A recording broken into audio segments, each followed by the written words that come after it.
Hello everyone, welcome to the channel. Before we begin the zombie apocalypse, I want to ask for your support by subscribing to the channel. Your subscription is very important to me. It helps me and motivates me to keep bringing more content and improving more and more. So please subscribe to support me and leave a comment telling me which city you're taking refuge in during the apocalypse. Now let's go to day 0. I got back to my apartment and immediately turned on the news. Every channel was covering what they were now calling a developing situation at the CDC. The official story was that a terrorist cell had infiltrated the building and released an unknown biological agent into the ventilation system before being neutralized by security forces. The CDC was on lockdown, and anyone who had been in the building in the last 48 hours was being quarantined. The mayor appeared on screen, a sweating, overweight man who kept dabbing his forehead with a handkerchief and told everyone to stay calm, that the situation was contained. But his voice cracked when he said contained, and I knew he was lying. You learn to read people in the military, to spot the tells that mean someone's about to fall apart, and the mayor was barely holding it together. The press conference ended abruptly when someone off camera started shouting, and the feed cut to a commercial for car insurance. I tried calling my sister in Nashville, but the call went straight to voicemail. Cell service was getting spotty. I sent her a text telling her to stay away from Atlanta, that something bad was happening. Then I did what any former Marine would do in a crisis. I started preparing. I had a go bag in my closet left over from my military days, packed with basics. Water filtration tablets, energy bars, first aid kit, tactical knife, flashlight, batteries. I checked my gun safe. 2 weapons, a Glock 19 and a Remington 870 shotgun, both legal and registered. I had about 200 rounds for the Glock and 50 shells for the shotgun. Not much if things really went south, but better than nothing. I loaded both weapons and set them on my kitchen table, then started filling containers with water from the tap. Old habits die hard. In Iraq, we learned that water and ammunition were the 2 things you never had enough of. The sun was setting, painting the sky orange and purple, and the streets below my window were empty except for a few cars speeding past. The normal sounds of the city, the traffic, the music from the bar down the street, the shouting of the homeless guy who lived in the alley, all of it was gone. The silence was unnatural, oppressive. I turned on every light in my apartment, something I never did because of the electric bill. But the darkness outside felt threatening in a way I couldn't explain. Around 8 o'clock, I heard sirens. Not just 1 or 2, but dozens. A constant wail that seemed to come from every direction. I went to my window and looked out. Down on the street, I could see emergency vehicles racing past, ambulances and fire trucks and police cars, all heading toward downtown. The sky to the east was lit up with red and blue flashing lights like a hellish disco. My phone buzzed. A text from Ray. "Turn on Channel 5 now." I grabbed the remote and switched to the local news. The anchor was gone, replaced by shaky cell phone footage being broadcast live. Someone was filming from inside what looked like a hospital. The camera showed a hallway packed with people, patients and staff, all screaming and pushing toward an exit. The person filming was crying, saying something about patients attacking nurses, about people biting each other, about blood everywhere. The footage was chaotic, swinging wildly, showing brief glimpses of things that didn't make sense.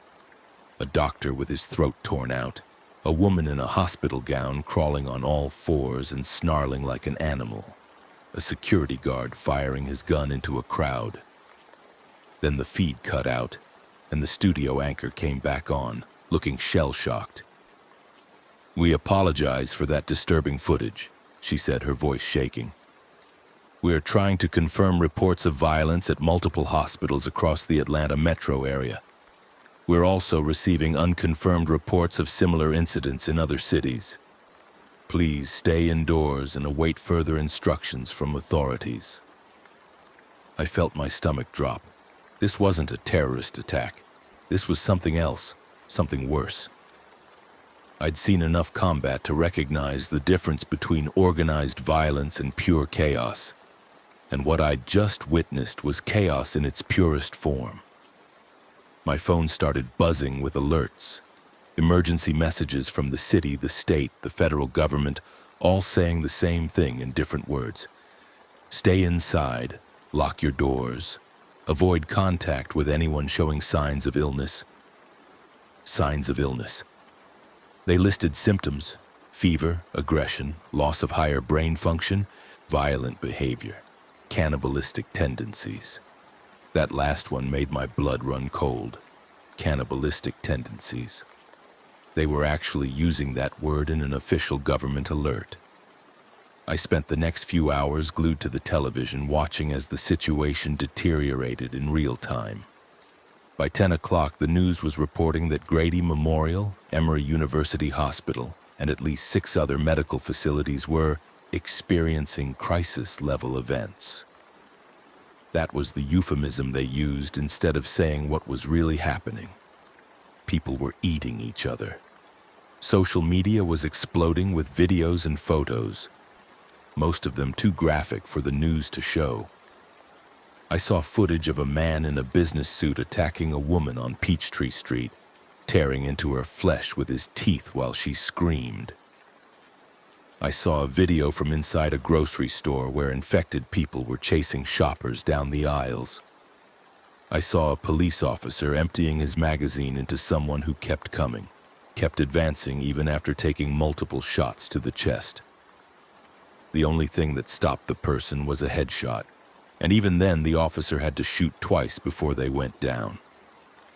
Around midnight, the power started flickering, not going out completely, just these brief moments of darkness that made my heart race. Each time the lights came back on, I half expected to see something standing in my apartment, some infected thing that had somehow gotten in. I checked the locks on my door 3 times. I pushed my couch against it for good measure. The apartment building was quiet except for the muffled sound of televisions through the walls. My neighbors were probably doing the same thing I was, watching the world end from the safety of their living rooms. I tried to sleep but couldn't. Every sound made me jump. The creaking of the building, the wind against the windows, distant gunfire that was getting closer. Wednesday morning came with no sunrise. The sky was gray and overcast, threatening rain. The news was still broadcasting, but barely. Most of the anchors had abandoned their posts. The ones who remained looked haggard, their makeup smeared, their voices hollow. They were reading from prepared statements, official lies designed to prevent panic, but it was too late for that. The panic had already started. The footage they showed was from traffic cameras and surveillance feeds, and it painted a picture of a city in freefall. Fires burning out of control, car accidents blocking major intersections. Crowds of people, both living and infected, flooding the streets. The infected were easy to spot even from a distance. They moved differently, with a jerky, uncoordinated gait, like puppets with tangled strings.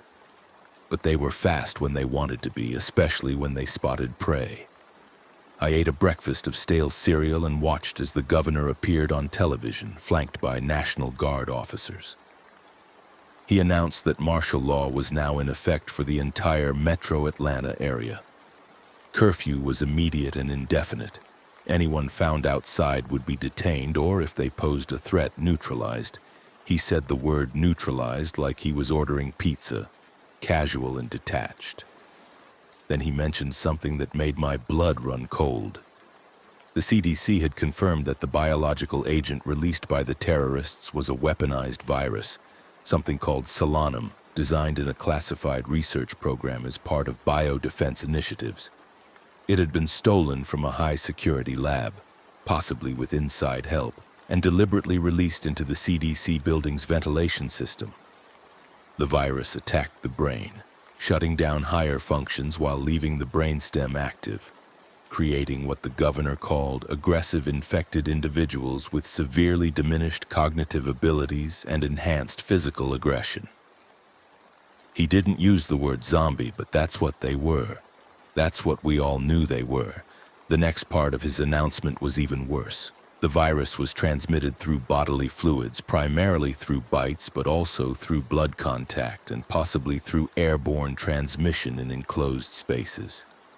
The incubation period was anywhere from 10 minutes to 6 hours, depending on the severity of exposure and the individual's immune system. Once symptoms began, death followed within 1 to 3 hours, and reanimation occurred within minutes of death. Reanimation. The governor actually used that word. He said scientists were working on a cure, but in the meantime, anyone who was bitten should report immediately to designated quarantine zones. He listed addresses, but I knew it was bullshit.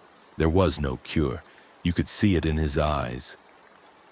This was damage control, an attempt to maintain order while everything fell apart. I turned off the television and sat in silence, trying to process what I'd just heard. A weaponized virus, terrorists, the CDC compromised. It sounded like something from a bad movie, except it was real, and it was happening right now, right outside my window. I went to the window and looked down at the street. A woman was running, barefoot and screaming, pursued by 3 infected. They caught her at the corner, dragged her down, and I had to look away. The sounds were enough. I closed the blinds and sat on my couch, holding my Glock, waiting for something to happen. The day passed in a blur of fear and boredom. That strange combination you get in combat zones where you're terrified but also have nothing to do except wait. I rationed my food, ate a can of tuna and some crackers for lunch. The water was still running, but I didn't trust it would last. I filled my bathtub, every pot and pan I owned, even empty soda bottles. When the water stopped, and it would, I'd be ready. By Wednesday evening, the situation had gone from bad to apocalyptic. The news stopped broadcasting around 6 o'clock. Just stopped. 1 minute there was a reporter talking about evacuation routes, and the next, static. I flipped through channels and found only 3 still operating. A local religious channel showing a preacher praying for salvation. A shopping network that was still somehow selling jewelry like nothing was wrong. And a grainy feed from what looked like a security camera showing an empty office building hallway. I left it on the security camera feed just for the company, just to prove that somewhere out there was a place that was still normal. The power went out completely around 7. No flicker, no warning, just darkness. My apartment was suddenly pitch black except for the faint glow of streetlights through the blinds. I grabbed my flashlight and turned it on, the beam cutting through the darkness and making shadows dance on the walls. The building's emergency lights kicked in, dim and yellow, barely enough to see by. I could hear sounds from outside, screaming, gunfire, breaking glass, and underneath it all, a low, moaning sound that seemed to come from everywhere at once. The infected, hundreds of them, maybe thousands, filling the streets below. I didn't dare look out the window. Instead, I sat on my couch in the dark, my gun in my lap, and listened to my city die. Hours passed. The sounds got worse, closer. I heard something on the stairs of my building, footsteps and dragging sounds, and then someone started pounding on a door down the hall. A woman's voice, Mrs. Chen from 3B, shouted for someone to let her in. Then she started screaming. Then she stopped. The silence that followed was worse than the screaming. I heard the wet sounds of feeding, the cracking of bones, and I gripped my gun so hard my hand cramped. The footsteps moved on, passing my door, and I held my breath until they faded. Thursday morning, if you could call it morning in the permanent twilight created by smoke and cloud cover, I decided I couldn't stay in my apartment anymore. The infected were in the building. It was only a matter of time before they broke through my door or came through a window. I needed to get out, find somewhere more secure, maybe join up with other survivors. I packed my go bag, adding extra ammunition, water bottles, and food. I put on dark jeans, a black t-shirt, and my old Marine combat boots. Body armor would have been nice, but I didn't have any. I strapped the Glock to my hip and slung the shotgun across my back. I looked around my apartment one last time, at the cheap furniture and the posters on the walls and the dishes in the sink, all the mundane details of a life that no longer existed. Then I opened the door and stepped into the hallway. The hallway was a mess, blood on the walls, the carpet torn up, doors hanging open. I moved slowly, my gun raised, checking corners and doorways. The smell hit me first, that rotting meat stench mixed with human waste and something else. Something chemical that burned my nostrils. I found Mrs. Chen outside her apartment, what was left of her. I didn't look too closely. The stairs were clear and I made my way down to the second floor, then the first. The lobby was destroyed, furniture overturned, windows smashed, blood everywhere. A body lay near the mailboxes, a man I recognized from the building, Mr. Patterson from 2F. He'd been torn apart, his insides spread across the floor like some grotesque art installation. I stepped over him and moved toward the front entrance, toward the broken glass doors that opened onto the street. The street was worse than I'd imagined. Cars everywhere crashed into each other, into buildings, into light posts. Bodies scattered like broken dolls. Some of them were moving, crawling, reaching out with ruined hands. The infected wandered in groups, some slow and aimless, others moving with purpose, following sounds or scents.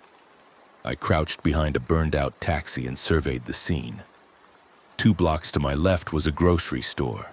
If it hadn't been completely looted, it might have supplies. 3 blocks to my right was a gun store that Ray had mentioned once, said the owner was ex-military and kept a good stock. Either direction was dangerous, but staying put was suicide. I chose the gun store. More ammunition meant better odds of survival. I moved quickly, staying low, using cars for cover.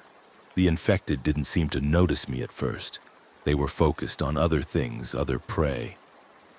I saw a group of them clustered around a car, reaching inside, pulling out someone who was screaming. I kept moving. Couldn't help them. Couldn't help anyone. Survival was a solo sport now. I made it 1 block before running into trouble. An infected man wearing the remains of a police uniform stepped out from behind a van directly in my path. He looked at me with milky white eyes and opened his mouth, showing teeth stained dark with blood. He made that moaning sound, and it was answered by moans from all around. I'd been spotted. I raised my Glock and fired. The shot went high, clipping the infected cop's shoulder, spinning him around but not dropping him. He came at me and I fired again, this time hitting center mass. He stumbled but kept coming. 3rd shot to the head dropped him like a puppet with cut strings, but the damage was done. The gunshots had attracted every infected in earshot. I ran, sprinted down the sidewalk, jumping over bodies and debris, my boots splashing through puddles of blood and worse. Behind me, the moaning grew louder, joined by the sound of running feet. They were fast, faster than I'd expected. I risked a glance back and saw at least a dozen of them chasing me, their faces twisted into masks of hunger and rage. The gun store was ahead, its windows smashed but its door still intact. I put on a burst of speed and hit the door hard, slamming into it with my shoulder. It was locked. Of course it was locked. I turned, my back against the door, and raised my gun. The infected were 30 feet away and closing. I fired, dropped one, fired again, dropped another. They kept coming. 20 feet. I fired 3 more shots, hitting 2 of them, missing 1. 15 feet. I could see every detail of their faces now, the torn skin, the broken teeth, the absolute absence of humanity in their eyes. 10 feet. I shifted my aim to the closest one, a woman in a blood-soaked sundress, and put a bullet between her eyes. She fell and the ones behind her tripped over her body, creating a pile of writhing infected limbs. I used the moment to turn back to the door and kick it hard, right next to the lock. Once, twice, 3 times. The frame splintered and the door flew open. I dove inside and slammed it shut behind me, throwing the bolt lock and pushing a nearby shelf against it just as the infected crashed into the other side. The gun store was dark and reeked of gunpowder and death. I turned on my flashlight and swept the beam across the room. The place had been looted, but not completely. Shelves were knocked over, display cases smashed, but there was still ammunition scattered on the floor, boxes and loose rounds. I grabbed everything I could find: 9mm, .45, 5.56, 12-gauge shells. Stuffed my pockets and my bag until I could barely carry the weight. Behind the counter, I found the owner. He'd put a gun in his mouth. Smart man. Better than the alternative. I found a tactical vest on a hook and put it on, loaded it with magazines and shells. I found a machete on the wall, still in its sheath, and strapped it to my belt. Close quarters backup weapon. Guns were loud and attracted infected. Sometimes you needed quiet. The infected were still pounding on the door, but it was holding. For now. I explored the rest of the store, found a back office with a safe that had been pried open and emptied. No more guns, but there was a first aid kit unopened and a case of bottled water. I added both to my collection. There was also a back door, reinforced steel with multiple locks. I checked it carefully, peering through the small window. The alley behind the store was clear. This was my way out. I unlocked the door slowly, quietly, and opened it just enough to slip through. The alley was narrow, filled with dumpsters and trash bags. The smell was overwhelming, but it masked the scent of living flesh, which meant the infected might not notice me as easily. I moved down the alley, stepping carefully, avoiding anything that might make noise. I emerged onto a side street and immediately went still. A massive group of infected was moving down the main road, hundreds of them, a shuffling horde that filled the street from sidewalk to sidewalk. They were heading south toward downtown, following some instinct or pattern I didn't understand. I waited until they passed, then continued in the opposite direction, heading north toward the suburbs. My plan, such as it was to get out of the dense urban area and find a house or building that I could secure. Somewhere with supplies, with walls, with a chance of survival. The city was lost. Anyone with half a brain could see that. The key was to get out before the whole thing collapsed completely. I walked for hours, moving through a landscape that looked like a war zone. Buildings burning, bodies everywhere, cars piled up in massive wrecks. I passed a school where infected children wandered the playground, their small bodies covered in blood. I passed a church where someone had barricaded the doors and windows, but the barricades had failed, and now the infected were inside, their moans echoing from the broken windows. I passed a fire station where firefighters had made a stand and lost, their bodies arranged in a defensive line, their equipment scattered around them. Each scene was a snapshot of humanity's last stand, and each one ended the same way, with death and reanimation. It was mid-afternoon when I found the group. I'd made it to a residential neighborhood in Buckhead, one of those areas with big houses and manicured lawns. I was checking houses, looking for one that was intact and defensible, when I heard voices. Living voices. I followed the sound to a 2-story colonial with a brick exterior and a tall fence around the yard. The front gate was reinforced with lumber and barbed wire. A man stood on the porch holding a hunting rifle, watching the street. He saw me and raised his weapon. "Stop right there," he shouted. "We're full up." I raised my hands, keeping my gun pointed at the ground. "I'm not infected," I called back. "Former Marine, I know how to shoot, how to fight. I can help." The man studied me for a long moment, then turned and said something to someone inside the house. A woman appeared, older, maybe 60, with gray hair and sharp eyes. She looked me over and then nodded. The man lowered his rifle. "All right," he said, But any sign you're infected, any sign at all, and I put you down. Clear? I nodded. Crystal clear. The man's name was David and the woman was his wife, Patricia. They'd been holed up in their house since Wednesday along with 4 other survivors. A young couple named Josh and Amanda, a teenage girl named Keisha, and an old man named Walter who claimed to be a retired doctor. The house was well stocked. The owners had been preppers, believers in the end times, and they'd spent years accumulating supplies. Canned food, water, batteries, medical supplies, even a generator with fuel. It was the best setup I'd seen since the outbreak started. David explained that they'd been taking in survivors but had to be selective. Too many people meant too much noise, too many mouths to feed, too much risk. They'd turned away dozens of people, and David's face showed the weight of those decisions. We settled into a routine. Days were spent reinforcing the house, boarding up windows, strengthening doors, clearing infected from the immediate area. Nights were spent in darkness, conserving the generator fuel, listening to the sounds of the city dying outside.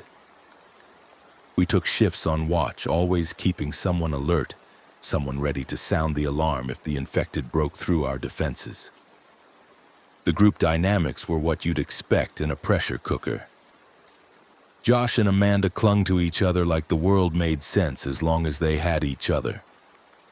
Keisha was tough, had seen her family killed, and had survivor's instinct that reminded me of Marines I'd served with. Walter kept to himself, reading medical books by candlelight, preparing for injuries he knew were coming. Patricia tried to maintain some semblance of normalcy, cooking meals on the camp stove, organizing supplies, acting like this was just a really bad storm that would pass eventually. David was the realist. He knew what this was.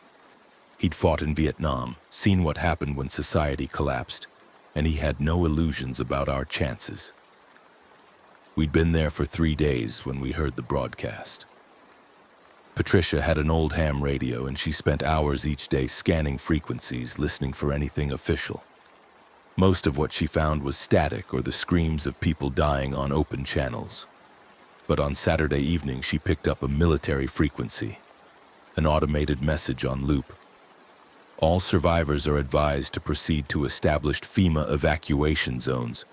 Zone designations are as follows. North Georgia, coordinate at Lake Lanier Recreation Area. South Metro, coordinate at Hartsfield-Jackson Airport. East Metro, coordinate at Stone Mountain Park. Evacuations will proceed by helicopter and military convoy. Bring minimal supplies. Remain calm. Help is coming. The message repeated every 5 minutes. David called a meeting. We gathered in the living room, the generator humming softly, providing just enough power for lights. I don't trust it, David said immediately. FEMA? They couldn't handle a hurricane, and we're supposed to believe they can handle this? Josh disagreed. But it's the government. They have to have a plan. They have resources we don't. Maybe they've established safe zones, places where the virus can't reach. Amanda supported her boyfriend. Keisha was skeptical but willing to listen. Walter pointed out that medical facilities were a myth at this point, that anyone injured or infected would be left behind. Patricia wanted to believe there was hope, wanted to believe someone in authority was still in control. I stayed quiet, listening, weighing options. What do you think, Marcus? David finally asked. I chose my words carefully. In the Marines, we were taught that in a crisis, you trust your chain of command until they prove they're incompetent or dead. Right now, the chain of command has proven both. The CDC failed. The city government failed. The state failed. The military, from what we've seen, has been overwhelmed. This broadcast could be real, or it could be automated, running on a loop while everyone at FEMA is already dead.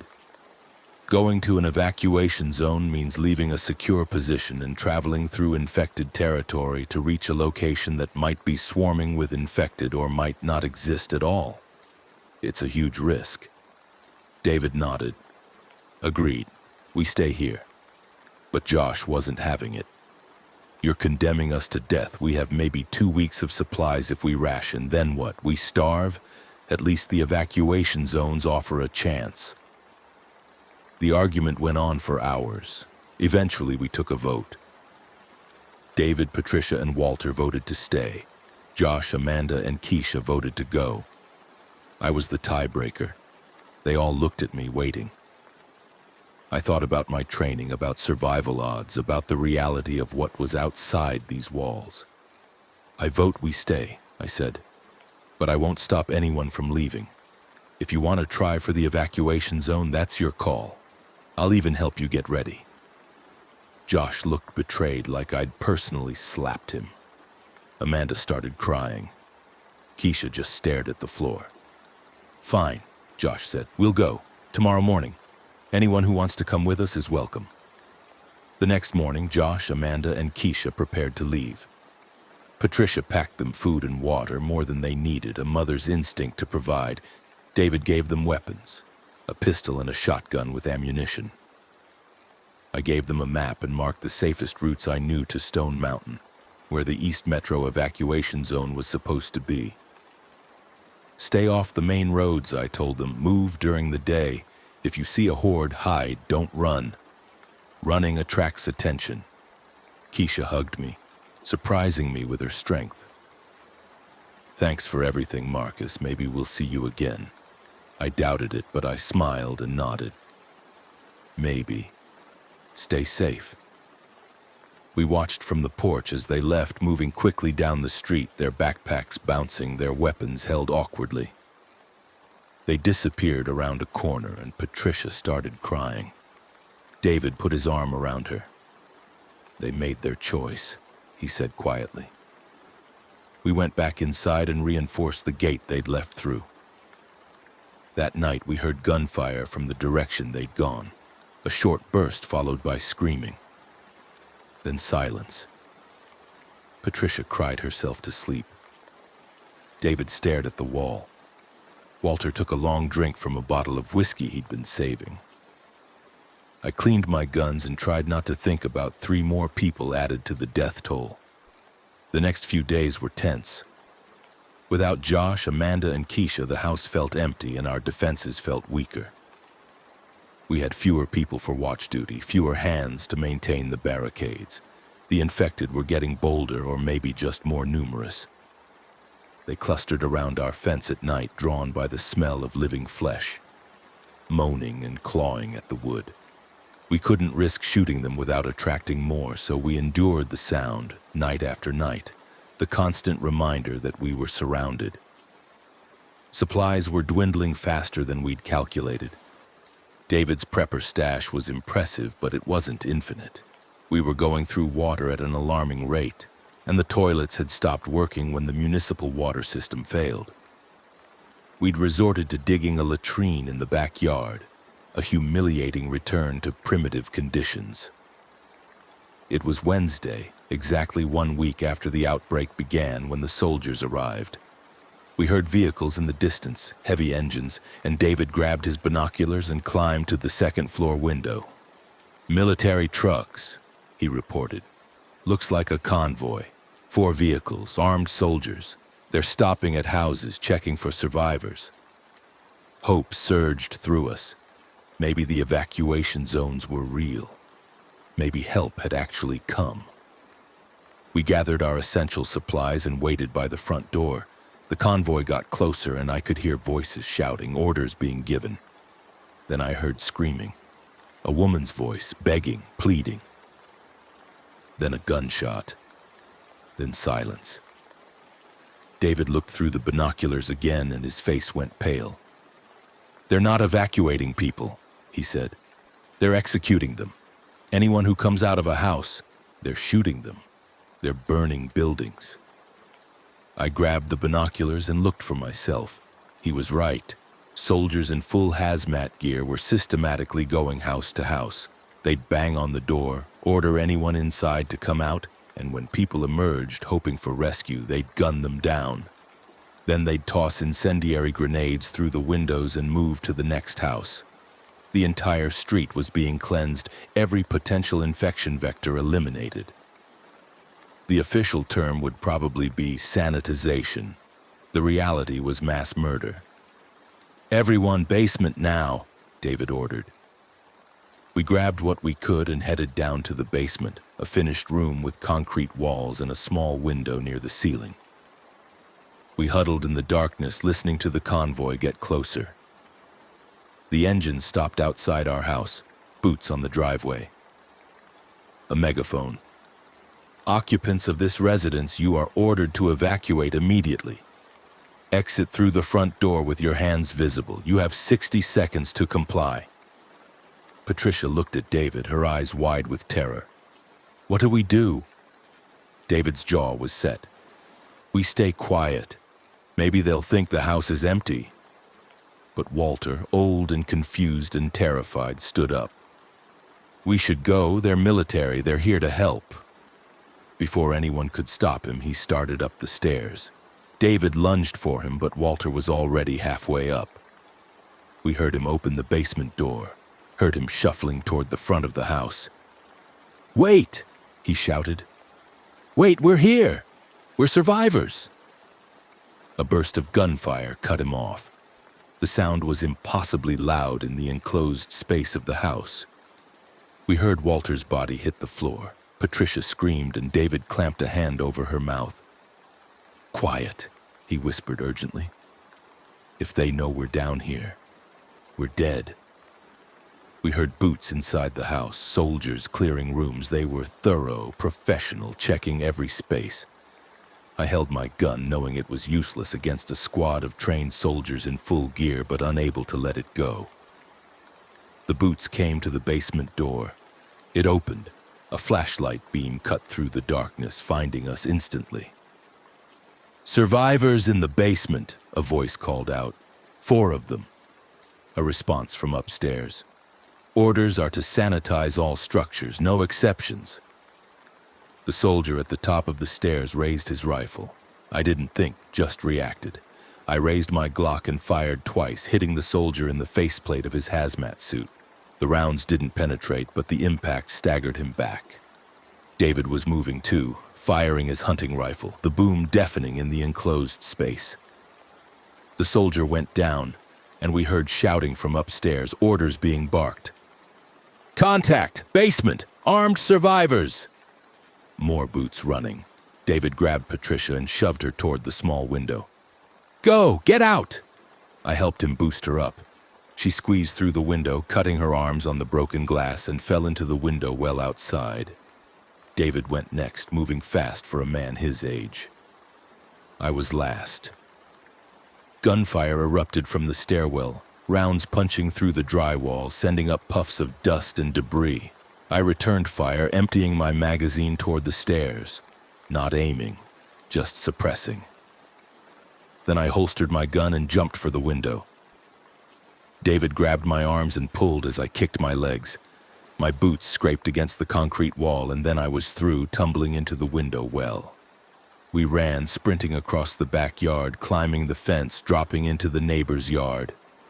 Behind us, the house exploded in a ball of fire as the soldiers tossed their incendiary grenades. The heat washed over us, and I could feel my hair singeing. We kept running, cutting through yards, jumping fences, putting distance between us and the death squad. We finally stopped 3 blocks away, hiding in the ruins of a garage. Patricia was bleeding from dozens of cuts, her arms shredded from the glass. David was breathing hard, clutching his chest. I checked myself and found I'd been grazed by a bullet across my ribs, a shallow furrow that burned like fire. We had nothing. No supplies, no food, no water, just the clothes on our backs and the weapons we carried. "Why?" Patricia gasped. "Why would they kill us? We weren't infected." I knew why, but I didn't want to say it. David said it for me. Because they've given up on saving anyone. They're just trying to contain the spread now. Every survivor is a potential infection risk. Easier to kill everyone and burn it all down. Patricia started crying again, and this time she didn't stop. We stayed in the garage until dark, then moved carefully through the neighborhood looking for shelter. Most houses were burned out or overrun with infected. We found a small ranch house that looked intact, its windows boarded up from the inside. David kicked in the back door and we cleared the rooms quickly. Empty. The owners had either fled or been taken. We barricaded the door and collapsed in the living room, exhausted and traumatized. Patricia's cuts needed treatment, but we had no medical supplies. I tore strips from a curtain and bandaged her arms as best I could. The wounds would probably get infected, but that was a problem for tomorrow. Tonight, we just needed to survive. Over the next few days, we scavenged what we could from abandoned homes. Canned food, bottled water, batteries, anything useful. We saw more military convoys, always heading into the city, always leaving destruction in their wake. We saw infected everywhere, their numbers growing exponentially. The dead were outnumbering the living, and it was only a matter of time before there were no living left at all. We heard explosions in the distance, saw jets screaming overhead, dropping bombs on the densest concentrations of infected. The government was fighting back, but it was a losing battle. You can't bomb your way out of a plague. Every bomb created more rubble for the infected to hide in, more chaos for them to exploit. Patricia's condition worsened. The cuts on her arms became infected despite our best efforts. She developed a fever, started hallucinating. David did everything he could, cleaning her wounds, forcing her to drink water, but without antibiotics, there was nothing we could do. She died on the 4th day after we lost the house. She didn't turn mercifully. Her death was natural, an infection from the cuts, not the virus. David sat with her body for hours, holding her hand, talking to her like she was still alive. When he finally stood up, his face was empty, drained of everything that made him human. "I'm going to bury her in the backyard," he said. "Then I'm going to find those soldiers and kill every single one of them." I tried to talk him out of it, but David was beyond reason. He'd lost everything, his home, his wife, his will to survive. He wanted revenge, and nothing I said would change his mind. The next morning, after he'd buried Patricia in a shallow grave and said his goodbyes, he loaded his rifle and walked out the front door. I followed him, trying to convince him to stay, but he ignored me. "This isn't your fight, Marcus," he said. "You're young. You still have a chance. Don't waste it on an old man's suicide mission." He walked away, heading toward the sound of military vehicles, and I let him go. I heard gunfire an hour later, a sustained firefight followed by silence. David had gotten his revenge, or died trying. Either way, he was gone. I was alone now, truly alone for the first time since the outbreak. No group, no plan, no direction. I stayed in the ranch house for another day, trying to figure out my next move. The city was lost. The suburbs were being systematically destroyed. The military wasn't here to help, they were here to erase.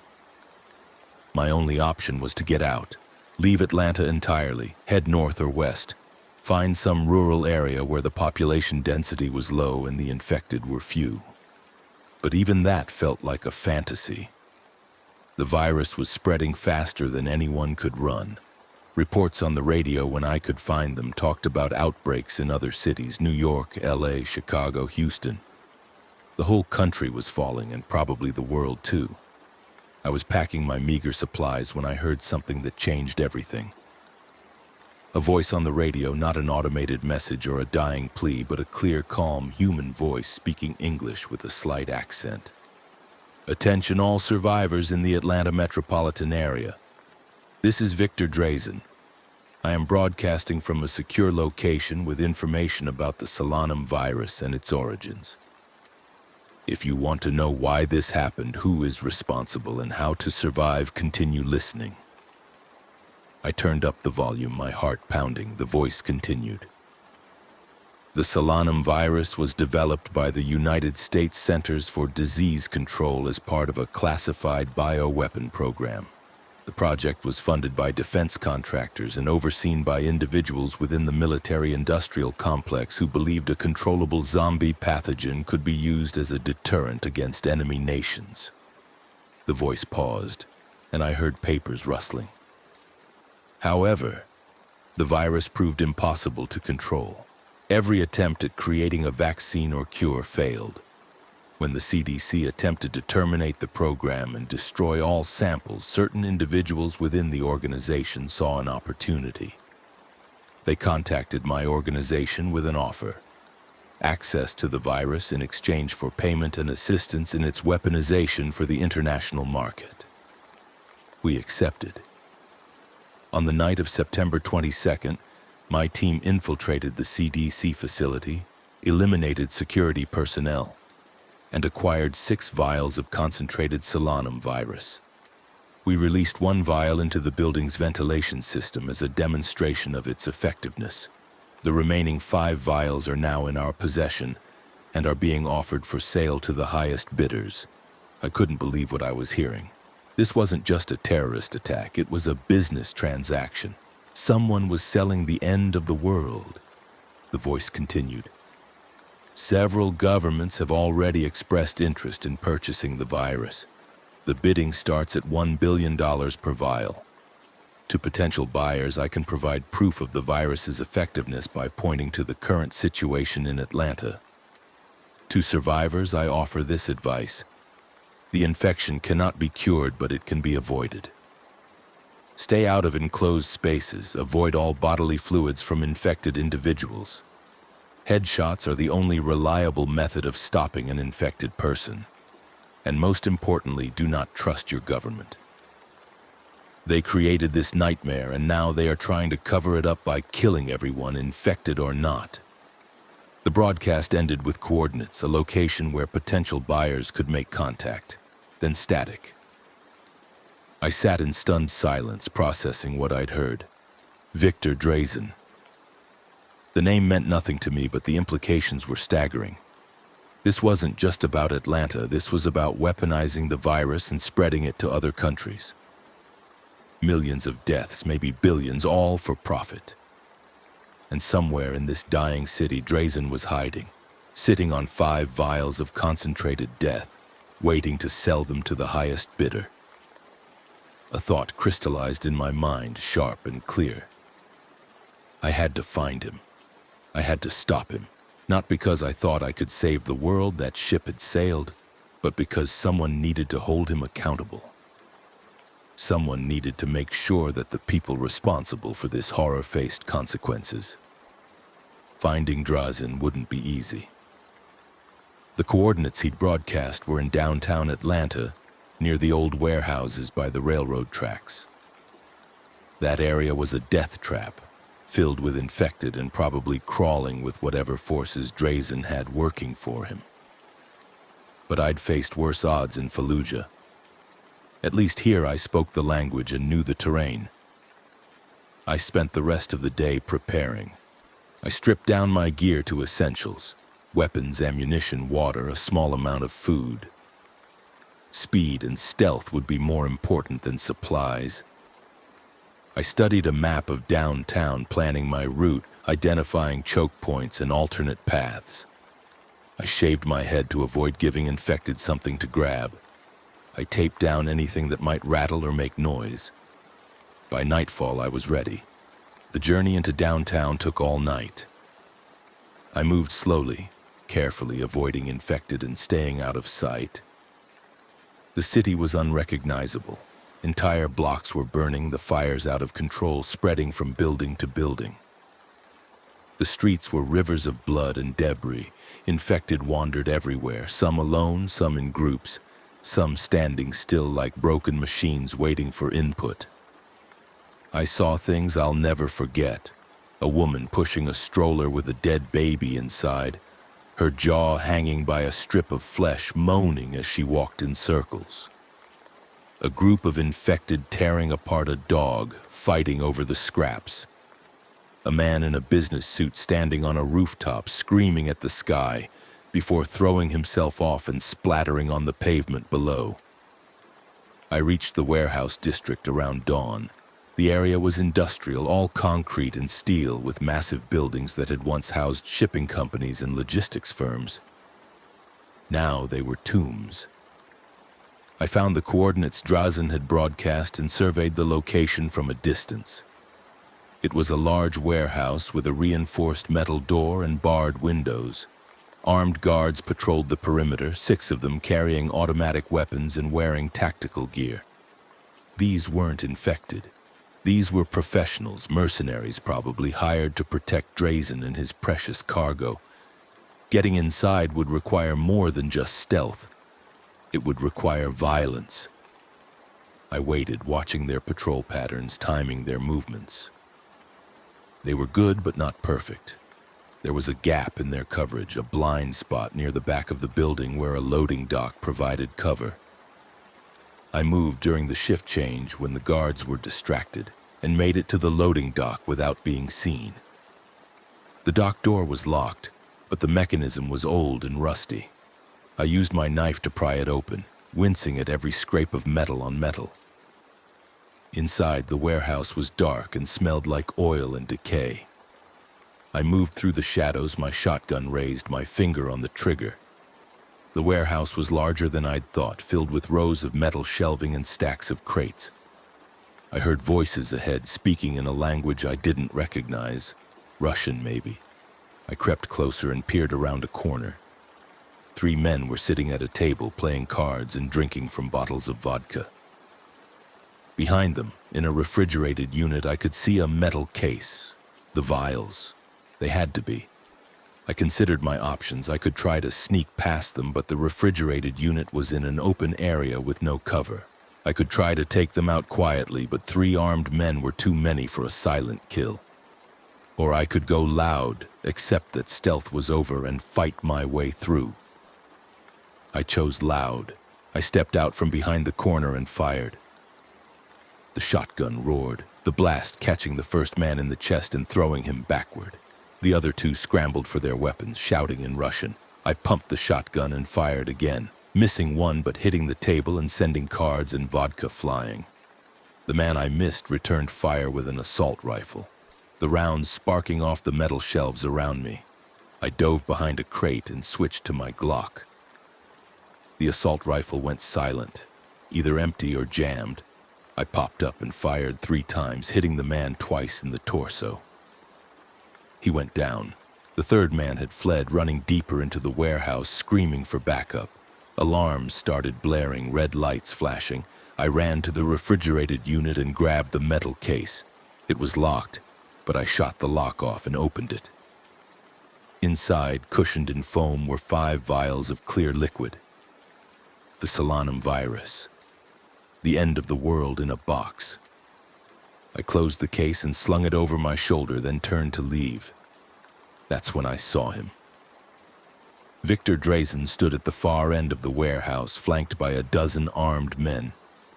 He was tall, maybe 6'4", with silver hair and a sharp suit that looked absurdly out of place in a zombie apocalypse. He smiled when he saw me, a cold, calculated smile that made my blood boil.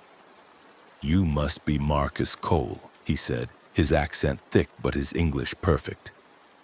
"Yes, I know who you are. Former Marine Sergeant, decorated veteran, current pest in my operation. You've caused me quite a bit of trouble." I raised my gun, but his men raised theirs faster, all 12 of them aiming at me. Drazen waved a hand. "Please, let's not be dramatic. You're outgunned and outmanned. Surrender the case and I'll make your death quick." I laughed, a harsh, bitter sound.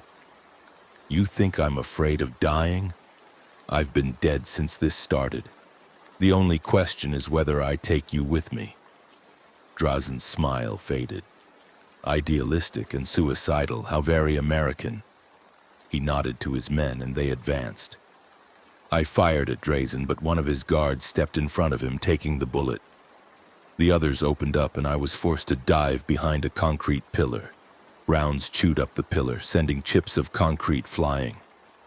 I returned fire blindly, just trying to keep them back. I was trapped, pinned down, and running out of ammunition. This was it. This was how it ended. But then I heard a sound that made my heart leap. Gunfire from outside the warehouse. A lot of it. Explosions. Screaming. The infected had been drawn by the noise. They were attacking the warehouse. Drazen's men panicked. Half of them turned to face the new threat, firing at the infected pouring through the doors. The other half kept their focus on me. I used the distraction to move, sprinting from pillar to pillar, getting closer to Drazen. He saw me coming and drew his own weapon, a silver pistol that looked more ceremonial than functional. He fired, and the round grazed my shoulder, a line of fire across my skin. I fired back, hitting him in the leg. He went down, cursing in Russian, and his guards rushed to protect him. But the infected were everywhere now, dozens of them, overwhelming the mercenaries. Screams filled the air as men were dragged down and torn apart. I reached Drazen and kicked his gun away. He looked up at me, blood pouring from his leg, and laughed.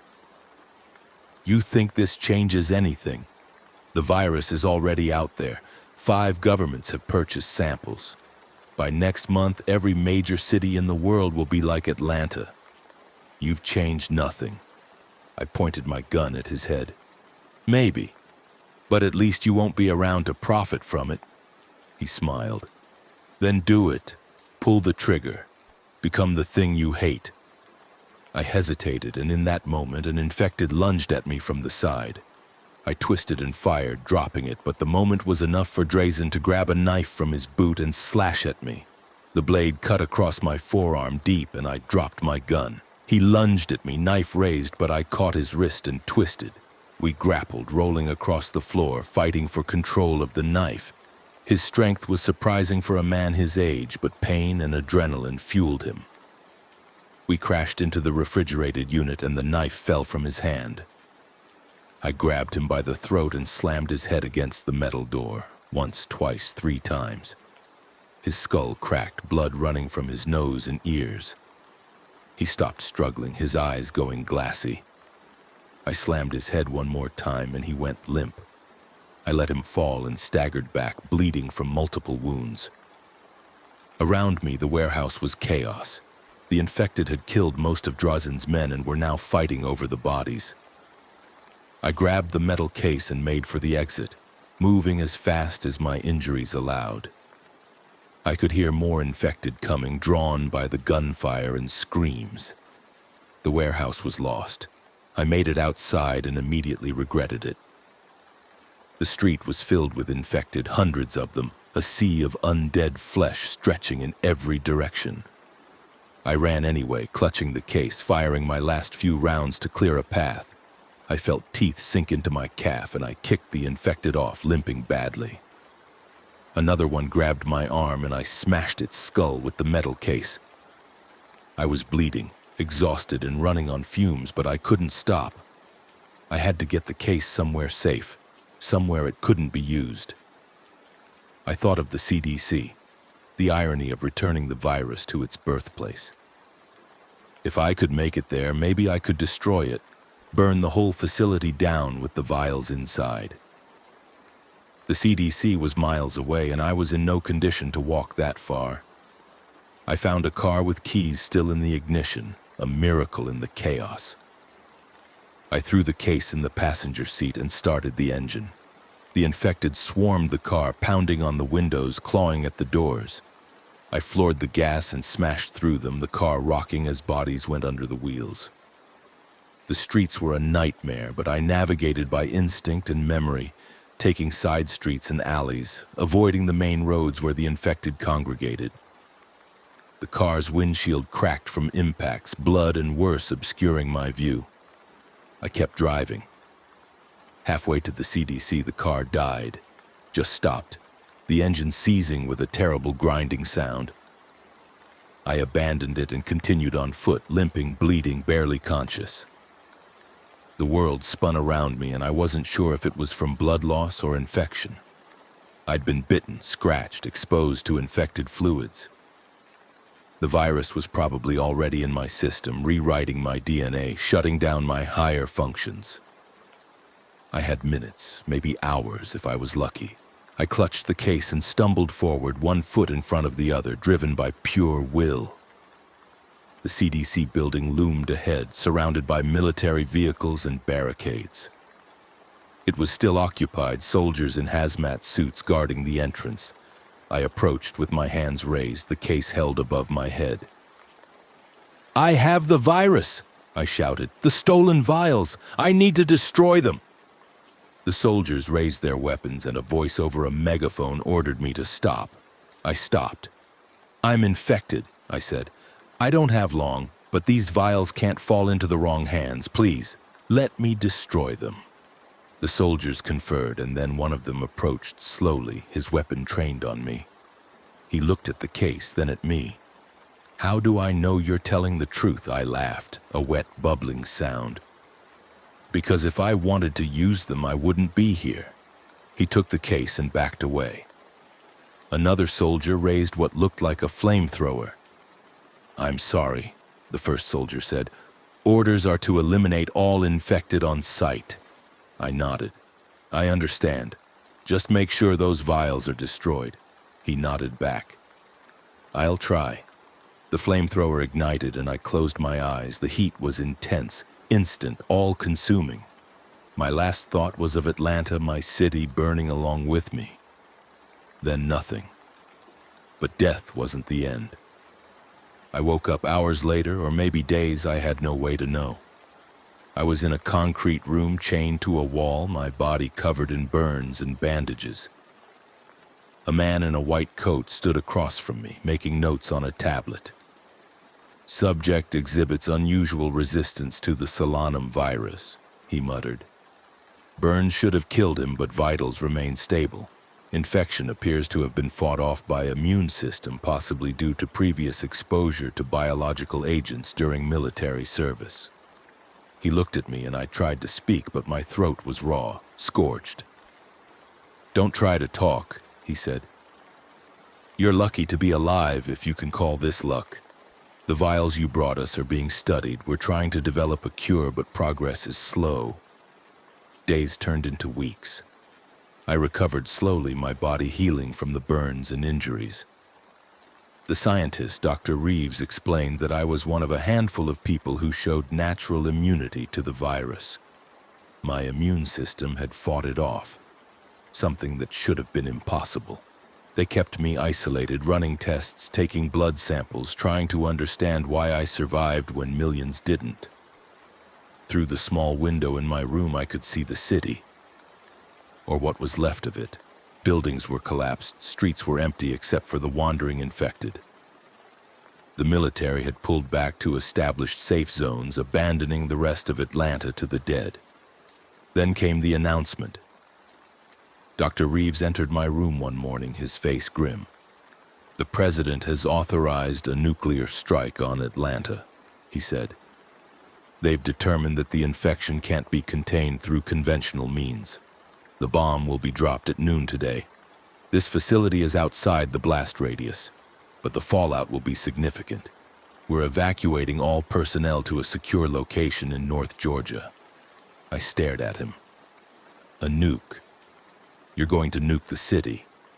He nodded. "I'm sorry, Marcus. There's no other way. The infected outnumber the living 1,000 to 1.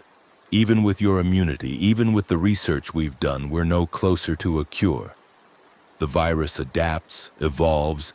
Every day it becomes more resilient. This is the only option." They unchained me and gave me a hazmat suit. We evacuated with the rest of the CDC personnel, loading into armored trucks and driving north. I looked back at the city one last time. The skyline, once proud and gleaming, was now a jagged silhouette against the smoke-filled sky. The streets were rivers of the undead, millions of them, a plague that had consumed everything I'd known. At exactly noon, I saw the flash, brighter than the sun, turning the world white. Then the shockwave, a wall of force that rocked our convoy even from miles away. Then the mushroom cloud rising into the sky, black and terrible and final. Atlanta was gone, erased, millions of people, living and dead, vaporized in an instant. And for what? The virus was still out there, Drazen had sold it to other governments. Other cities were falling. The news, what little we could get, reported outbreaks in Moscow, Beijing, London, Tokyo. The world was ending and there was nothing anyone could do to stop it. The nuke hadn't solved anything.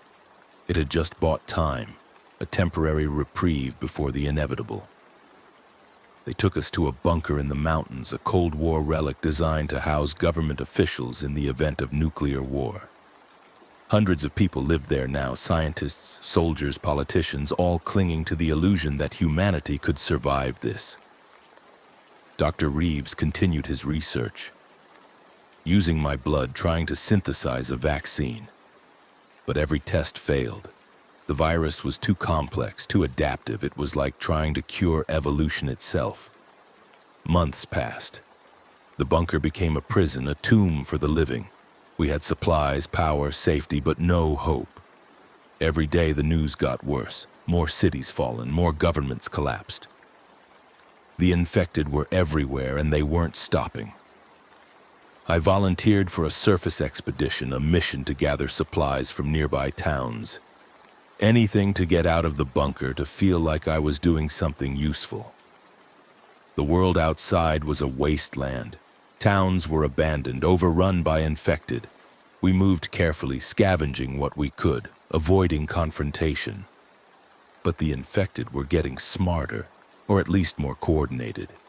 They hunted in packs, set ambushes, used tools. The virus was evolving them, turning them into something more than mindless zombies. During one expedition, we were surrounded by a horde of infected that had organized into a rudimentary hunting party. They corralled us into a box canyon and attacked from all sides. We fought our way out, but we lost half our team. The survivors made it back to the bunker, traumatized and broken. Dr. Reeves called me into his lab a few weeks later. He looked older, more tired than I'd ever seen him. "I have good news and bad news," he said. "The good news is that I've managed to create a partial vaccine using your blood. It doesn't cure the infection, but it slows the progression, gives the immune system time to fight back.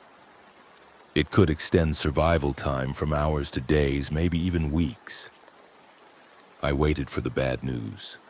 The bad news is that to produce enough vaccine for even a small population would require amounts of your blood that would kill you.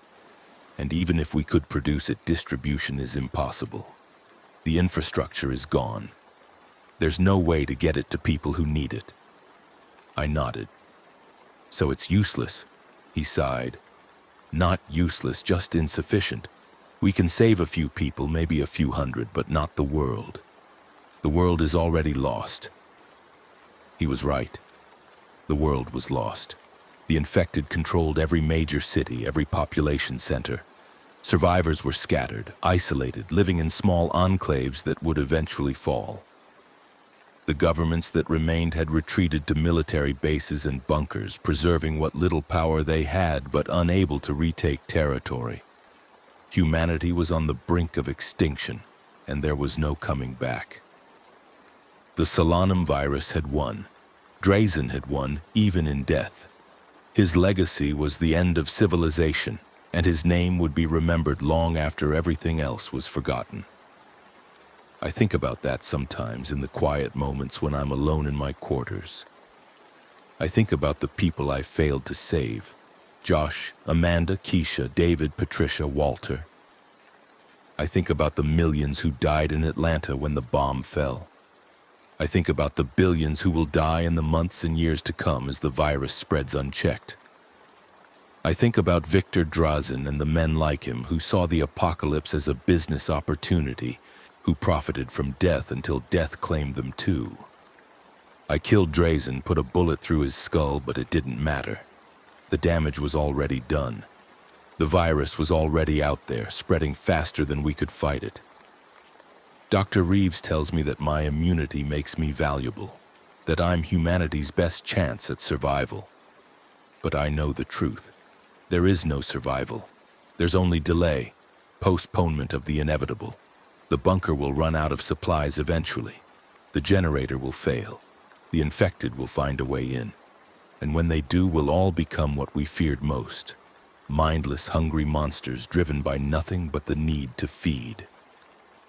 I've accepted that. I've made peace with it. This is how the world ends, not with a bang, but with a moan, the collective sound of the dead consuming the living until there's nothing left but silence. I record this testimony not because I think anyone will hear it, but because someone should know what happened. Someone should know how we failed, how we let greed and stupidity destroy everything we built. Maybe someday, long after the infected have rotted away and nature has reclaimed the earth, some new species will find these recordings and learn from our mistakes. Or maybe they'll make the same mistakes because that's what intelligent life does. We create, and then we destroy, and then we create again, an endless cycle that only ends when there's nothing left to destroy. The bunker's alarm just went off. Breach on level 3. The infected have found us. Dr. Reeves is ordering an evacuation to the lower levels, but I know it's pointless. There are no lower levels deep enough to escape this. I'm grabbing my weapons, loading my last magazines, preparing for one final stand. Not because I think I can win, but because I'm a Marine and Marines don't surrender. We fight until there's nothing left to fight with, and then we fight with our bare hands. That's what I'll do. I'll fight until the end, until the infected tear me apart, or until I turn and become one of them. Either way, this is the end of my story, the end of Marcus Cole, the end of everything. The door to my quarters just splintered. They're here. I can hear them in the hallway, moaning, shuffling, getting closer. I raise my gun and take aim. My hands are steady, my breathing is calm. This is what I trained for, what I prepared for my entire life. I am a weapon, and weapons don't feel fear. They don't feel regret. They just do what they were designed to do. I pull the trigger and the hallway erupts in gunfire. The infected fall, but more take their place. Always more. I keep firing, keep fighting, keep breathing, until I can't anymore, until the darkness claims me, until I become just another voice in the chorus of the dead, moaning for flesh that will never satisfy, hunting for life that no longer exists. This is how it ends. This is how we all end. In blood and fire and the echo of what we used to be, fading into nothing, forgotten by a world that has already moved on without us, leaving behind only ruins and the memory of a species that reached for the stars but couldn't escape the darkness in its own heart. A darkness that we created, weaponized, and unleashed upon ourselves in the name of profit and power and all the petty, stupid reasons that humanity has always used to justify its own destruction. And now there's nothing left but the consequences. The infected wandering through empty cities, the bunkers failing one by one, the last lights of civilization going out like candles in a storm, and somewhere in the rubble of what used to be Atlanta, in the ashes of millions of lives, my story ends. Not with hope or redemption or any of the things that make a good ending, but with the simple, brutal truth that we deserved this. We earned this. And now we pay the price in blood and bone and the slow, inevitable extinction of everything we were and everything we could have been, reduced to nothing but food for the monsters we created. And I pull the trigger one last time, and the world goes dark, and I am gone. Just another ghost in the machine. Just another victim of our own hubris, just another name on the endless list of the dead, and that's all I'll ever be, all any of us will ever be. Forgotten and alone in a world that has no place for the living, only the dead, only the infected, only the virus. Spreading and evolving and consuming until there's nothing left to consume. And then even the infected will fall, rotting away into nothing, leaving behind a silent planet where nothing moves and nothing breathes and nothing remembers what we were or why we mattered. And maybe that's for the best. Maybe it's better to be forgotten than to be remembered for what we became, for the horror we unleashed, for the apocalypse we created with our own hands.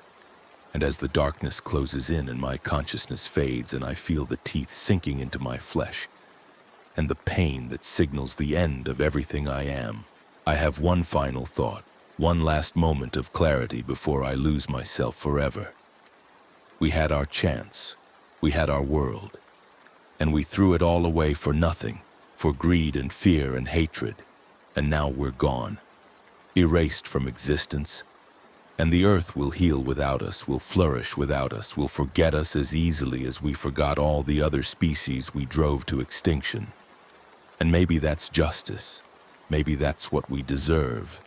To be forgotten, to fade into myth and then into nothing, just another failed experiment in evolution, just another dead end on the tree of life. And I close my eyes and let go. Let the virus take me, let the darkness swallow me whole, and I am nothing. I am no one. I am just another corpse in a world of corpses, just another monster in a world of monsters, and my story is over, and humanity's story is over, and all that remains is the silence, the terrible, eternal silence of a dead world. And I mourn not for myself, but for what we could have been. For the potential we wasted, for the future we destroyed, and then even that mourning fades, and there is nothing, nothing at all, just the endless night and the cold embrace of death and the knowledge that we failed. We failed so completely and so utterly that there is no coming back, no second chance, no redemption, only the end, the final end. And I fall into it willingly, gratefully, because at least in death there is peace. At least in death there is no more struggle, no more pain. No more watching the world burn and knowing that I couldn't stop it, couldn't save anyone, couldn't even save myself, and that's the truth of it. The hard, ugly truth that I carry with me into the darkness. I am not a hero. I am not a savior. I am just a man, just a soldier, just another casualty in a war we could never win. And as the virus rewrites my brain and turns me into something less than human, something hungry and mindless and driven only by instinct, I lose the ability to think, to remember, to mourn, and all that remains is the hunger. The endless, insatiable hunger that drives me forward, drives me to hunt, drives me to feed, and I am no longer Marcus Cole, no longer a former Marine, no longer anything but another infected in a world full of infected, and I wander through the ruins of the bunker, through the corpses of my former friends and colleagues, and I don't recognize them, don't remember them, don't feel anything at all, and that's the greatest tragedy of all, that in the end, we don't even have the dignity of dying as ourselves. We die as something else, something other, something monstrous. And our humanity is stripped away along with our lives, leaving behind only the shell, only the meat, only the hunger, and I am that shell now, I am that hunger, and I will wander these ruins until I rot away into nothing, until my body fails and my legs can't carry me anymore and I collapse and decay and return to the earth. And even that will take years, decades maybe, because the virus preserves us, keeps us animated long past the point where we should have fallen apart. And so I will shamble through this dead world for a very long time, a monument to human failure, a reminder of what happens when we play God and lose, and there is no ending to this, no final revelation, no last-minute cure, no miraculous salvation. There is only the hunger and the darkness and the slow decay of everything we built. And that's all there will ever be, from now until the sun burns out and the earth freezes over and even the infected finally fall silent. And in that silence, in that final absolute silence, perhaps the universe will forget that we ever existed. We'll erase even the memory of our passing, and we will be as if we never were, and maybe that's the only mercy we can hope for. The only grace we can expect, to be forgotten completely, to leave no trace, to disappear so thoroughly that not even our ghosts remain. And I embrace that oblivion, I welcome it, because it's better than this, better than being trapped in a body that won't die, a mind that can't think, a hunger that can't be satisfied, and so I wander and I hunt and I feed when I can, and I exist in this twilight state between life and death. And I will exist this way forever, or at least until there's nothing left to exist for, and when that day comes, when the last infected finally falls and the world is truly silent, perhaps then we can finally rest. Perhaps then we can finally be at peace.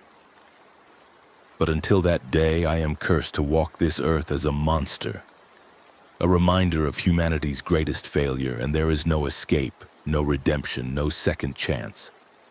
There is only this, only the hunger, only the darkness, and it goes on and on and on forever and ever, without end, without hope, without mercy.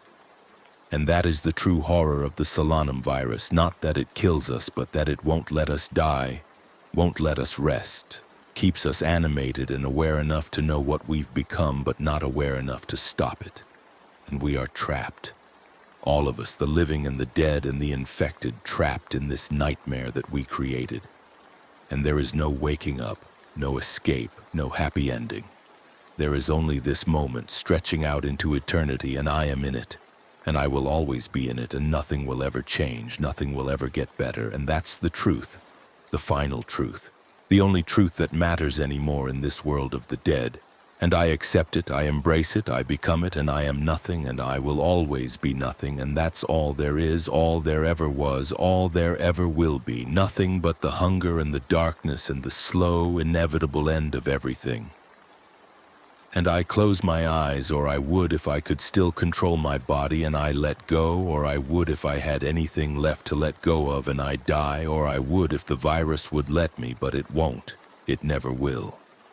And so I continue, shambling through the ruins, moaning with all the other infected, adding my voice to the chorus of the damned, and we sing our song of hunger and loss, and no one is left to hear it, no one is left to care, and that's how the world ends.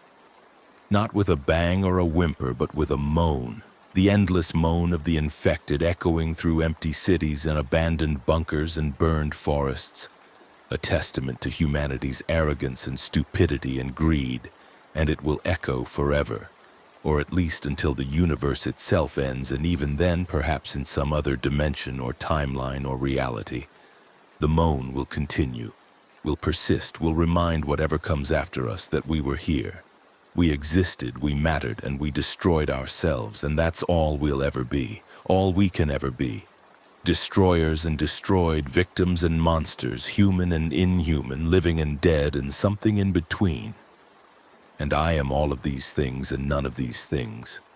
And I no longer know who I am or what I was or why any of it mattered, and perhaps that's the final mercy, the final gift.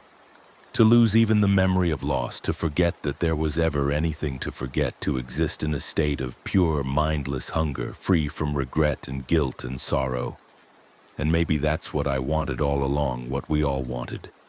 To escape the burden of consciousness, to return to a simpler state, to be animals again, guided only by instinct and need. And the virus has given us that, has granted us that terrible wish.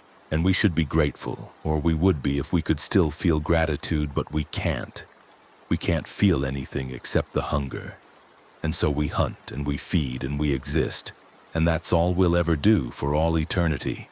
In this hell we made for ourselves, and there is no one to blame but us, no one to curse but ourselves.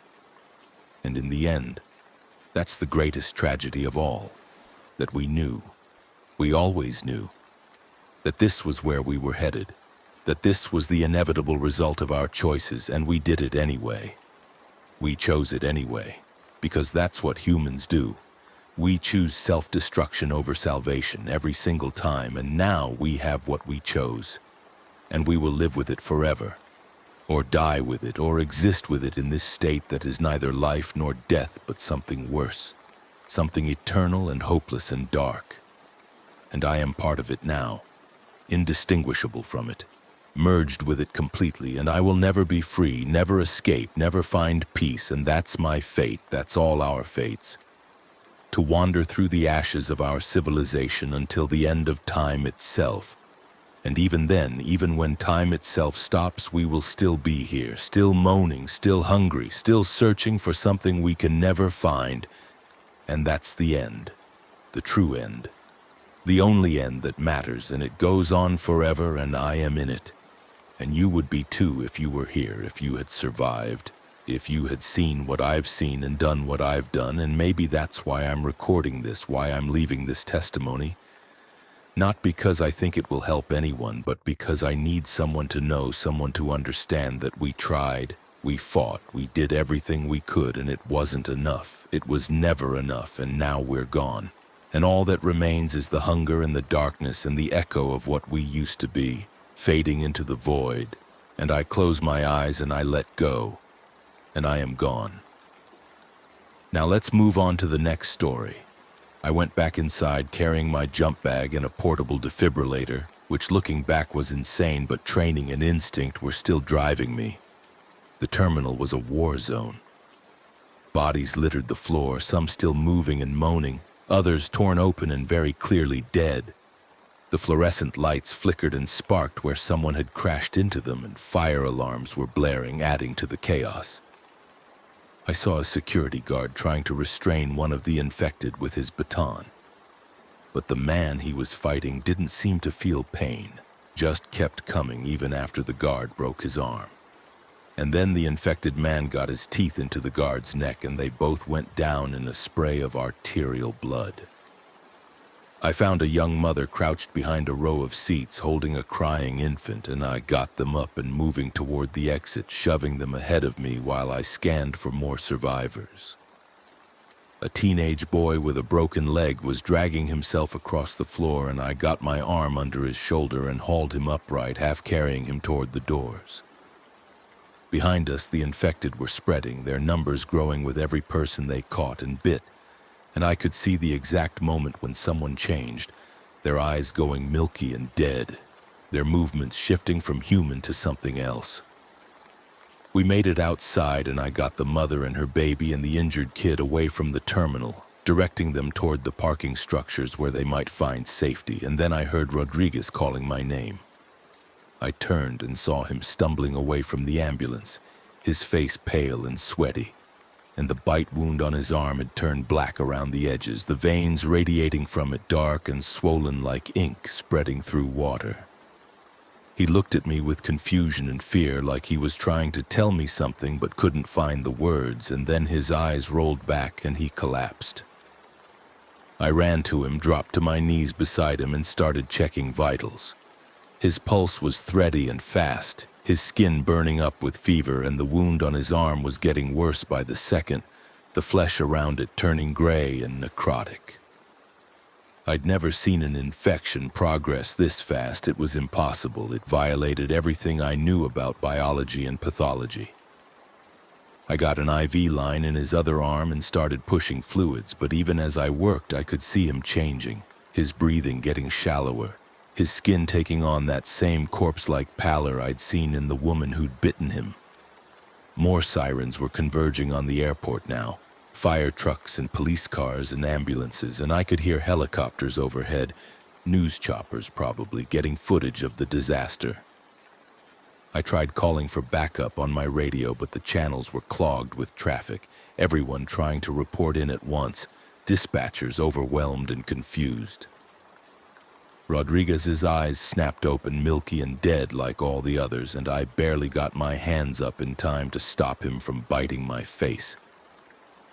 He was strong. Stronger than he should have been after losing that much blood. And I had to use my full body weight to pin him down while he snapped and growled beneath me. I didn't want to believe it was happening. Rodriguez had been my partner for 3 years. We'd worked hundreds of calls together, saved lives together, and now he was turning into one of those things right in front of me.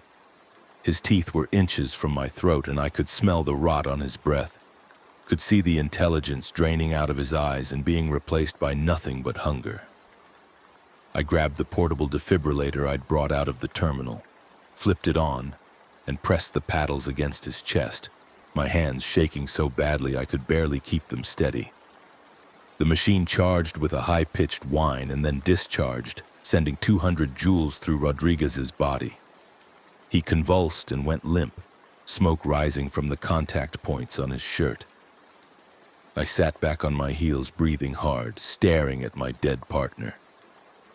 The defibrillator wasn't supposed to be used like that, wasn't supposed to be a weapon, but it had worked, and Rodriguez wasn't moving anymore, and I felt like I was going to vomit. Around me, the chaos was intensifying. More infected were pouring out of the terminal, chasing down airport workers and passengers, and the police who had arrived were trying to establish a perimeter, but they didn't understand what they were dealing with yet. We're still trying to use non-lethal force. And I watched an officer get overwhelmed by 3 infected attackers while his partner stood frozen in shock.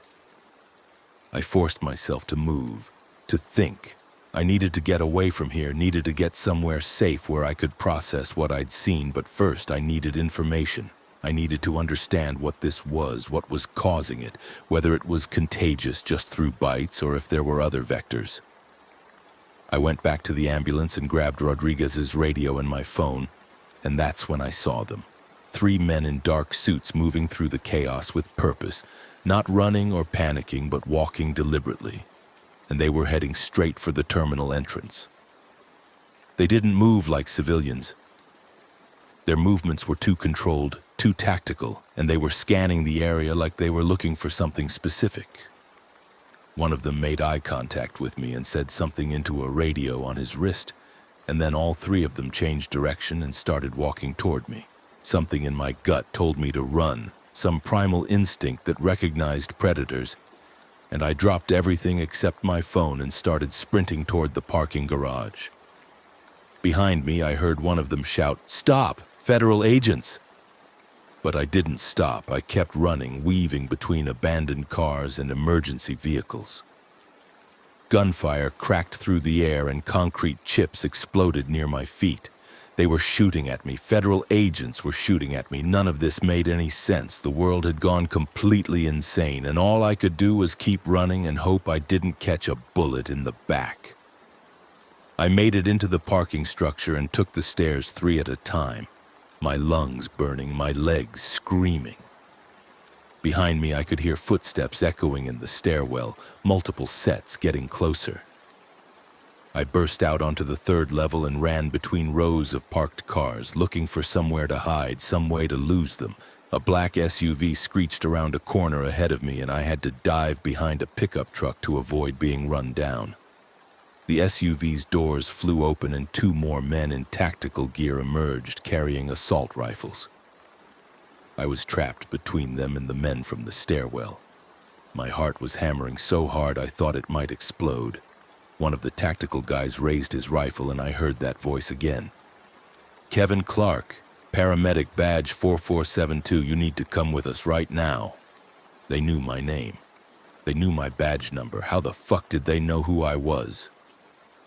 I looked around desperately for an escape route and saw a narrow gap between 2 concrete pillars that the SUV couldn't follow through.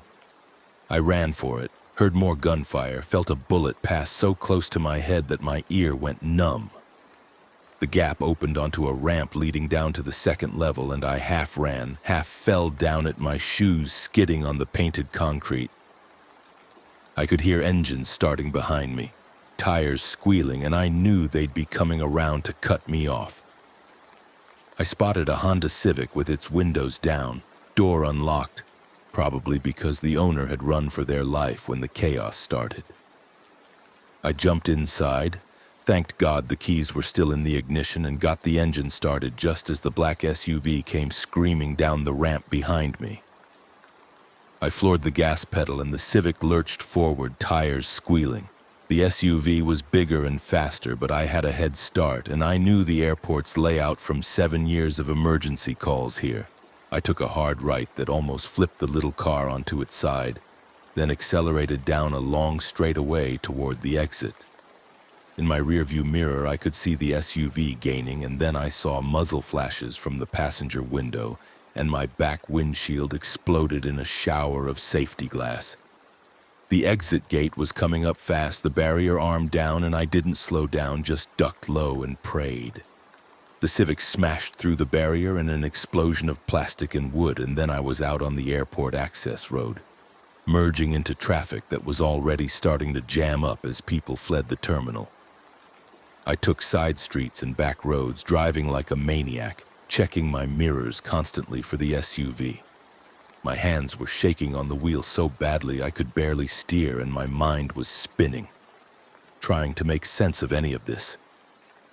Federal agents chasing me, Rodriguez dead and turned into some kind of zombie. People eating each other in the airport terminal. And those 3 men in suits, the first ones I'd seen, they'd been going into the terminal on purpose, walking calmly into hell. And I suddenly realized what that meant. They were looking for something, or someone. Someone from one of those international flights. Patient Zero, maybe, the source of the infection.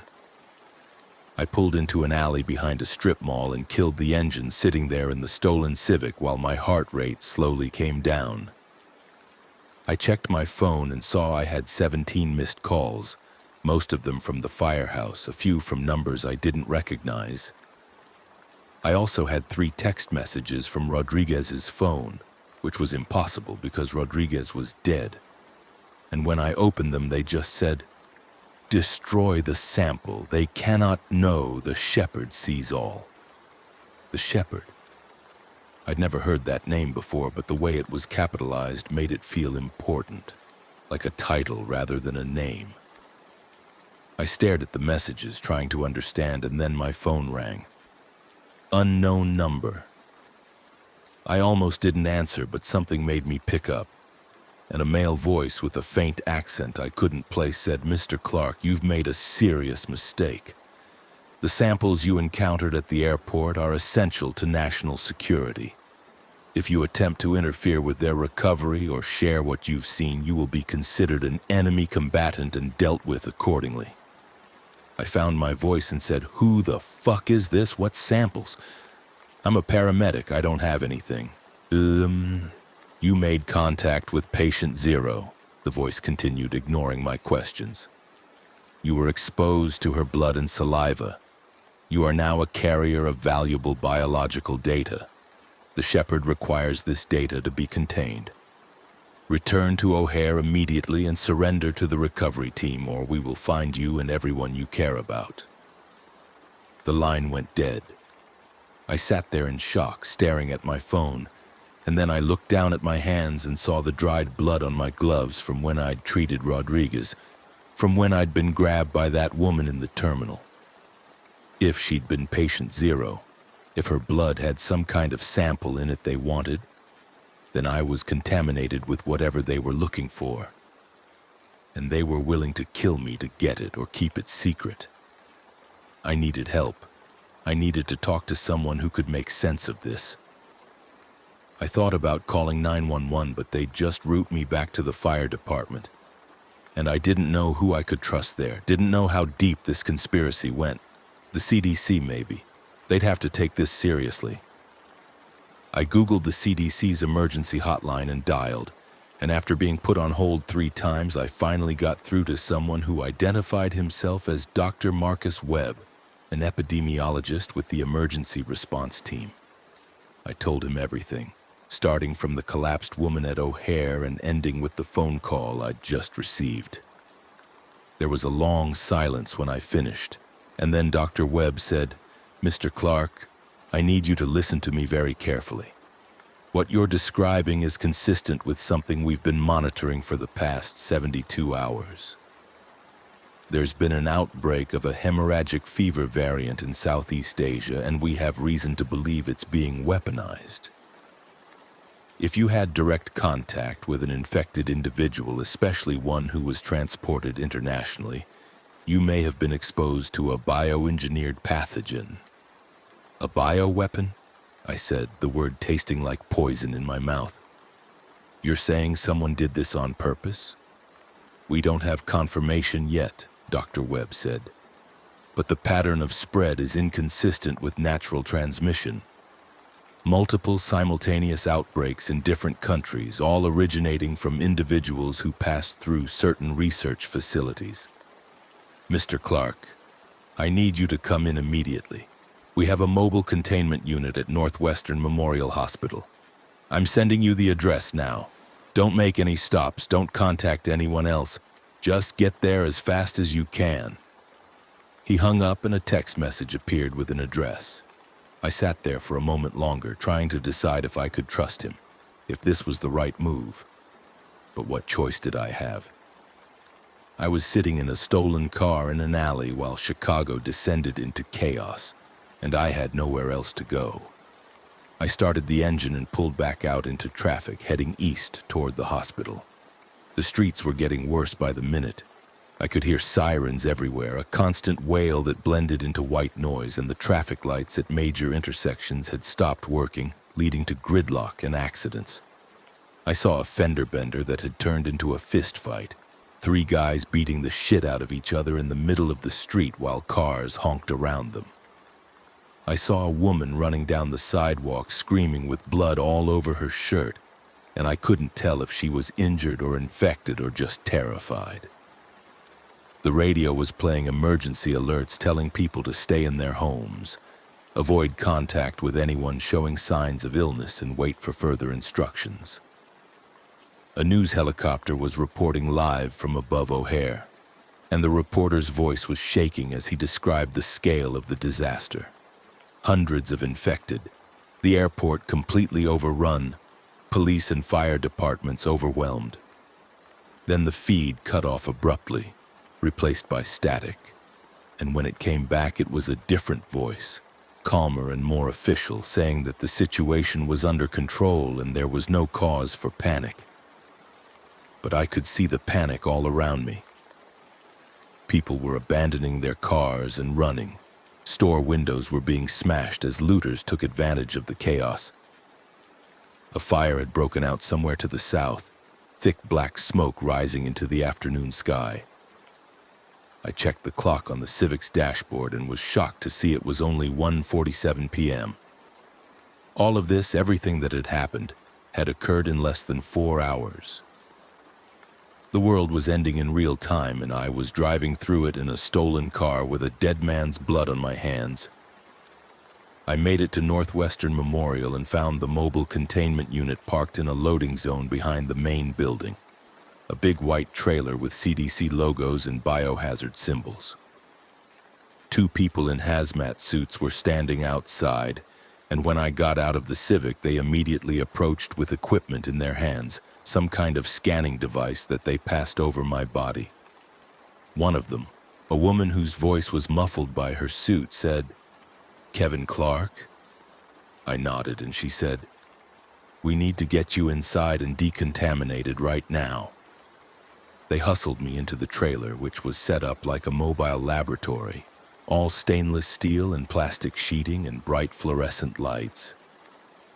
Dr. Webb was there, also in a hazmat suit, and he directed me to sit on an examination table while they started taking samples, blood draws, swabs from my mouth and nose, scraping under my fingernails.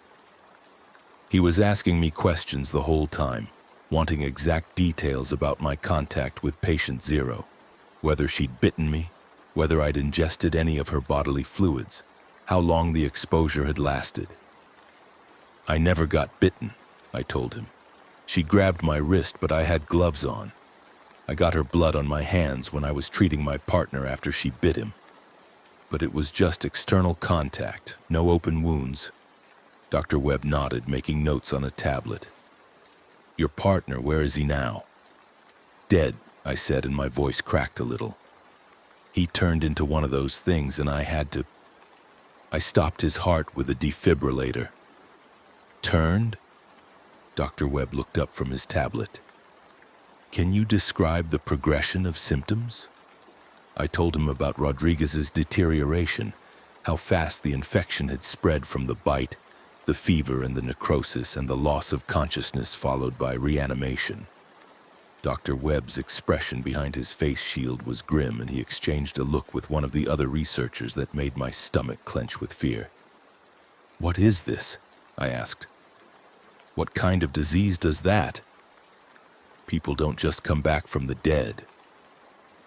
"They're not coming back from the dead," Dr. Webb said quietly. "The pathogen attacks the central nervous system and causes a catastrophic cascade of cellular death, but it preserves certain primitive brain functions. Specifically the hypothalamus and the brainstem.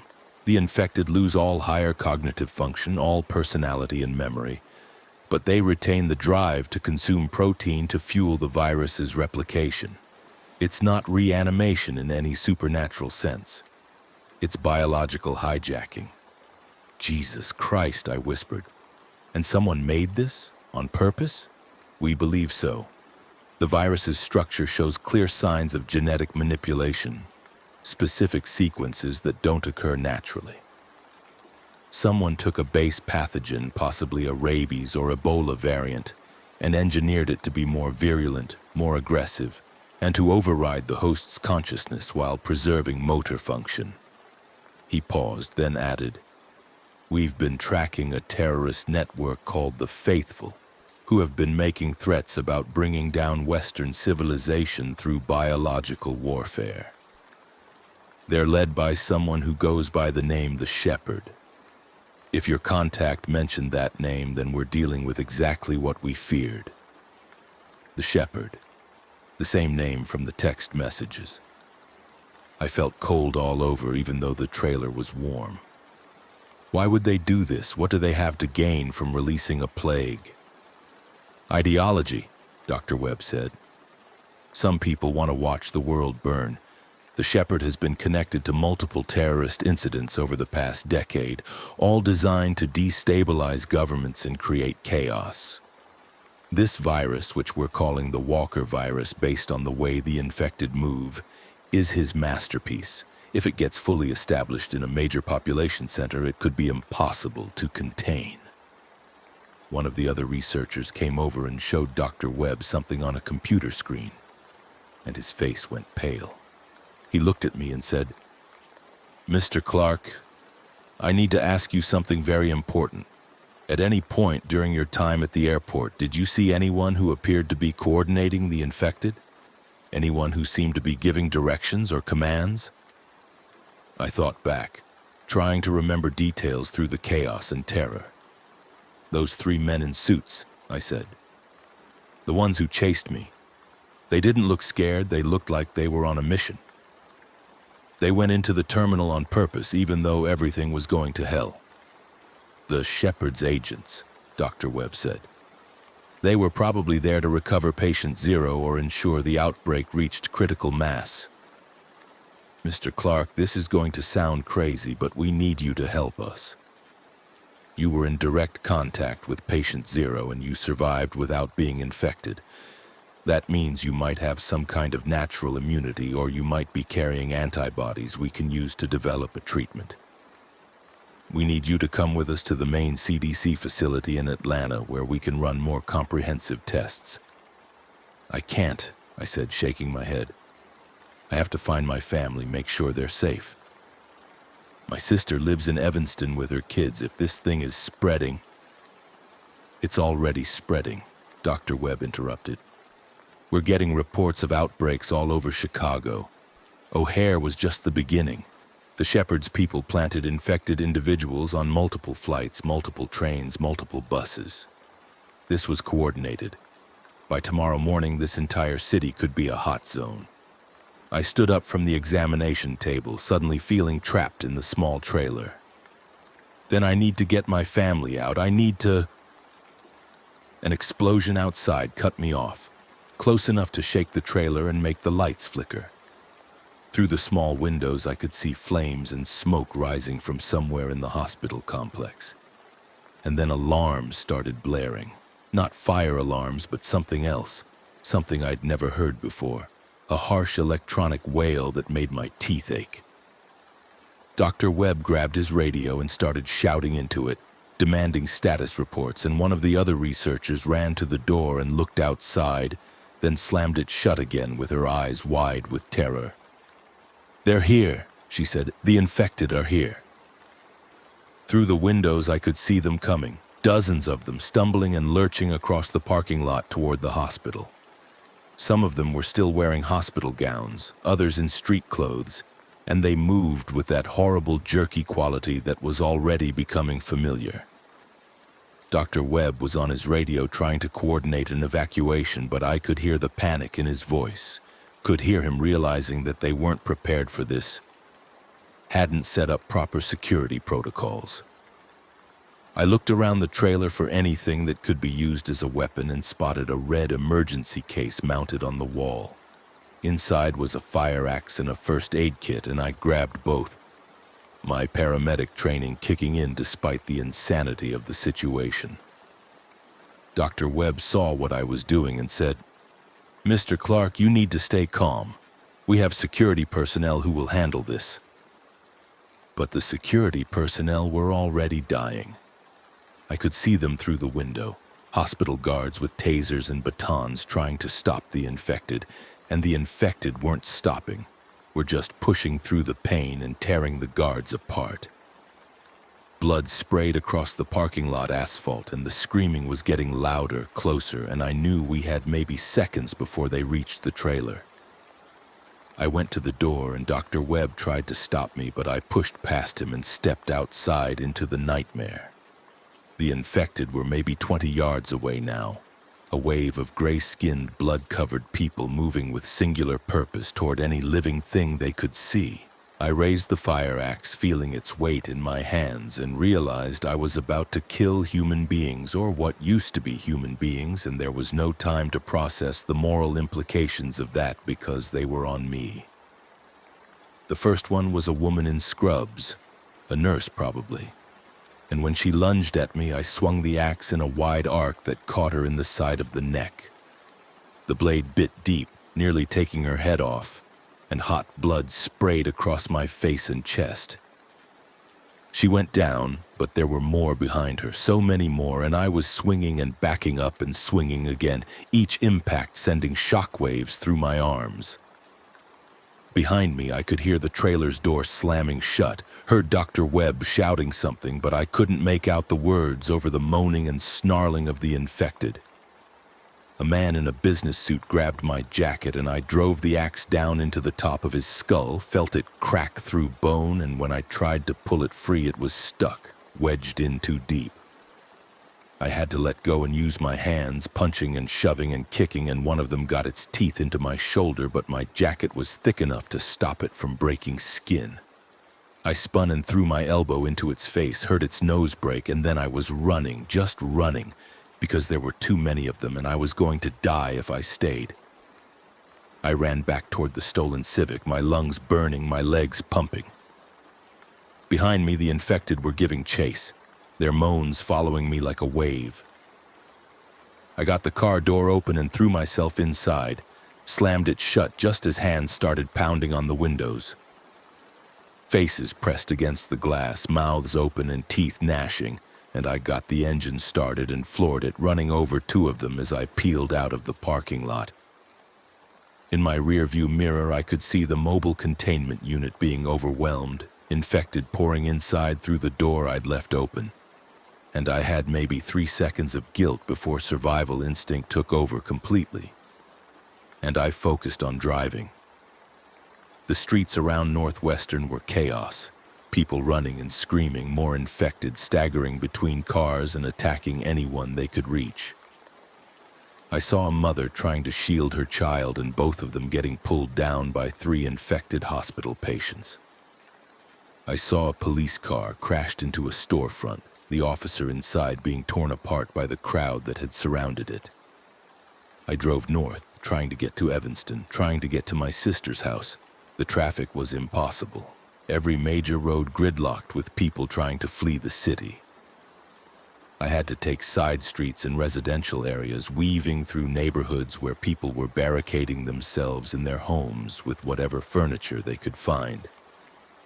I passed a church where the infected were pounding on the doors while the people inside prayed and screamed. I passed a grocery store being looted by desperate civilians while infected wandered through the aisles alongside them, sometimes attacking, sometimes just moving past like they couldn't distinguish between the living and the dead. My phone rang again. Unknown number. I almost didn't answer, but something made me pick up, and that same accented voice from before said, "Kevin Clark, you're proving to be quite resilient. The shepherd is impressed." "Fuck you," I said, my voice raw. "Fuck you and fuck the shepherd and fuck everyone involved in this." "Such anger," the voice said calmly, "but perhaps justified. You've lost your partner, you've lost your sense of safety, and soon you'll lose everything else. The Walker virus is spreading faster than your government anticipated. Chicago will fall within 48 hours. But the shepherd is merciful. He offers you a choice. I don't want anything from you people. You have something we need, Mr. Clark. The blood samples from patient 0 that you came into contact with. They contain a unique strain marker that could help our enemies develop a countermeasure. We can't allow that. Bring yourself to the address I'm about to send you. Surrender the contaminated materials and we'll ensure you and your family survive what's coming. And if I don't, then we'll kill everyone you love and we'll make sure you watch before we kill you too. The shepherd's reach is long, Mr. Clark. There's nowhere in this dying city where we can't find you. The line went dead again and a text came through with an address in the Loop downtown in the financial district. I threw the phone onto the passenger seat and gripped the steering wheel hard enough to make my knuckles white. They had my name. They knew about my family. They were tracking me somehow. My sister Sarah, her 2 kids Emma and Jake, they were all in danger because of me because I'd been unlucky enough to respond to a call at the airport. I tried calling Sarah, but her phone went straight to voicemail. I left a message telling her to get out of the city, to take the kids and drive as far as she could, somewhere rural where the infection wouldn't spread as fast. I didn't know if she'd get the message, didn't know if she was even alive, but I had to try. I kept driving north through the deteriorating city, and everywhere I looked I saw the same thing. Society collapsing in real time. The thin veneer of civilization peeling away to reveal the chaos underneath. The sun was starting to set, painting the sky orange and red like the city was already burning, and maybe it was. I could see fires in multiple directions now, thick columns of smoke rising into the evening air. The power was out in some neighborhoods, leaving blocks of houses dark and silent. I heard gunfire, not the controlled pops of police weapons, but the sustained rattle of automatic fire, and I realized the National Guard must have been deployed, that this was turning into a war zone. I made it to Sarah's street in Evanston just as full dark was falling, and the first thing I noticed was that her house was dark, no lights on inside. Her car was still in the driveway, which meant she hadn't evacuated yet, and I felt a surge of hope mixed with terror. I parked the Civic on the street and approached the house cautiously, listening for any sounds of movement. The neighborhood was eerily quiet, most houses dark, a few with lights burning behind curtains. A dog was barking somewhere, a continuous desperate sound, and I could hear a car alarm going off blocks away. I went up to Sarah's front door and tried the handle. Locked. I knocked and called her name, keeping my voice low, not wanting to attract attention from anything that might be lurking in the dark. No answer. I went around to the back door and found it unlocked, which immediately set off alarm bells in my head. Sarah was paranoid about home security, always locked everything, and if the back door was open, it meant either she'd left in a hurry or something had gotten in. I stepped into the kitchen and immediately smelled blood, fresh and copper sweet. My heart dropped into my stomach. I pulled out my phone and used its flashlight, sweeping the beam across the room. There was blood on the floor, a trail of it leading from the kitchen into the living room, and I followed it with dread building in my chest like a physical weight. I found Sarah in the living room, lying on the floor next to the overturned coffee table. She'd been attacked, multiple bites on her arms and neck, and there was so much blood I couldn't believe she was still breathing. But she was, shallow and labored. I dropped to my knees beside her and checked for a pulse, found it weak and thready, and her skin was already going gray, already showing the signs of infection. She must have been bitten within the last hour, maybe less. Her eyes fluttered open and focused on me with effort. "Kevin," she whispered, her voice barely audible. "The kids. I got them out. Neighbors took them. North." "Where north?" I asked, my hands shaking as I tried to assess her wounds.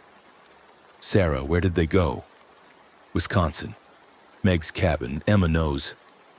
Her hand gripped mine with surprising strength. Don't let me turn, please. Don't let me become one of those things. I felt tears burning in my eyes, my throat closing up. Sarah, no, I can get you help. There's no help, she said. And she was right. I could see it in her eyes, could see that she knew what was happening to her and had accepted it. Please, Kevin, do it now, before I'm gone. I couldn't move. I sat there frozen while my sister looked up at me with lucid, terrified eyes, begging me to kill her before the infection took her mind and turned her into a monster. I'd been a paramedic for 7 years. I dedicated my life to saving people, and now the person I loved most in the world was asking me to end hers. Kevin, she whispered again, and her grip on my hand was getting weaker. Please. Think of the kids. They can't see me like that. I looked around desperately for something I could use, something quick and painless, and my eyes landed on one of the throw pillows from the couch. I picked it up with trembling hands, and Sarah nodded slightly, understanding, giving me permission. I pressed the pillow over her face, gently at first and then harder as she struggled reflexively, her body fighting for air even as her mind was begging for release. It took longer than I thought it would. When it was over, I sat back against the wall and stared at what I'd done. At my sister's body lying still on the floor, and something broke inside me that would never be fixed.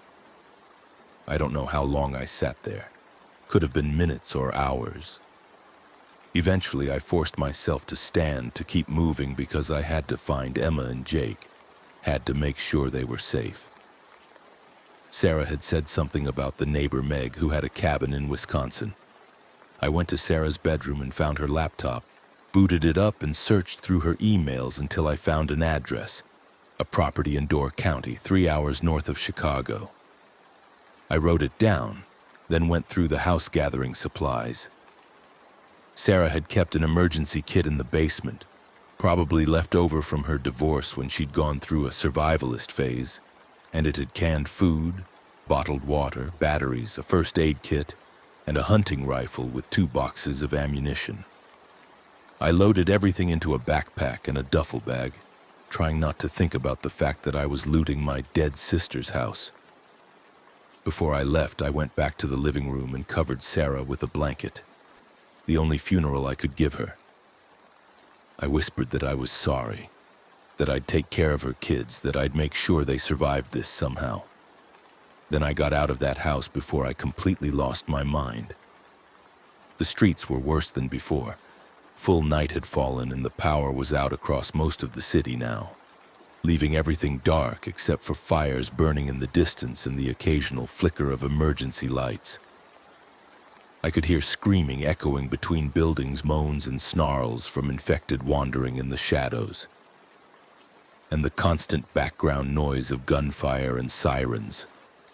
The government's official position was still that things were under control, that people should remain calm and stay in their homes, but anyone with eyes could see that was a lie. Chicago was falling block by block, neighborhood by neighborhood.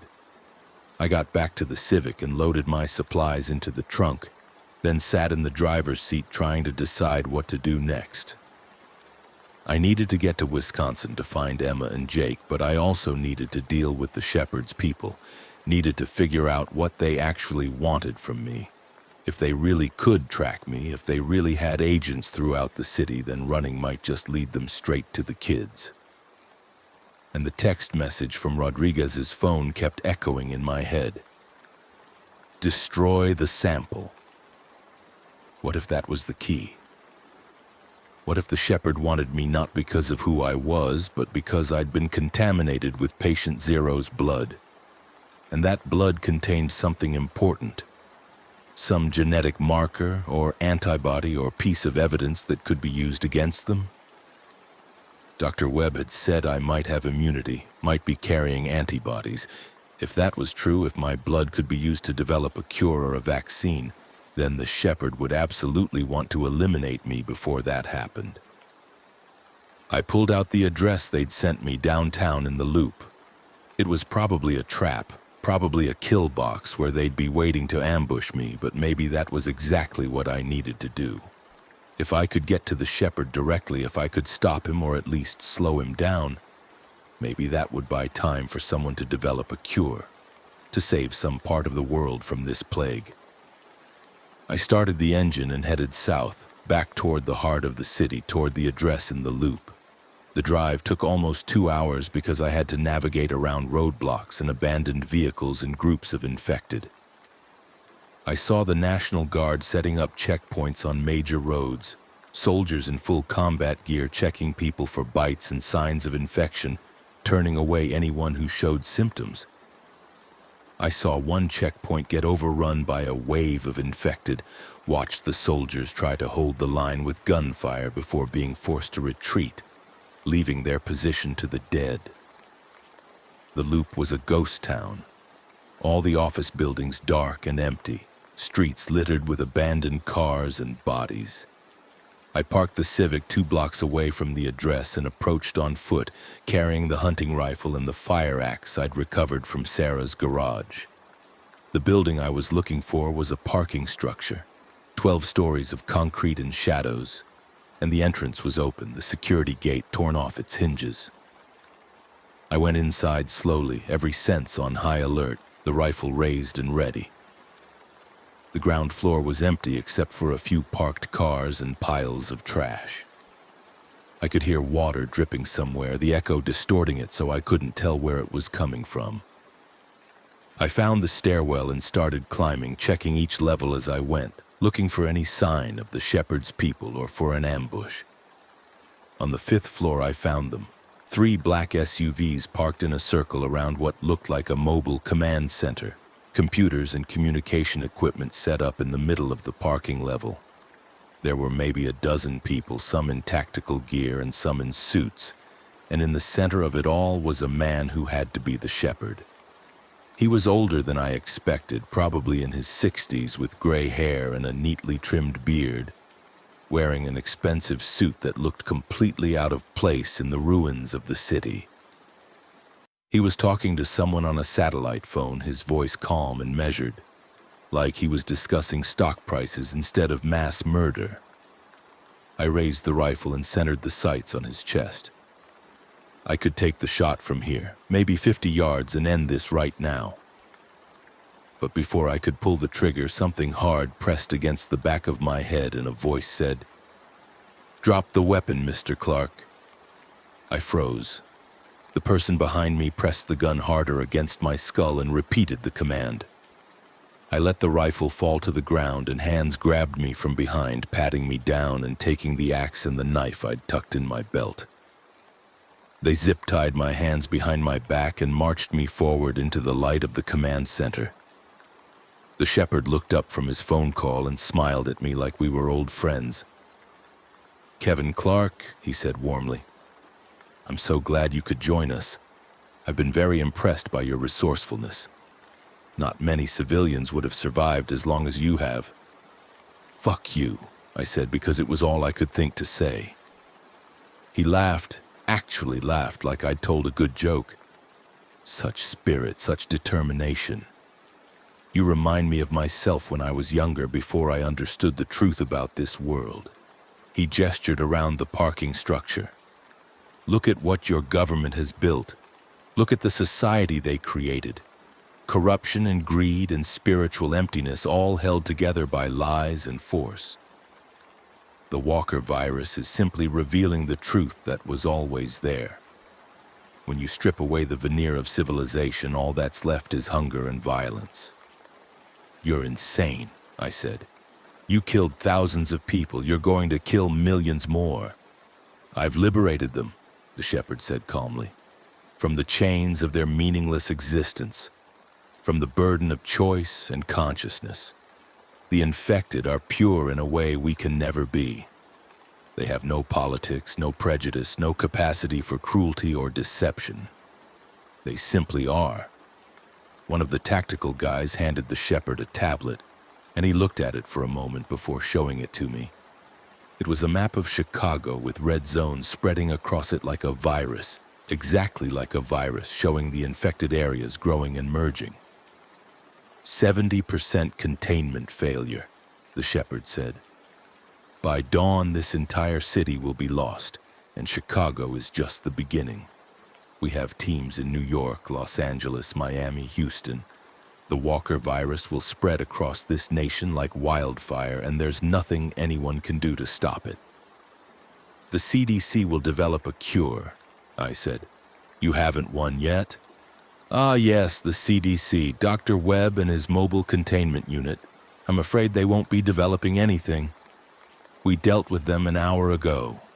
He gestured to one of his men who brought over a laptop and showed me video footage of the Northwestern parking lot, the mobile trailer burning, bodies scattered around it. No survivors, no samples, no hope of a quick cure. I felt sick. Dr. Webb and his team all dead because they'd tried to help me, tried to understand the virus and stop it. Why? I asked.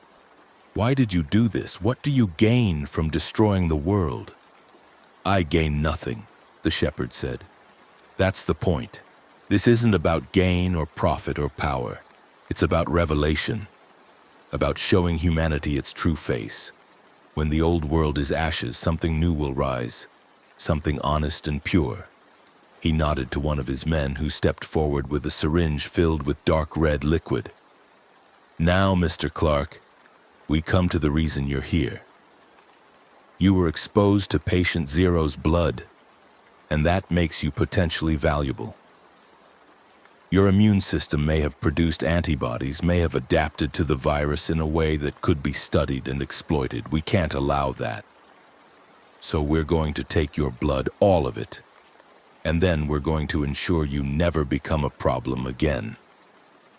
The man with the syringe grabbed my arm and I tried to pull away, but there were too many of them holding me down. The needle pierced my skin and I felt the sharp sting, felt my blood being drawn out and transferred into collection vials. They filled 6 vials and then the shepherd examined them in the light, holding them up like precious gems. Remarkable, he said softly. The human body's attempt to fight back against extinction. Futile, of course, but remarkable nonetheless. He looked at me with something that might have been pity. I'm going to offer you a choice, Mr. Clark, because I believe in free will even as I work to destroy the corrupt system you were born into. You can die here quickly and painlessly, or you can be released and die slowly out there with the rest of your species. What do you prefer? I looked around the parking structure, at all the armed men surrounding me, at the shepherd with his calm, insane smile, and I realized I had one chance, one single opportunity to stop this or at least hurt him. The zip ties around my wrists were plastic, standard issue, and I'd learned how to break them during a training session years ago, back when the firehouse had brought in a self-defense instructor. You had to get your hands positioned right, build up momentum and strike down hard while pulling your arms apart. I didn't let myself think about the odds or the fact that I was probably about to die. I just acted. I raised my arms above my head while simultaneously dropping to my knees, building momentum, and then I brought my hands down as hard as I could while yanking them apart. The zip tie snapped with a crack like a gunshot and my hands were free and I was already moving, throwing myself forward at the shepherd before anyone could react. I tackled him around the waist and we went down hard, my weight driving him into the concrete. His head bounced off the ground with a wet thud and I heard him grunt in pain. One of the blood vials shattered, spraying my contaminated blood across both of us, and I scrambled to grab anything I could use as a weapon. My hand closed around a scalpel that had been lying on one of the equipment tables, probably used for the blood draw, and I drove it forward with all my strength. The blade caught the shepherd in the left eye, sinking in deep, punching through the orbital socket and into his brain. He made a terrible gurgling sound and his body convulsed beneath me, his hands grabbing at my arms but already losing strength. I twisted the scalpel and pushed it deeper, making sure, and then bullets started flying and I threw myself sideways behind one of the SUVs as the Shepherd's men opened fire. Rounds pinged off the vehicle's armored shell and shattered the windows, and I was scrambling on my hands and knees looking for any way out. I spotted the rifle I'd dropped earlier, maybe 15 feet away, and I made a desperate lunge for it just as one of the tactical guys came around the SUV. We crashed together and went rolling, and he was stronger than me, better trained, and he got his hands around my throat and started squeezing. I couldn't breathe. Darkness was creeping in at the edges of my vision. My hand slapped against the concrete frantically and found a piece of broken glass from the shattered blood vial. And I grabbed it even though it cut deep into my palm, and I drove it into the side of the tactical guy's neck. Hot blood sprayed across my face as I hit his carotid artery, and he released my throat and grabbed at the wound, trying to stop the bleeding, but it was already too late for him. I got to the rifle and came up shooting, working the bolt action as fast as I could, putting rounds into anyone I could see. I wasn't aiming for precision, just trying to create chaos and fear, trying to make them take cover long enough for me to get to the stairwell.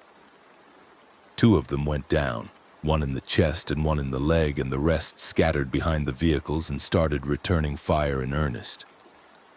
I ran for the stairs, bullets chewing up the concrete around me, and I made it through the door just as something hit me in the back, a sledgehammer blow that sent me sprawling forward.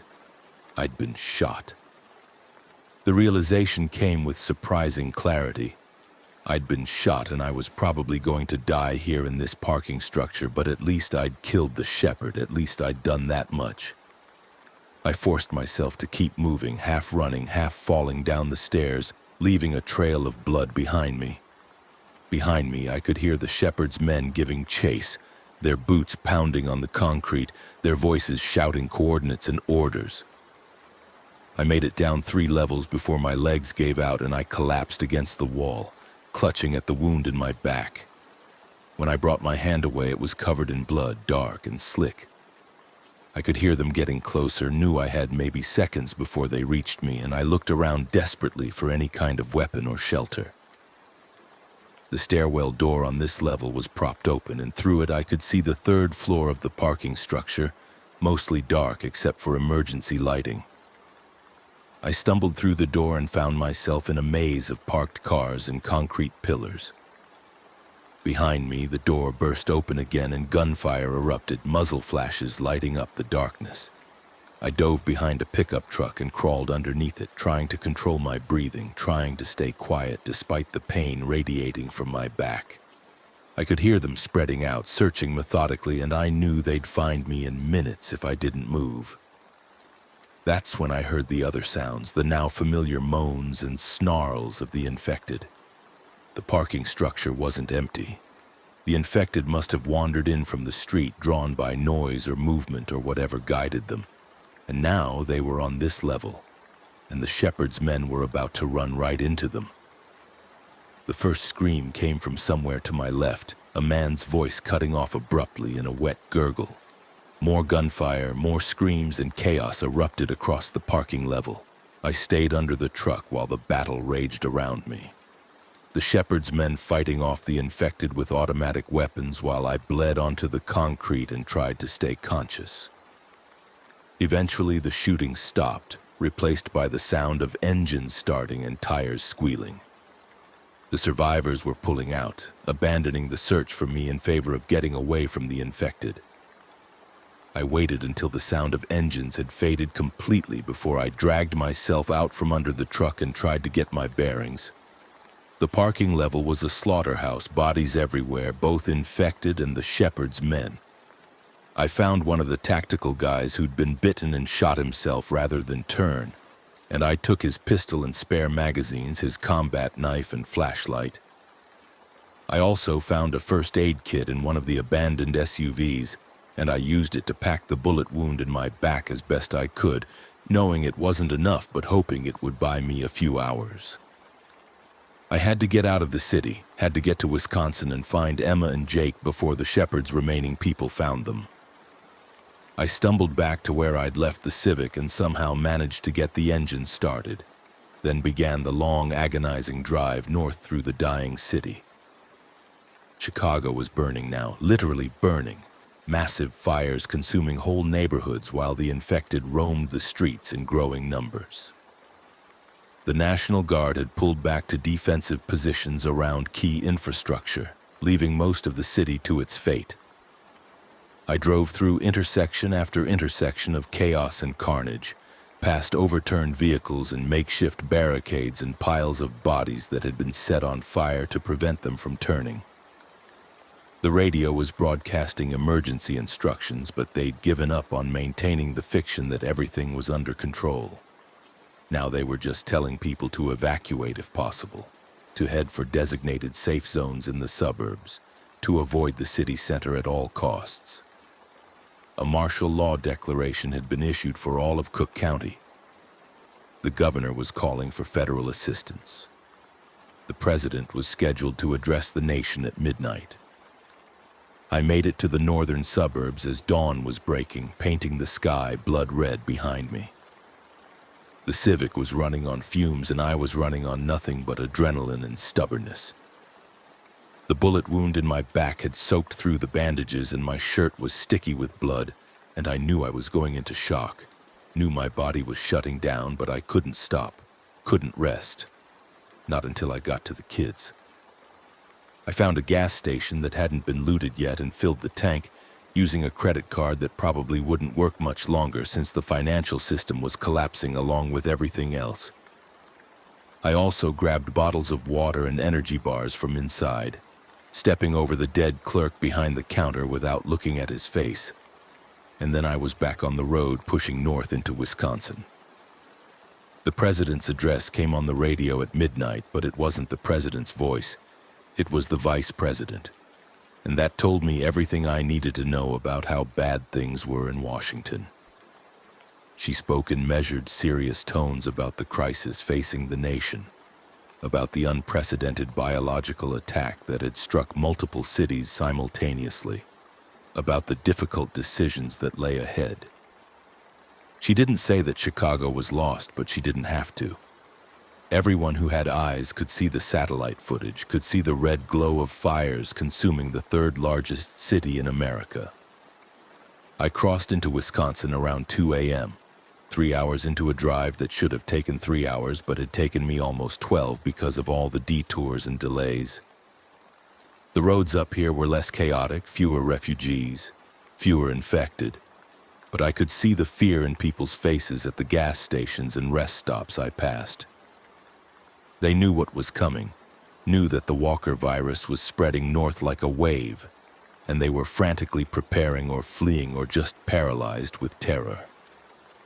I found Meg's cabin just as the sun was rising again, a small structure on the shore of Lake Michigan, surrounded by pine trees and isolated from any neighbors.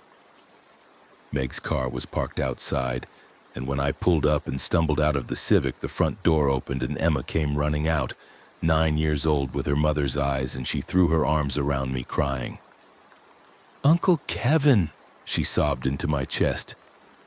"Mom said you'd come. She said you'd find us." I held her and tried not to pass out from the pain and blood loss. Over her shoulder I could see Jake, 6 years old, peeking out from behind Meg's legs in the doorway. Meg herself looked terrified but determined, a hunting rifle in her hands, and when she saw the blood on my back, her face went pale. "Jesus Christ, Kevin, you're shot. Get inside, let me look at it."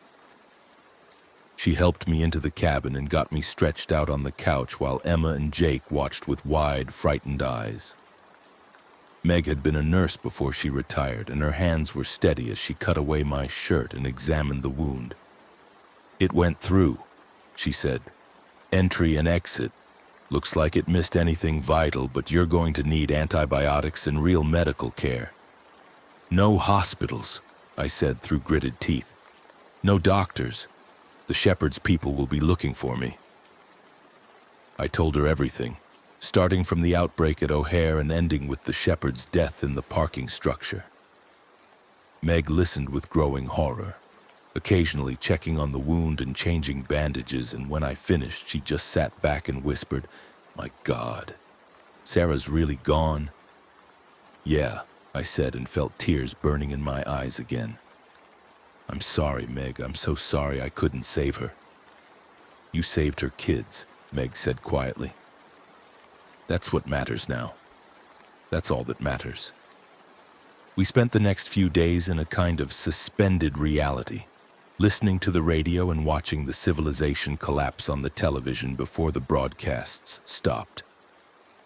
Chicago was officially declared a lost zone on the third day, and the government made the decision that I knew was coming, the only decision that made sense from a containment standpoint, even though it was monstrous beyond words. They evacuated a perimeter around the city, and then they dropped a nuclear bomb on the loop, right on top of the financial district where I'd killed the shepherd. The shockwave reached us even this far north, a distant rumble that rattled the windows and made the lake water ripple. Emma and Jake cried, and I held them while we watched the mushroom cloud rise on the television, watched Chicago die in fire and radiation. 4 million people lived in that city and its suburbs. Maybe some of them got out in time. Probably most of them didn't. But it didn't matter because the Walker virus had already spread beyond Chicago's borders. Milwaukee fell next, then Detroit, then Cleveland. The infection was moving faster than anyone could have predicted, and within 2 weeks, the entire Great Lakes region was a hot zone. The government tried more nuclear strikes, tried quarantine zones and military interventions, tried everything they could think of, but nothing worked.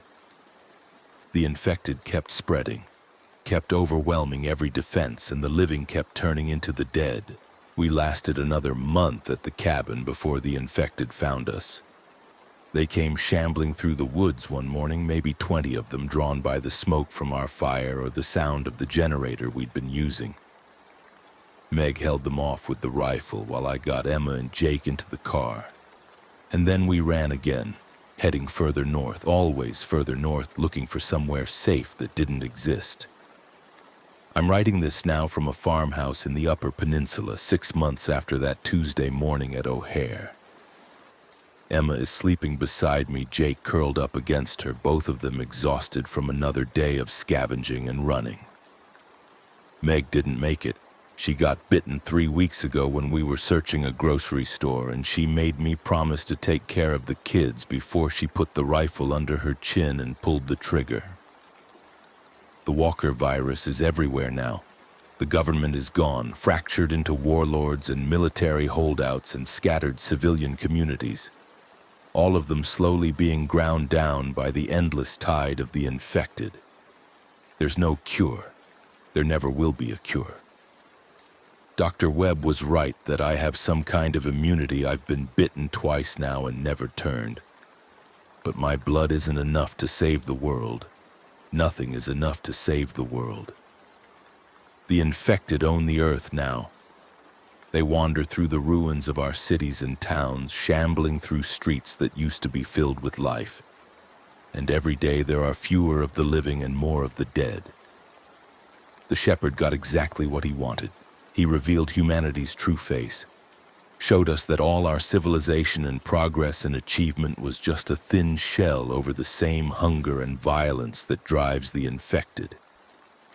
I keep thinking about that moment in the parking structure, the scalpel sliding into the shepherd's eye, and I wonder if it mattered at all. He's dead, but his virus lives on. His network is scattered, but the world is still ending. I killed him, but I couldn't stop what he started. Couldn't save Sarah or Rodriguez or Dr. Webb or any of the millions who died screaming. Emma stirred in her sleep and whispered, "Uncle Kevin?" And I told her everything was okay, even though it wasn't. Even though it would never be okay again. Outside I could hear them moaning, the infected, always getting closer, always hunting. We'll have to move again soon, find somewhere else to hide, keep running until we can't run anymore. This is the world now. This is all that's left. The dead walking and the living dying and the slow, inevitable extinction of everything we were. The shepherd won. The zombies prevailed. And all I can do is keep these kids alive for one more day, one more hour, one more minute, because that's all that's left of meaning in a meaningless world. The infection continues to spread. There is no cure. There is no hope. There is only survival, and survival is just another word for watching everyone you love die while you wait for your turn. This is how the world ends, not with a bang, but with a moan. Now let's move on to the next story. As we pulled out of Union Station at 6:15 right on schedule, the sun was just starting to paint the eastern sky with bands of orange and pink, and Chicago's skyline fell away behind us as we rolled through the suburbs and into the flat expanses of Illinois farmland. I'd called Maria before departure like I always did, waking her up just enough to hear her sleepy voice tell me she loved me and to be safe. And she'd reminded me that our daughter Sophie had a soccer game on Saturday that I'd promised to attend if I got back in time. Sophie was 9 years old and convinced she was going to play for the U.S. women's national team someday, and I believed her because when that kid set her mind to something, she made it happen. I'd promised Maria and Sophie both that this would be my last run for a while, that I'd take some time off and actually be home for more than a few days between trips. Maybe take them to Disney World like we'd been planning for 2 years. But first I had to get to Los Angeles and back, which meant 43 hours west and then 43 hours east, and then I'd have my 2 weeks off. The morning rolled on smooth and easy, with Marcus handling the throttle under my supervision while I sipped my coffee and watched the countryside slide past at 79 miles per hour. Eddie came forward from the passenger cars around 8 to shoot the shit for a while, telling me about his grandson's baseball game and complaining about the new scheduling system corporate had implemented. And he mentioned in passing that there'd been some weird news reports that morning about people getting sick in New York and Boston. Some kind of flu outbreak that had hospitals overwhelmed. I didn't think much of it at the time. Flu outbreaks happened every year, and the news always made them sound worse than they were. So I just nodded and told him my niece in Brooklyn had mentioned something similar in a text message the day before, saying the subways were half empty because so many people were calling in sick to work. We made our first stop in Galesburg, Illinois, right on time at 9:35, and I watched from the cab as about 20 passengers boarded and a dozen got off, all of it routine and smooth. A couple of the new passengers looked a little rough, one guy coughing pretty hard as he climbed the stairs into the coach car, but again, nothing that seemed unusual for a train full of travelers in early spring when everyone's immune system was shot from the long winter. Marcus asked me about my time in the Army, wanting to know what it was like managing military freight trains in a war zone, and I told him some stories about running supply lines through the Iraqi desert, about how the insurgents would sometimes plant IEDs along the tracks and how we'd have to sweep every mile before a convoy. About the time our train got hit by an RPG and I had to keep it moving with half the cargo cars on fire. I told him about the friends I'd lost over there, good soldiers who'd trusted me to keep them safe, and how that weight never really left you, how you carried those names with you forever. He listened with wide eyes, probably not expecting the conversation to get that heavy. But I wanted him to understand that operating a train wasn't just about moving tonnage from point A to point B. It was about responsibility for every single life that depended on you doing your job right. By the time we crossed into Iowa and made our stop in Fort Madison around noon, I was getting hungry and working my way through the sandwich Maria had packed, turkey and Swiss on wheat with that spicy mustard I liked, and Eddie radioed from the passenger cars to say everything was smooth back there, no problems, just the usual mix of tourists and business travelers and families heading west. But then we crossed into Missouri and things started to feel off in ways I couldn't quite pin down. It was nothing obvious, nothing I could point to and say, "There, that's wrong." But something in my gut was twisting. That old combat instinct that had kept me alive in Iraq starting to whisper warnings I couldn't ignore. Eddie radioed again around 2 in the afternoon, his voice tight in a way that made me sit up straighter, and he said we had a situation in coach car 3, that a passenger had collapsed and wasn't responding, and could I call ahead to the next station to have an ambulance ready. I told him yes and got on the radio to dispatch, explaining that we had a medical emergency and needed EMS standing by at Kansas City, which was our next major stop about 3 hours away. And dispatch confirmed and said they'd have paramedics waiting on the platform. Marcus asked if we should stop sooner, if we should pull over at one of the smaller stations. But I explained that most of those little towns didn't have the medical facilities we'd need, that Kansas City was our best bet, and Eddie agreed when I radioed him back. He said the passenger was a middle-aged woman who'd been looking sick since Chicago, pale and sweating, and she'd just sort of slumped over in her seat and started convulsing, and now she was unconscious but breathing, and a retired nurse in the car was staying with her and keeping her stable. I told Eddie to keep me updated every 15 minutes, and I pushed the chief as fast as regulations would allow, keeping us at track speed but not exceeding it because the last thing we needed was to derail the whole train trying to rush. Marcus was quiet now, sensing the tension, and he kept glancing at me like he wanted to ask something but didn't know what. Kansas City came into view through the late afternoon haze, the Missouri River glinting in the sunlight and the downtown skyline rising up ahead of us. And I brought us into Union Station as smooth as silk, barely feeling the brakes engage as we rolled to a stop at the platform. The paramedics were waiting like dispatch had promised, and I watched from the cab as they boarded coach car 3 with their equipment. And maybe 5 minutes later they were bringing the woman out on a stretcher, her face gray and her body still, and I couldn't tell if she was breathing or not. Eddie supervised the situation and then gave me the all clear to depart, and we were rolling again within 20 minutes back on schedule despite the delay, heading west across Kansas as the sun started its long slide toward the horizon. I tried calling Maria during our brief stop but got her voicemail, so I left a message telling her about the medical emergency and that everything was fine now, that I loved her and would call again when we stopped in La Junta, Colorado later that night. The Kansas landscape stretched out flat and endless, golden wheat fields and distant grain elevators, the occasional farmhouse looking lonely under the vast sky.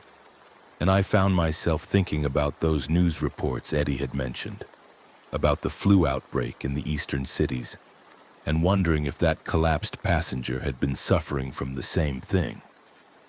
It seemed like a hell of a coincidence, but then again, trains were basically enclosed tubes where germs could spread like wildfire, everyone breathing the same recycled air for hours on end, and if someone got on sick, half the train could be infected before they reached their destination.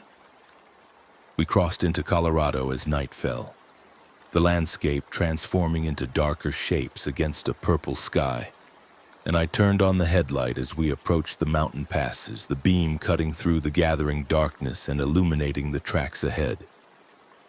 Eddie radioed again around 9, and this time his voice had an edge I'd never heard before. Something close to panic, and he said we had another medical emergency, this time in the sleeper car. A man who'd been found on the floor of his roomette by the attendant, unresponsive and bleeding from the mouth. I felt that twist in my gut turn into a full-blown alarm, and I asked Eddie if it was the same symptoms as the woman in Kansas City, and he said, yeah, pretty much, pale skin and convulsions, and now this bleeding that didn't make sense. I got on the radio to dispatch again, this time asking for EMS at our next stop in La Junta, but dispatch came back sounding confused and said they were getting reports of some kind of mass casualty event in Denver, that emergency services all across Colorado were being stretched thin, and they'd do their best but couldn't guarantee an ambulance would be available. That's when the first real threads of fear started weaving through my mind, because mass casualty events weren't normal, weren't something you just mentioned casually on a railroad dispatch channel. and I asked for clarification, but dispatch just repeated that they'd do their best and signed off. Marcus was staring at me now, and he asked what was going on, and I told him I didn't know, but something was wrong. Something bigger than just a sick passenger or two. La Junta came and went in a blur, the station dark and empty except for one police car with its lights flashing. No ambulance, no paramedics, just a cop who looked overwhelmed and told Eddie through the window that all medical services were diverted to Denver and Trinidad, that there'd been some kind of attack or outbreak or something, and he couldn't be more specific because information was all over the place. We departed La Junta 15 minutes late, and Eddie came forward to the cab, leaving the coaches in the hands of his assistant conductor, and his face was pale in the glow of the instrument lights.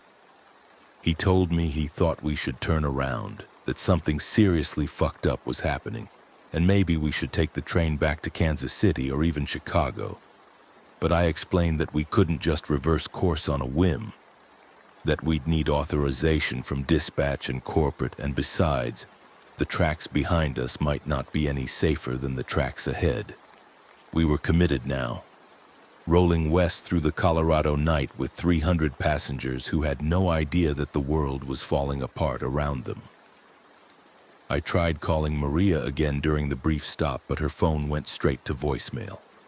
And that scared me more than anything else so far, because Maria always kept her phone charged and always answered when she saw my number. And the fact that it wasn't even ringing meant either the cell networks were down or something had happened to her. And I didn't want to think about which option was worse. Eddie and I made a decision then, standing in the engineer's cab with Marcus listening wide-eyed, that we'd keep going to our next major stop in Albuquerque, New Mexico, and there we'd figure out what the hell was happening and whether to continue the run or evacuate the passengers or what. The mountain passes were dark and narrow, the chief's headlight beam swinging through curves as we climbed and descended through the Rockies, and over the radio we started picking up scattered reports from other trains and from dispatch stations along the line, and none of it made sense, none of it fit together into a coherent picture. Someone said there were riots in Denver. Someone else said hospitals were turning people away. Another voice said the National Guard was being mobilized, and through it all there was this undercurrent of panic that was completely unprofessional, completely unlike the usually calm and organized railroad communication protocols. I kept the chief moving, kept us on schedule, because that's what I knew how to do. That's what the Army had trained into me. When everything's falling apart, you stick to the mission, you follow procedure, you keep your people moving towards safety.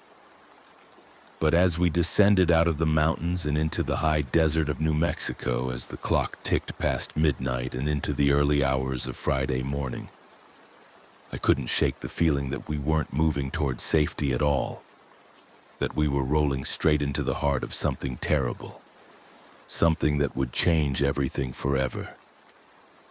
Marcus fell asleep in his seat around 1 a.m, exhausted by the tension and the late hour. And Eddie went back to check on the passengers, radioing every 30 minutes to give me updates, and each time his voice sounded more strained, more worried.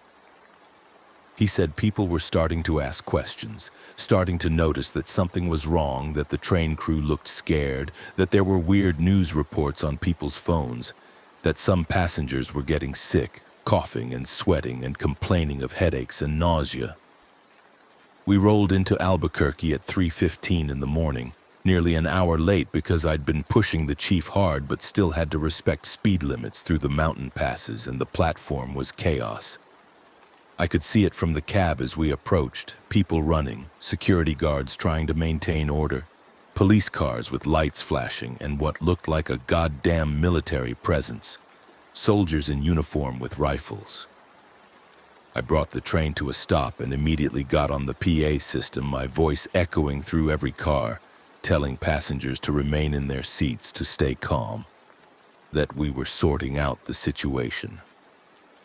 Eddie radioed and said he was going out to talk to whoever was in charge, and I watched through the cab window as he descended to the platform and approached a cluster of cops and soldiers.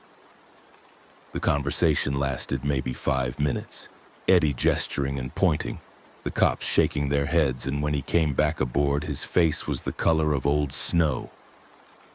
He climbed into the cab and just stood there for a moment, breathing hard, and then he told Marcus and me what the cop had said. That there was some kind of virus, something that was spreading fast, something that made people violent and crazy before they died. And Denver was under quarantine, and Salt Lake City was being evacuated, and Las Vegas had gone dark, and the whole fucking Southwest was falling apart. The cop had told Eddie that we were ordered to continue to Los Angeles, that we couldn't stop or turn around, that Los Angeles was still secure and had facilities to handle us, and that we were to proceed directly and not make any non-essential stops. I couldn't believe what I was hearing, couldn't process it, because it sounded like something from a movie, not real life, not something that could actually happen in America in the 21st century. But then I remembered those news reports about the flu outbreak, about hospitals being overwhelmed, and I started putting pieces together in my mind, started constructing a picture that terrified me. Marcus woke up when Eddie's raised voice filled the cab, and he asked what was happening, and Eddie just laughed, a harsh bark with no humor in it, and said the world was ending. That's what was fucking happening. I told them both to calm down, that we needed to think clearly and follow procedure, and I got on the radio to dispatch to confirm our orders, and dispatch came back, different voice this time, younger, scared, and confirmed that yes, we were to proceed directly to Los Angeles, maintain speed, and report any problems immediately. I asked about the passengers who wanted to get off in Albuquerque, and dispatch said negative. No one disembarks. Everyone stays on the train. Those were the orders from DHS and DOD, and we were to comply. I felt trapped then, locked into a course of action I didn't understand and couldn't control, and I looked at Eddie and Marcus and saw my own fear reflected in their faces. We departed Albuquerque with soldiers watching from the platform, their rifles held at the ready. And as we pulled away, I saw one of them raise a hand radio to his mouth, reporting our departure, and I wondered who the hell was listening and what plans they were making for us. The New Mexico desert stretched out black and empty under a sliver of moon, and inside the train things were getting worse. Eddie radioed every 15 minutes like clockwork, and each time he reported more sick passengers, more people coughing blood, more confusion and fear spreading through the coaches. He said a couple of passengers had tried to force their way to the vestibule doors, demanding to get off the train, and his assistant conductor had to physically restrain them, and it almost turned into a brawl. He said the retired nurse who'd been helping with the sick passengers had locked herself in a restroom and wouldn't come out, that she was crying and saying something about infection protocol and contamination, and nothing Eddie said could convince her to open the door. He said several passengers were demanding answers, wanted to know why we weren't stopping, why the train crew looked terrified, why soldiers had been at the Albuquerque station, and Eddie didn't know what to tell them because he didn't have answers himself. I told him to maintain order as best he could, to keep people calm, and if anyone got violent, to lock them in a roomette or call me and we'd figure something out. Marcus sat beside me, wide awake now, and he kept checking his phone, scrolling through news sites and social media, and the picture he was seeing there matched what Eddie was reporting from the coaches. Cities falling into chaos, hospitals overrun, government agencies issuing contradictory statements, rumors of military quarantines and mass casualties. He showed me a video someone had posted from Denver, grainy cell phone footage of people attacking each other in the street, and at first I thought it was some kind of riot, but then I saw the way they moved, jerky and wrong, and the way they were biting, actually biting and tearing at other people, and my stomach turned over. We crossed into Arizona as dawn broke over the desert, the sun rising blood red on the horizon, and I remember thinking how beautiful it was, how the light painted the mesas and buttes in shades of orange and gold, how peaceful it all looked from the cab of a train racing through the wilderness at 80 miles per hour. But that peace was an illusion, and I knew it. And when Eddie's next radio call came through and his voice was shaking so badly I could barely understand him, I knew we were out of time, that whatever was happening in the cities had finally caught up to us here on the Southwest, Chief. He said one of the sick passengers in Coach Car 3, a young guy who'd been coughing blood for the last 2 hours, had just attacked the woman sitting next to him, had lunged across the aisle and grabbed her and bit her throat, actually bit through her skin and tore out a chunk of flesh, and there was blood everywhere and screaming and chaos, and Eddie needed help right now, immediately. He needed me to stop the train so they could isolate the attacker. I told Marcus to take the controls and keep us steady, and I grabbed the emergency radio and called dispatch, told them we had an assault in progress, possibly drug-related or psychotic break, and we needed police to meet us at our next stop in Flagstaff, Arizona. Dispatch acknowledged and said they'd notify local authorities, but their voice was flat and mechanical, like they'd already heard this story 100 times today, like our emergency was just one more data point in a system that was collapsing. I left Marcus in the cab and made my way back through the locomotive to the first passenger car, and the change in atmosphere was immediate and terrifying. The normal sounds of a train in motion, the quiet conversations, the rustling of newspapers, the hiss of coffee makers, had been replaced by something primal and wrong, crying and shouting, and underneath it all a wet, gurgling sound that made my skin crawl. Eddie met me at the vestibule between cars, and his uniform shirt was splattered with blood, and his hands were shaking as he pointed back toward Coach Car 3. He told me the situation had escalated, that the attacker had somehow broken free from the other passengers who'd been trying to restrain him, and now he was loose in the car, and 2 more passengers were down, bitten and bleeding, and Eddie thought one of them was dead. Actually dead. Not unconscious, but dead. I had my Army training to fall back on, 8 years of dealing with crisis situations, and I told Eddie to lock down Coach Car 3 to seal the vestibule doors at both ends and not let anyone in or out, and we'd keep the attacker contained until we could get help at Flagstaff. Eddie nodded and moved to comply, but before he could reach the door we both heard it, a scream from inside Coach Car 3, high and desperate, and then it cut off abruptly, replaced by more of that terrible gurgling sound. I pushed past Eddie and yanked open the vestibule door, and the scene inside the coach car would haunt me for the rest of my life, however long or short that turned out to be. The young guy who'd started it all was crouched over a body in the aisle, his hands and face covered in blood, and he was tearing at the corpse with his teeth, actually eating the flesh. And around him other passengers were screaming and climbing over seats to get away. But worse than that, far worse, were the 2 people he'd bitten earlier, the woman with the torn throat and an older man who'd tried to help her. And they weren't moving right, weren't responding to the chaos around them, and as I watched, the woman's eyes snapped open and they were clouded over, milky white, and she sat up with a jerking motion that looked like someone had yanked her upright with invisible strings. Eddie saw it too, and he grabbed my arm and said we needed to get out, needed to seal this car and leave everyone inside. But I couldn't do that, couldn't abandon 50 passengers to whatever the hell was happening. I shouted for everyone to move to the back of the car to get through the rear vestibule door into Coach Car 4.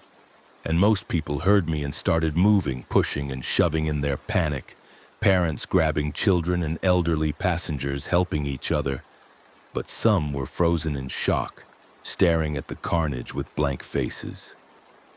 The young guy, I couldn't think of him as a person anymore, couldn't reconcile what he was doing with any definition of humanity, turned his head at the sound of my voice, and his eyes were the same milky white as the woman's, and his mouth was hanging open with strips of flesh caught in his teeth, and he started crawling toward me with terrible purpose. I backed up, pulling Eddie with me, and we cleared the vestibule just as the first wave of panicked passengers came through. And I held the door open and counted them as they passed, trying to make sure we got everyone out. But it was chaos. everyone screaming and crying and some people trampling others in their desperation to escape. The woman with the torn throat was on her feet now, moving with that same jerky puppet-like motion, and she lunged at a man who'd been too slow to evacuate, grabbing him from behind and sinking her teeth into his shoulder, and he screamed and thrashed but couldn't break free. I made a decision then, one that would define everything that came after, and I pulled Eddie back into Coach Car 4 and slammed the vestibule door shut, locking it from our side, sealing Coach Car 3 with maybe a dozen passengers still inside, along with those 3 infected people or zombies or whatever the hell they were. Eddie was yelling at me, saying we couldn't leave them, and I yelled back that we didn't have a choice, that whatever was in there was spreading like wildfire, and if we didn't contain it right now, the entire train would be compromised. The passengers who'd made it out were huddled in Coach Car 4, some of them injured, all of them terrified. And I could hear pounding on the vestibule door behind us, both living and dead, trying to get through. And I told Eddie to get everyone further back, to put as much distance as possible between them and Coach Car 3. I ran back through the train to the engineer's cab, my mind racing, trying to process what I'd just seen, trying to make it fit into some kind of rational framework and failing completely. Marcus looked at me when I burst into the cab, saw the blood on my clothes, not mine, but splattered from being in that coach car, and his face went white. I told him we had a situation that we needed to isolate the rear section of the train, and he asked how bad it was, and I couldn't find words to describe it, so I just said bad, really fucking bad, worse than anything I'd seen in Iraq. I got on the radio to dispatch again, and this time I didn't mince words. I told them we had multiple casualties and multiple attackers and something that looked like rabies or bath salts or something that made people violent and cannibalistic, and we needed military or police or CDC or anyone who could help to meet us at Flagstaff in 20 minutes. Dispatch was silent for a long moment, and then that same flat mechanical voice came back and said they'd received my report and I was to continue to Los Angeles. Repeat, continue to Los Angeles. Do not stop at Flagstaff. Proceed directly to final destination. I said negative. I had injured passengers who needed medical attention, and I was stopping at Flagstaff whether they authorized it or not. And dispatch said if I deviated from orders, I'd be in violation of federal emergency protocols and could be prosecuted. And I said, prosecute me then, I'm stopping the fucking train. Flagstaff appeared through the morning haze, the San Francisco peaks rising snow-capped to the north. And I brought the chief in smooth despite my shaking hands, despite the adrenaline coursing through my system and the images of horror burned into my brain. The platform was empty, completely deserted, not a cop or soldier or station agent in sight, just abandoned luggage and papers blowing in the breeze, and my stomach sank because I'd been counting on help, on someone who could take control of the situation and tell me what the fuck to do. I announced over the PA that we were making an emergency stop, that anyone who wanted to disembark could do so. But I warned them that the situation outside might not be any safer than on the train, and it was their choice. Eddie radioed from Coach Car 4 and said about 30 passengers wanted off. Said they were willing to take their chances in Flagstaff rather than stay on a train where people were getting attacked and killed. And I told him to let them go, to open the doors and wish them luck. I watched from the cab as they filed off. Some carrying luggage, some with nothing but the clothes on their backs. Families with small children and elderly couples and solo travelers. All of them looking around nervously as they reached the platform, as they realized how alone they were in this empty station. A couple of them tried to go back aboard when they saw how deserted it was. But Eddie had already closed the doors, and I gave the signal to depart. And we rolled out of Flagstaff with maybe 250 passengers remaining, having left 30 souls behind to whatever fate awaited them in that ghost town. The Arizona desert rolled past, scrub brush and red rock and vast empty spaces, and I kept the Chief moving at maximum authorized speed because I had the terrible feeling that we were in a race, that something was chasing us even though I couldn't see it, and if we slowed down or stopped again, it would catch us. Marcus was on the radio now, listening to emergency broadcasts, and he said martial law had been declared in California, that Los Angeles was under military lockdown, that there were reports of infected individuals in every major city on the West Coast, and the federal government was recommending everyone shelter in place and avoid contact with anyone showing symptoms of illness. He said the symptoms were described as fever, coughing blood, extreme aggression, and post-mortem reanimation, which was such clinical language for what I'd seen in Coach Car 3. Such a sterile way to describe people getting up after they died and attacking the living. I asked Marcus if they were calling it a zombie outbreak, if anyone was using that word, and he scrolled through his phone and said no, not officially, but social media was full of videos and posts using that exact term, and from what people were sharing, it looked like the movies were real, like the dead actually were coming back. Eddie radioed from the passenger section and said things were getting worse, that the people bitten during the attack in Coach Car 3 were getting sick, showing the same symptoms as the original attacker, and he'd locked them in roomettes to keep them isolated, but their families were demanding to see them, and he didn't know how much longer he could maintain control. I made another decision then, and I told Eddie to evacuate all passengers from Coach Cars 3 and 4, to move everyone forward into Cars 1 and 2 and the observation car, and once they were clear, he was to uncouple Cars 3 and 4 from the rest of the train. Eddie asked if I was serious, if I really intended to leave 2 coach cars behind in the middle of the Arizona desert, and I said yes, absolutely, because those cars were compromised and we couldn't risk the infection spreading forward, and if we uncoupled them now, we could save the remaining passengers. There was a long silence on the radio, and then Eddie said, okay, he'd do it, but it would take time to evacuate everyone, and he needed my help. I told Marcus to hold the controls steady, to keep us moving at current speed, and if anything went wrong, to pull the emergency brake and seal himself in the cab. And he nodded with big scared eyes and said he understood. I ran back through the locomotive again, through the dining car and observation lounge, and into Coach Car 1, where Eddie had assembled all the mobile passengers, leaving behind only those who were too sick or too injured to move. The atmosphere was ugly, people shouting and demanding explanations, some accusing us of murder, others begging us to do something, anything, to make this nightmare stop. I raised my voice and told them all to shut up and listen, that we were in a crisis situation and they needed to follow orders if they wanted to survive, and my Army Command voice cut through the panic and got their attention. I explained that we were uncoupling the rear cars to prevent contamination from spreading, that anyone who was injured or sick needed to identify themselves now so we could make arrangements, and that once we reached Los Angeles there would be proper medical facilities and security and safety. It was a lie, of course, or at least I suspected it was, because nothing about this situation suggested that Los Angeles would be any safer than Flagstaff or Albuquerque or anywhere else. But people needed hope, needed to believe that there was a destination where things would be okay, and I gave them that even though I didn't believe it myself. We moved through Coach Car 2, checking every seat and roomette, making sure we had everyone accounted for.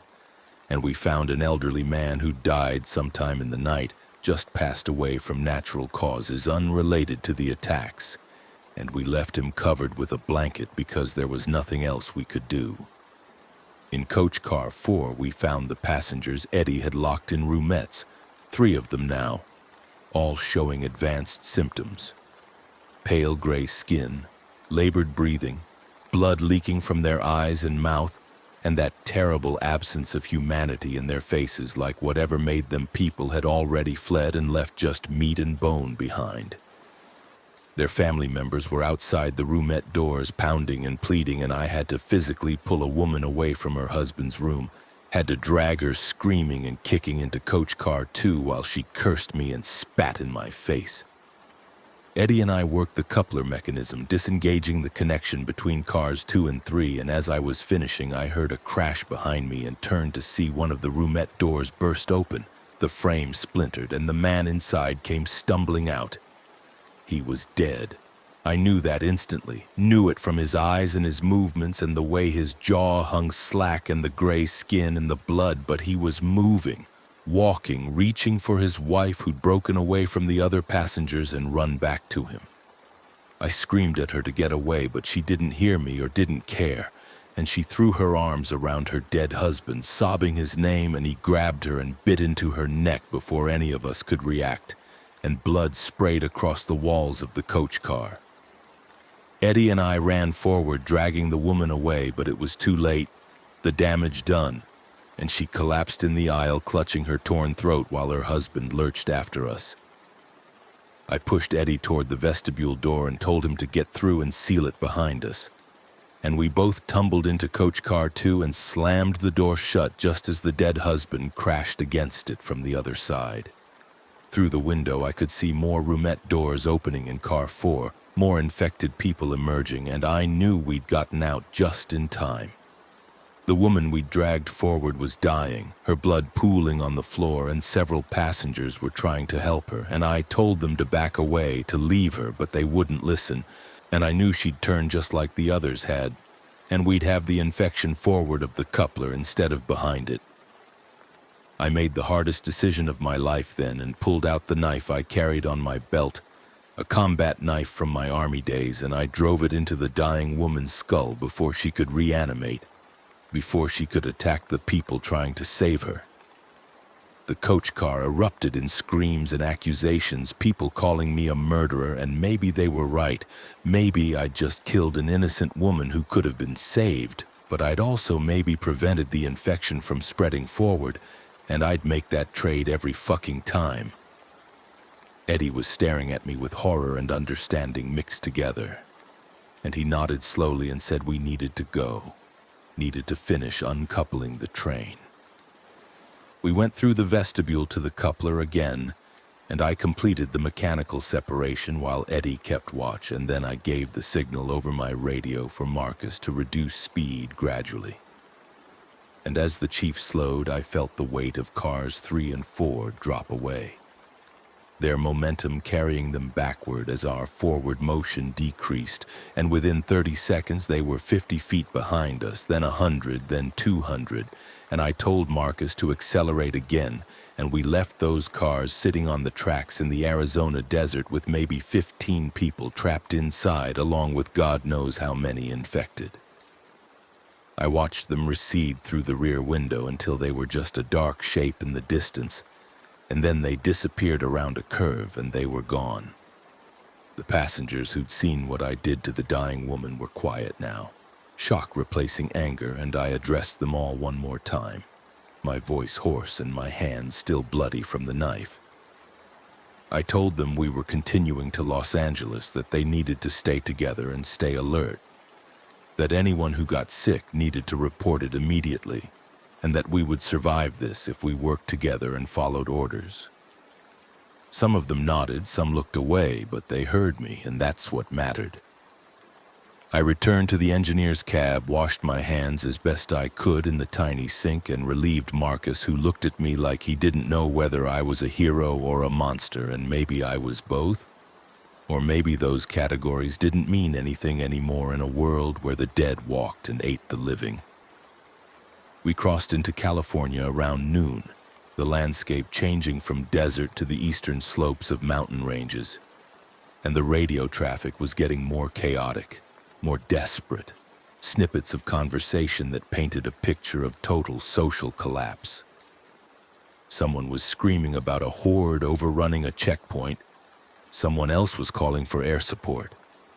A third voice was reading coordinates for artillery strikes, and underneath it all was static and interference like the whole communication infrastructure was failing.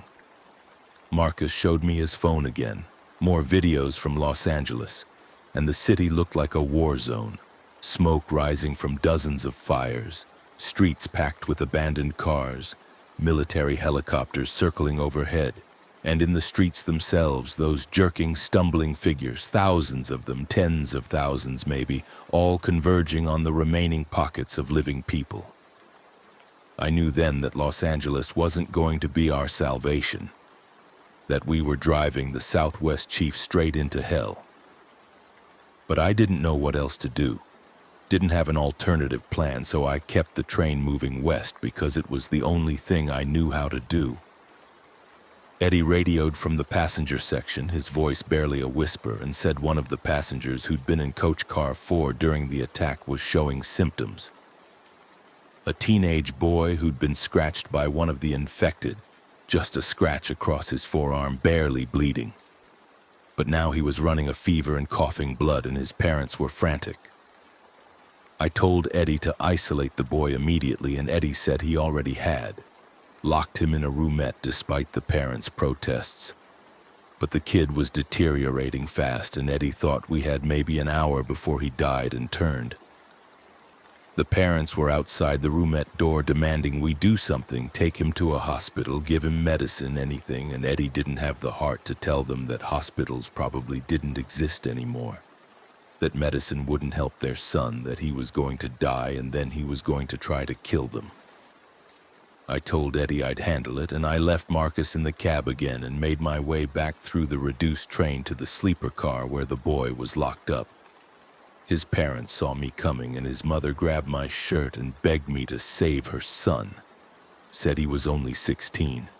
Said he had his whole life ahead of him. Said she'd do anything if I could just help him. I looked into her eyes and saw my own daughter Sophie reflected there. Saw every parent's nightmare playing out in real time. And I wanted to lie to her.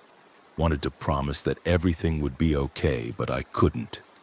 Wouldn't add that cruelty to everything else.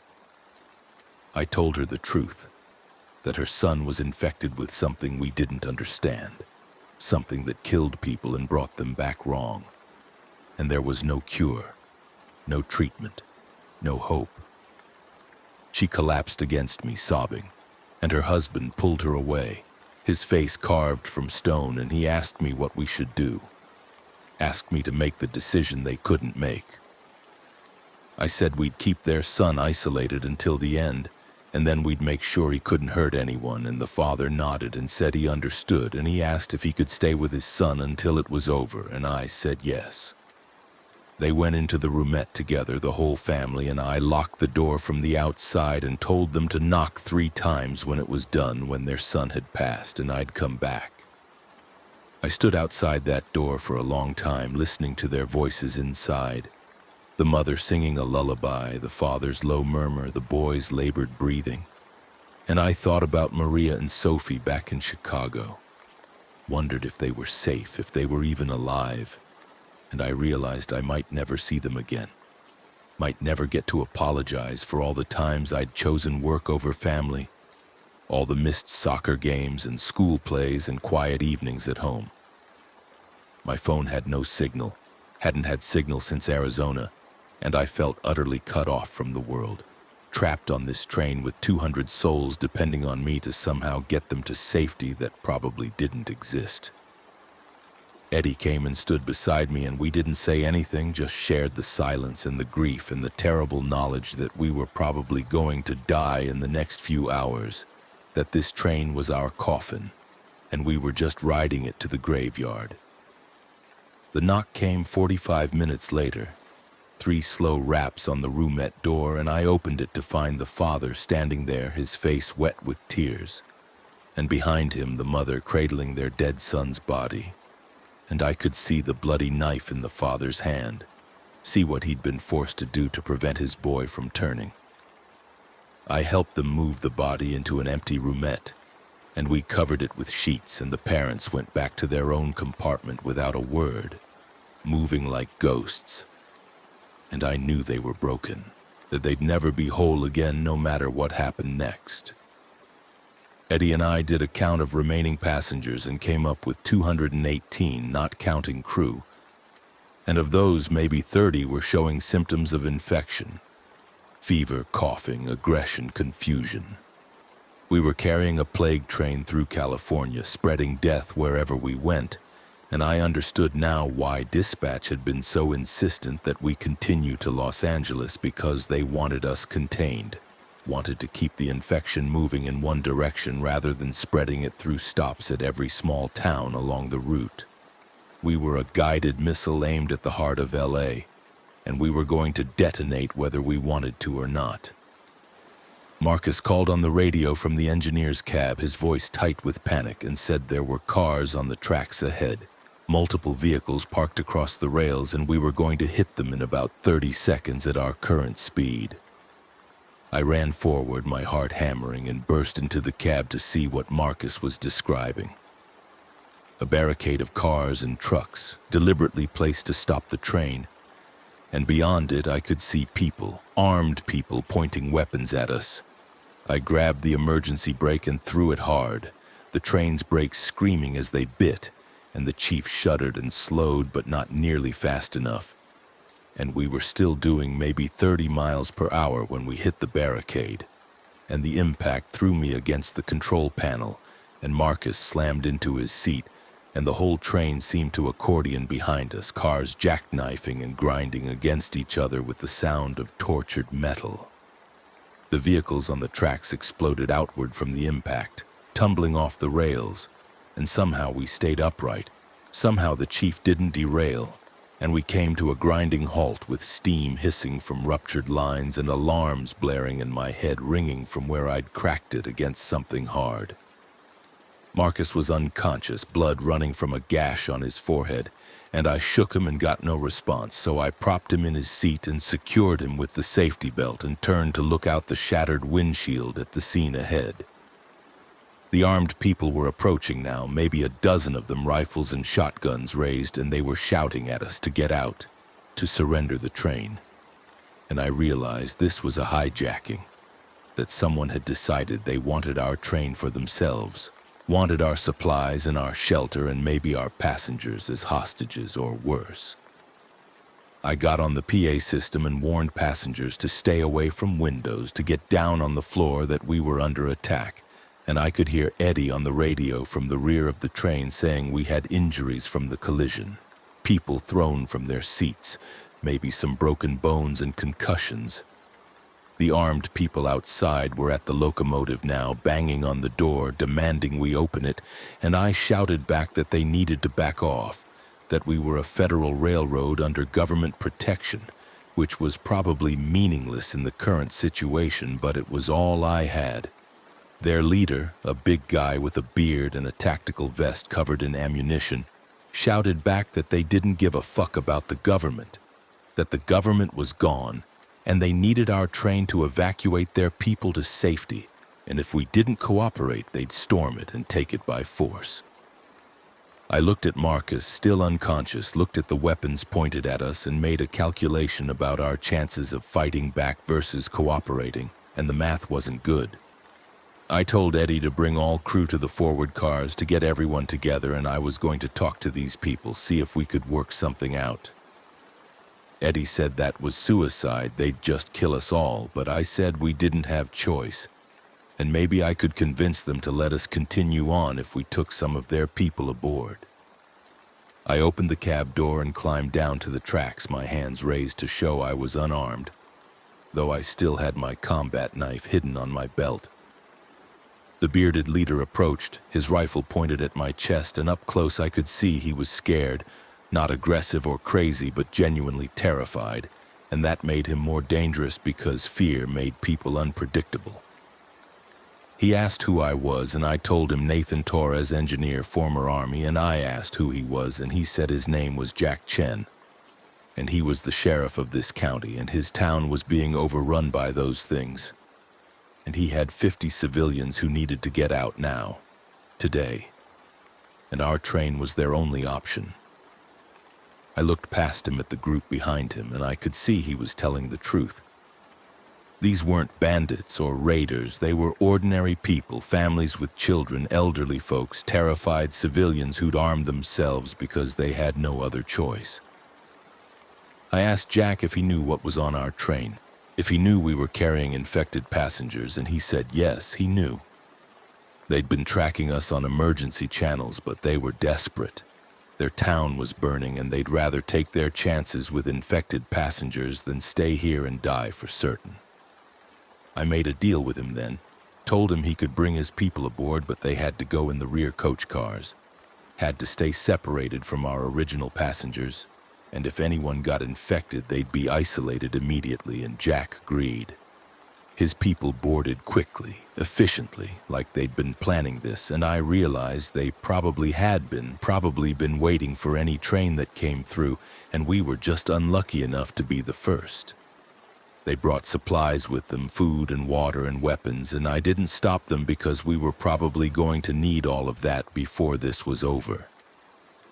Once everyone was aboard, I returned to the cab, checked on Marcus, who was starting to come around, groaning and touching his bleeding forehead, and I examined the locomotive systems to see what damage the collision had caused. We'd lost some hydraulic pressure in the braking system and the headlight was shattered, but the engines were still running, and the frame seemed intact, and I thought we could still move if we needed to.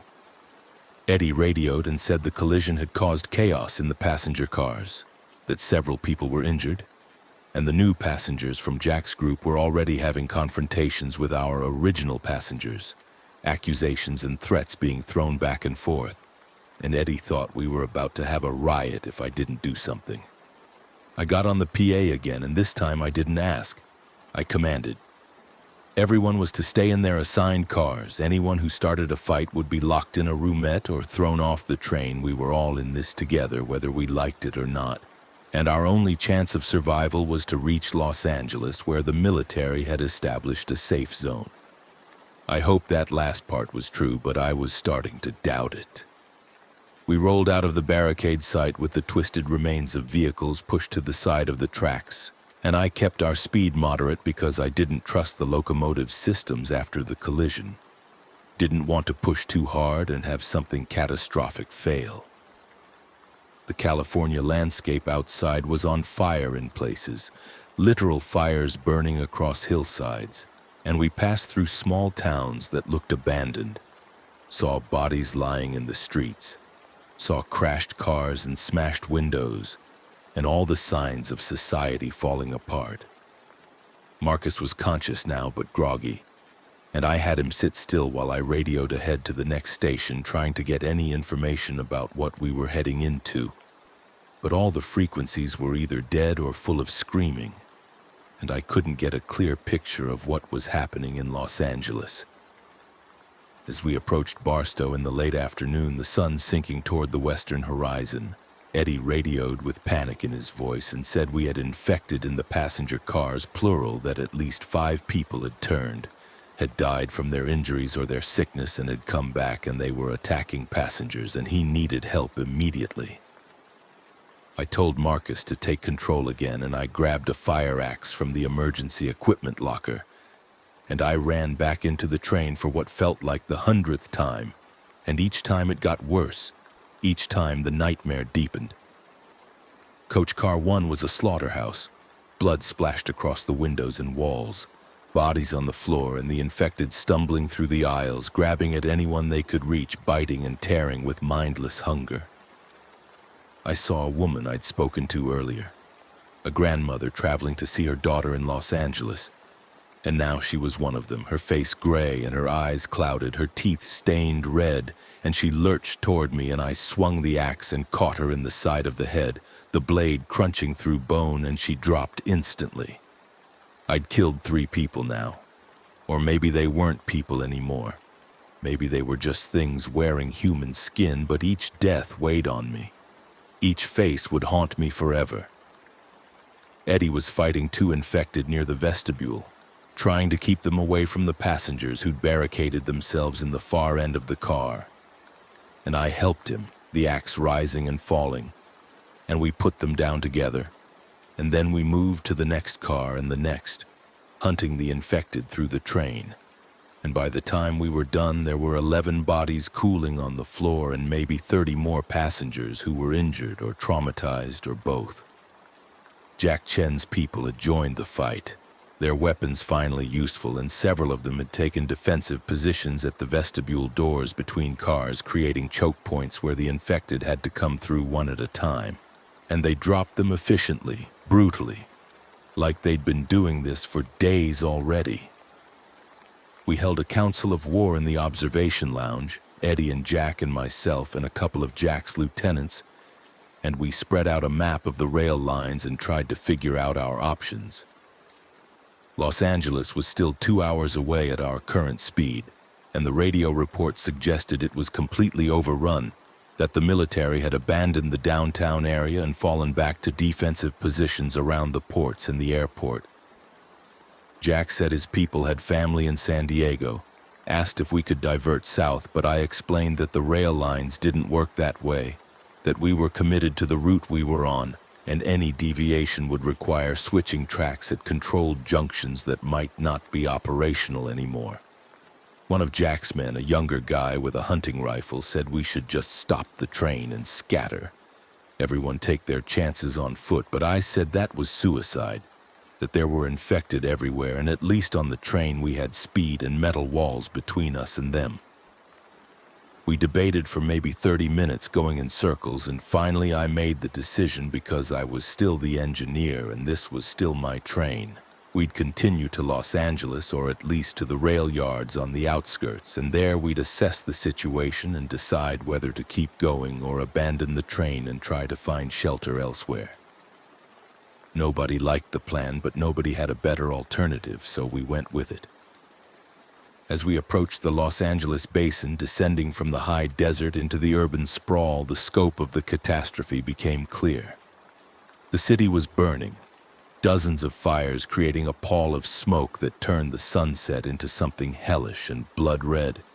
And we could see from the elevated portions of track that the streets below were packed with the infected, thousands upon thousands of them, more than I'd thought possible, more than my mind could process.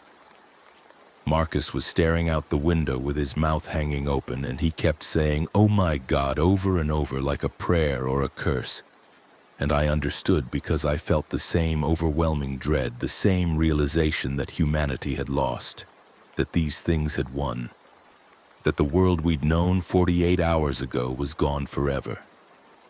We passed through suburban areas where every house was dark, where cars were smashed into each other at intersections, where bodies lay in the streets alongside overturned police cars and burned-out military vehicles.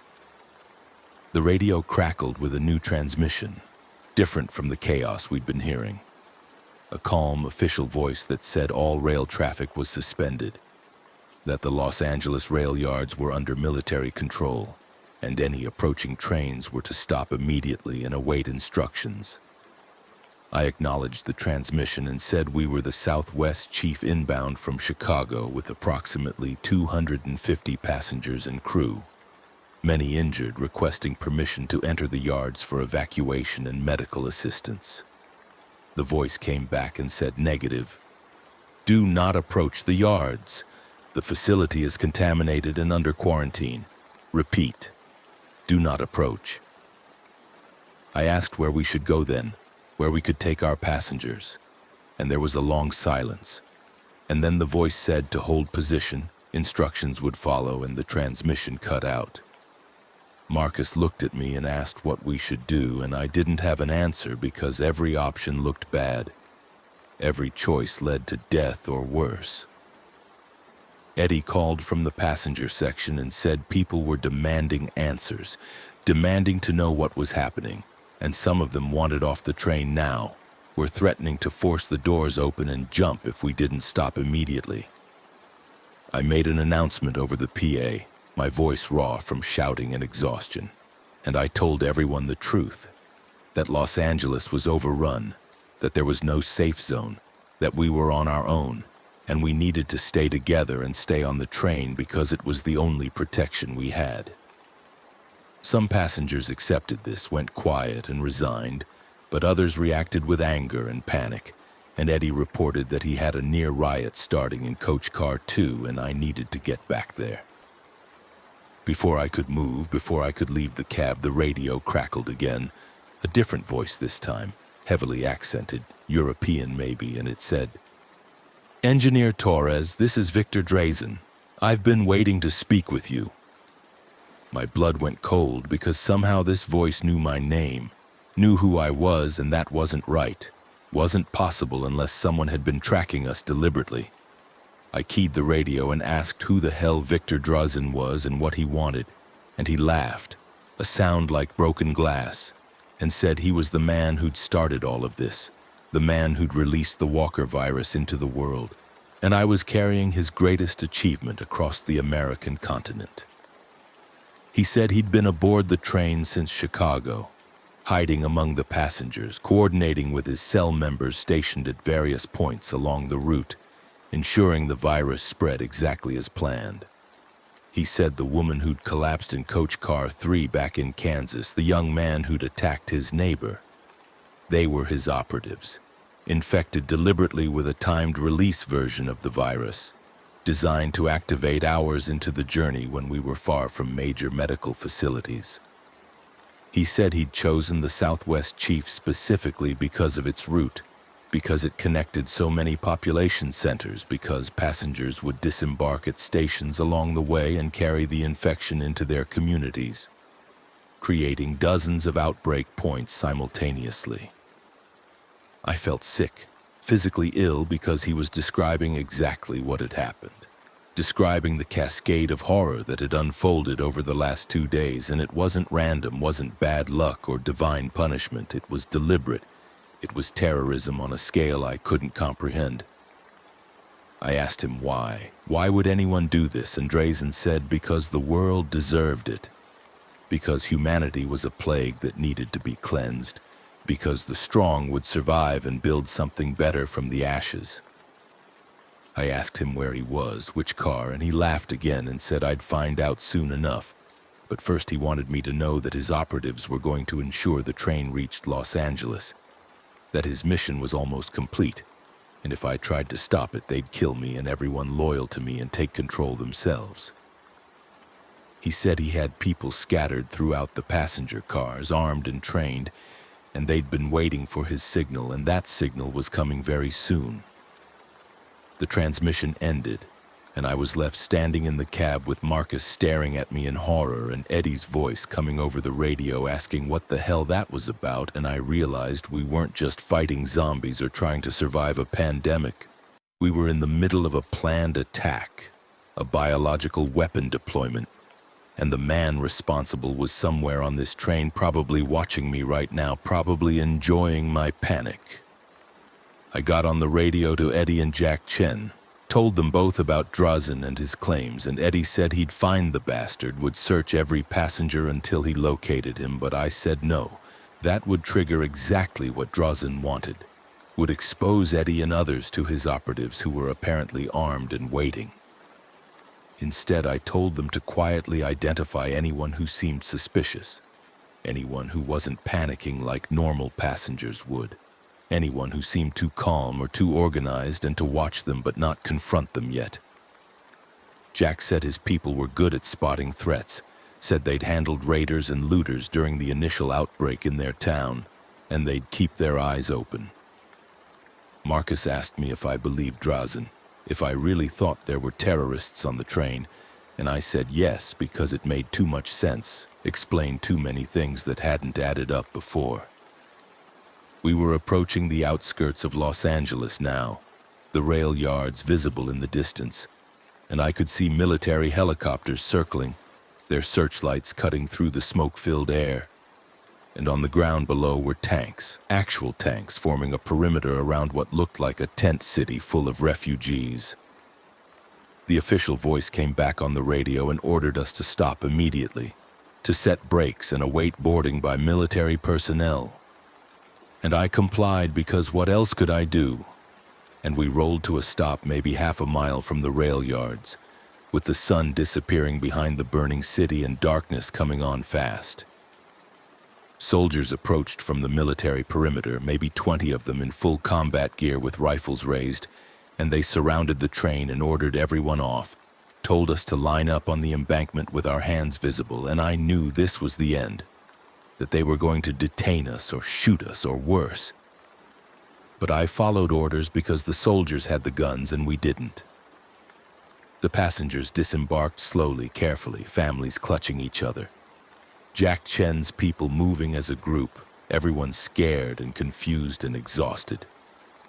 I was the last one off the train, after helping Marcus down and making sure Eddie was out, and as my feet hit the gravel beside the tracks, I felt a strange sense of loss, like I was abandoning a friend, because the Southwest chief had kept us alive for 2 days, had been our fortress and our vehicle, and now it sat empty and silent, its job done, its purpose fulfilled. The soldiers herded us toward processing tents where medical personnel in hazmat suits were waiting to examine everyone, to check for bites and scratches and symptoms of infection, and I knew anyone who showed signs would be separated from the group, and I didn't want to think about what that separation meant. As we were being moved, I saw movement in the crowd of passengers, saw a group of maybe 8 or 10 people who were moving differently, with purpose, converging on a single point. And I realized these must be Drazen's operatives, and they were making their move.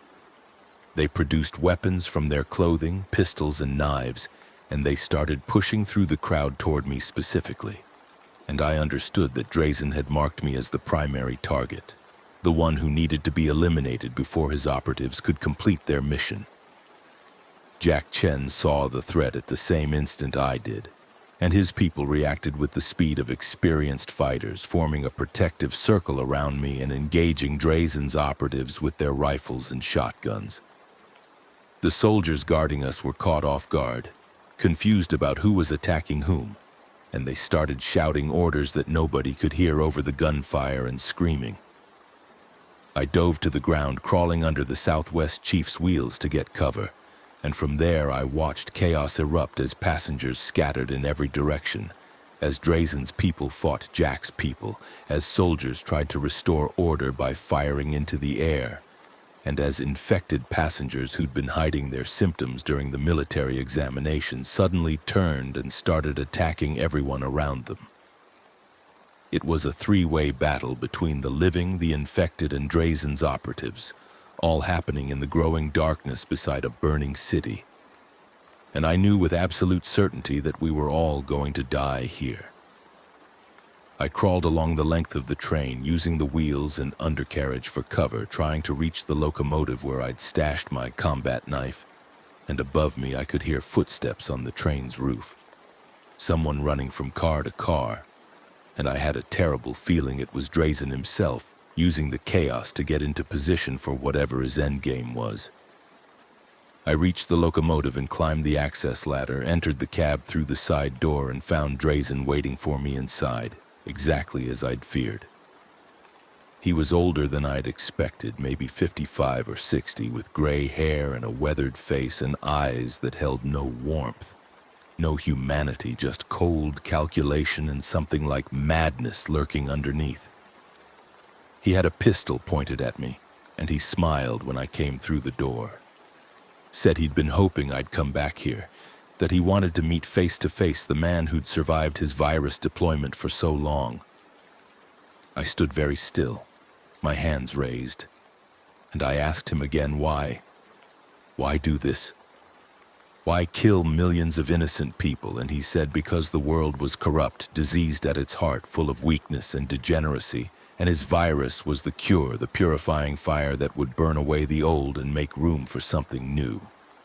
He said he'd worked for years in a black site laboratory, had helped develop bioweapons for the American government, had seen firsthand how the powerful hoarded knowledge and technology while the masses suffered, and he'd decided to use that knowledge to level the playing field, to create a weapon that didn't discriminate between rich and poor, powerful and weak. Everyone was equally vulnerable to the Walker virus.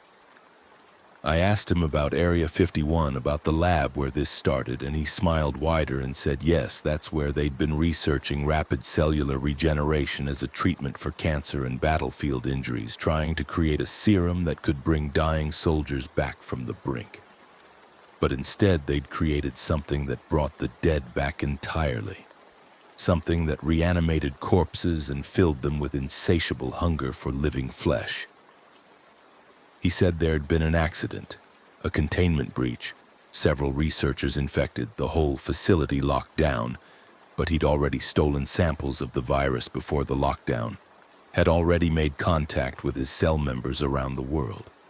And when the government tried to cover up the incident, he'd decided to release his samples to show them they couldn't control what they'd created. He said the first outbreaks in New York and Boston were his doing. Coordinated releases in subway stations and airports, maximizing exposure. And when the government realized what was happening, it was already too late. The virus was spreading exponentially, and no amount of military force could stop it. He said the Southwest chief was just one vector among hundreds, that he'd seeded infections on buses and planes and cruise ships all across the country. That by now the Walker virus had reached every major city in America and was spreading globally through international travel. I lunged at him while he was monologuing, caught him by surprise even though he had the gun, and we crashed against the control panel in a tangle of limbs, his pistol firing once, and the bullet punching through the cab's roof. We fought in the cramped space, my Army hand-to-hand combat training coming back after years of civilian life, and I got my hands around his throat and squeezed, felt his windpipe collapse under my thumbs. But he brought his knee up into my stomach and I lost my grip, gasping for air.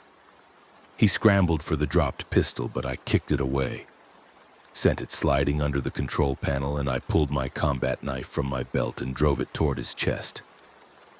He caught my wrist, his strength surprising for a man his age, and we struggled with the knife between us, his face inches from mine, his breath hot and sour, his eyes locked on mine with absolute hatred.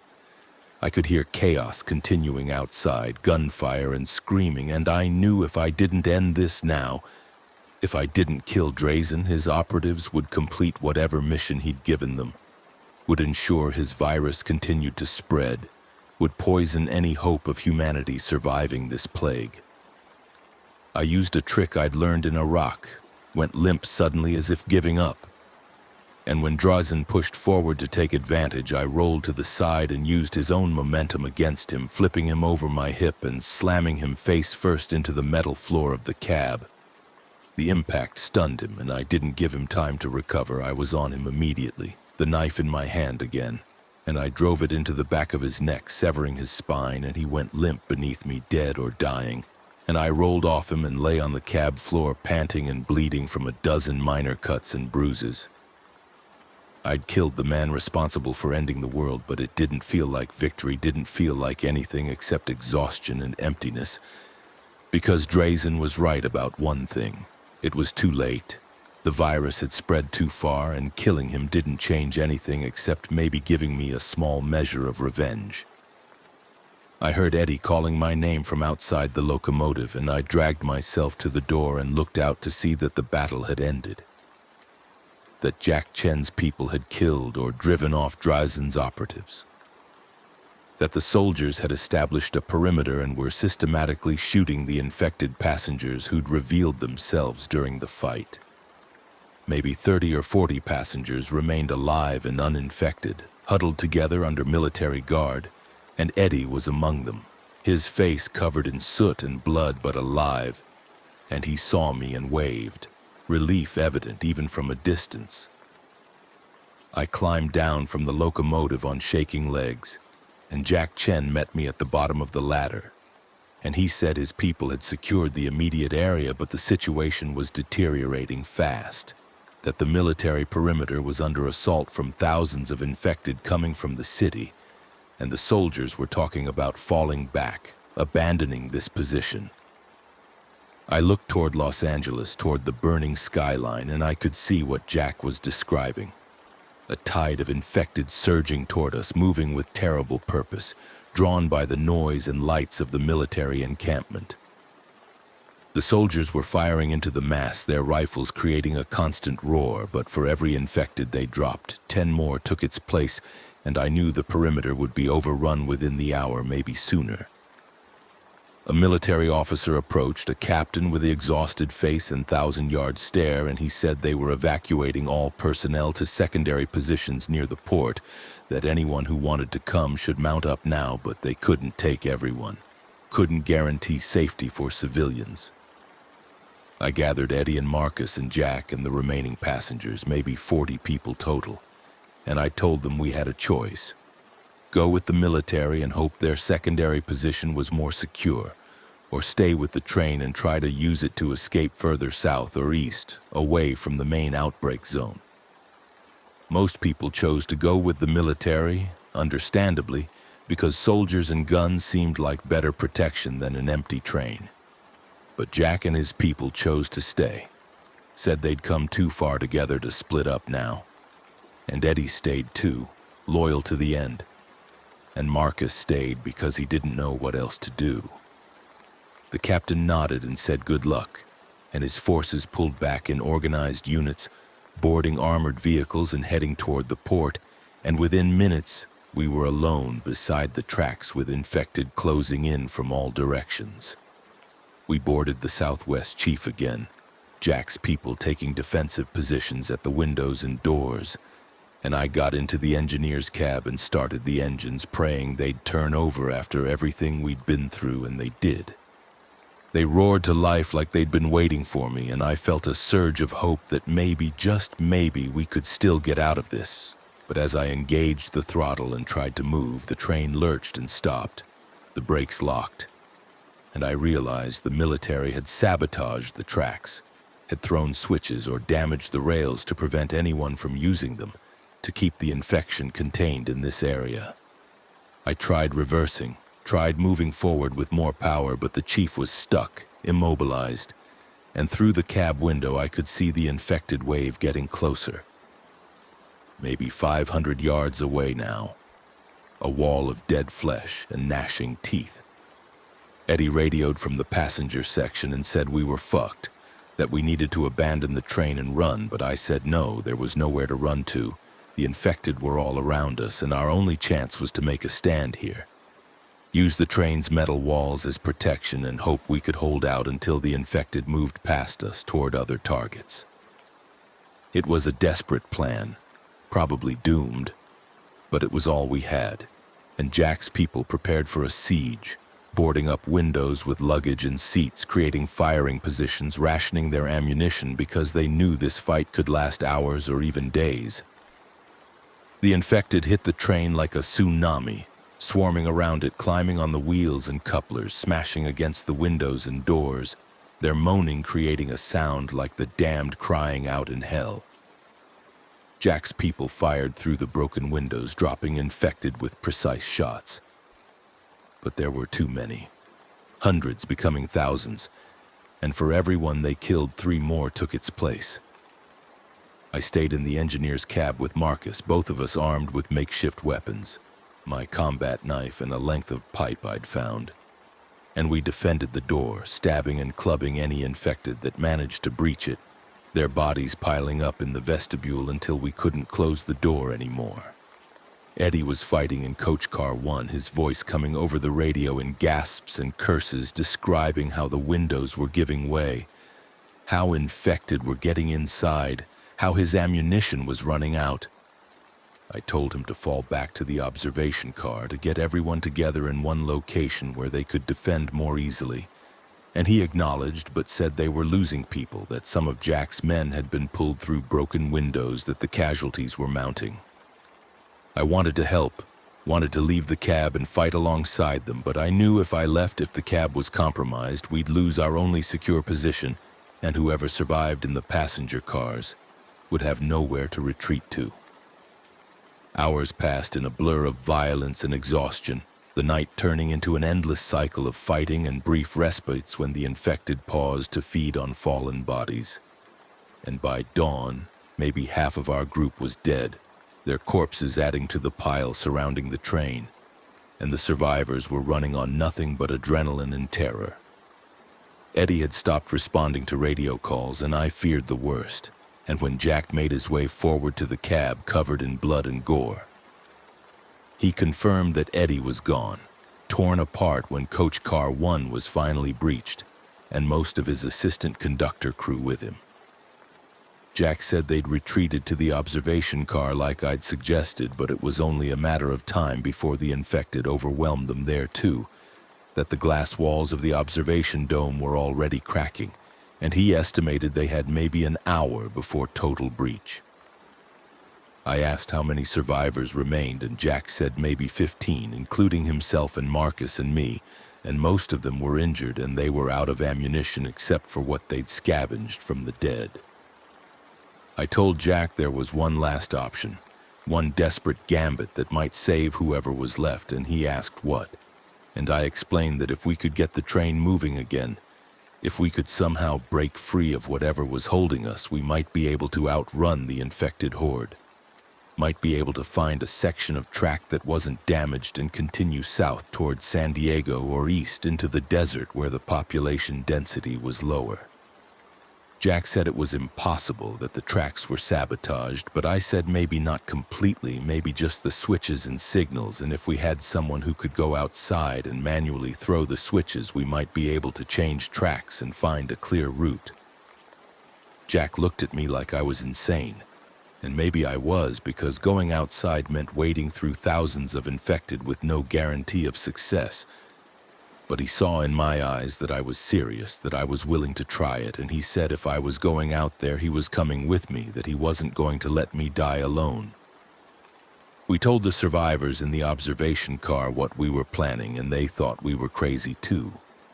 But they agreed to create a distraction, to break out the emergency flares and throw them as far as they could in the opposite direction, trying to draw some of the infected away from the section of track where we needed to work. Marcus said he'd stay in the cab and be ready to move the train the instant we gave the signal, and I showed him exactly which controls to use, walked him through it multiple times until I was sure he understood, and he nodded with tears in his eyes and said he'd get it done, said he'd get everyone out if we made it possible. Jack and I prepared our weapons, took the longest and strongest tools we could find, crowbars and fire axes and a sledgehammer, and we psyched ourselves up for what we were about to do, and then we opened the side door of the locomotive and dropped into hell. The infected sensed us immediately, turned toward us with their dead eyes and slack mouths, and they came at us in a wave, and we fought like men possessed, smashing skulls and breaking bones, wading through the massive bodies toward the track switch maybe 30 yards away. Every step was agony, every moment a battle against overwhelming numbers, and I could feel their hands grabbing at me, their teeth snapping inches from my flesh, and I swung my axe in wide arcs that cut through necks and faces and anything else that got close. Jack was beside me the whole way, his sledgehammer rising and falling like a piston, his roars of defiance cutting through the moaning of the dead. And somehow we reached the switch box. Somehow we were still alive, and I used the crowbar to pry it open while Jack defended my back. The switch mechanism was damaged but not destroyed, just locked in the wrong position, and I used all my strength to force it over, feeling tendons in my arms tearing from the strain. And it moved, inch by agonizing inch, until finally it clicked into place and the tracks aligned for a southern route. I screamed at Jack that it was done, that we needed to get back to the train, and we turned and started fighting our way back. But the infected had closed in behind us, cutting off our retreat, and I realized we weren't going to make it, that we'd succeeded in our mission but at the cost of our lives. Jack must have realized the same thing, because he grabbed my shoulder and pushed me forward, told me to run, that he'd hold them off, and before I could argue, he charged into the densest mass of infected, his sledgehammer swinging, drawing them toward him and away from my path. I ran, hating myself for abandoning him, knowing I'd remember his sacrifice forever, and I could hear his final battle cry cut off abruptly behind me as the infected overwhelmed him. I reached the locomotive somehow, my clothes torn and my body covered in scratches and bites that hadn't penetrated deep enough to infect me, and I hauled myself up the ladder and into the cab where Marcus was waiting.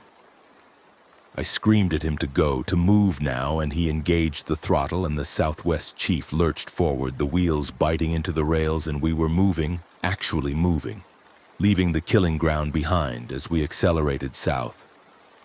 The survivors in the observation car cheered, the sound thin and desperate over the radio, and I collapsed in the engineer's seat and wept for Eddie and Jack and all the others who died to get us this far. We rolled through the outskirts of Los Angeles as the sun rose higher, revealing the true scale of the catastrophe. The city was a graveyard, streets choked with the dead, buildings collapsed or burning. No signs of organized resistance or government presence anywhere. We passed military convoys that had been overrun, the vehicles stripped and the soldiers' bodies scattered, and we passed refugee camps that had turned into slaughterhouses. The tents stained with blood and the fences trampled by infected hordes. Marcus kept the train moving at maximum speed, following the tracks south toward San Diego. And I monitored the radio frequencies, looking for any sign of hope, any indication that somewhere, anywhere, humanity was still fighting back. What I heard instead was the end of everything. Military commanders giving final orders before being overrun, emergency broadcasts from radio stations about to go dark, automated warning systems repeating evacuation instructions that no one would ever hear. And then, around noon, I heard something that made my blood run cold. A military channel discussing Operation Final Strike, a plan to deploy tactical nuclear weapons on major population centers to sterilize the outbreak zones, and Los Angeles was first on the list. And the strike was scheduled for 1400 hours, 2 in the afternoon, less than 2 hours away. I got on the radio and tried to warn them, tried to tell them there were survivors on the rail line, but the only response was a pre-recorded message saying all civilian communications were suspended, that people should shelter in place and await rescue, and I knew there would be no rescue, that everyone still alive in Los Angeles had maybe 90 minutes before the city was vaporized. I told Marcus what I'd heard, and he asked how far south we needed to go to escape the blast radius. And I did the math in my head, calculated our speed and distance and the likely yield of the weapons, and I figured we needed at least 50 miles, preferably more, and we were maybe 30 miles from the Los Angeles city center right now. So we had to keep moving, had to put as much distance as possible between us and ground zero.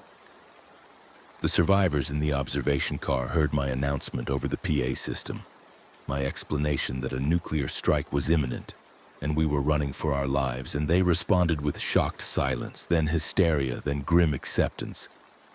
And I heard someone start praying, someone else laughing in disbelief, and someone crying softly.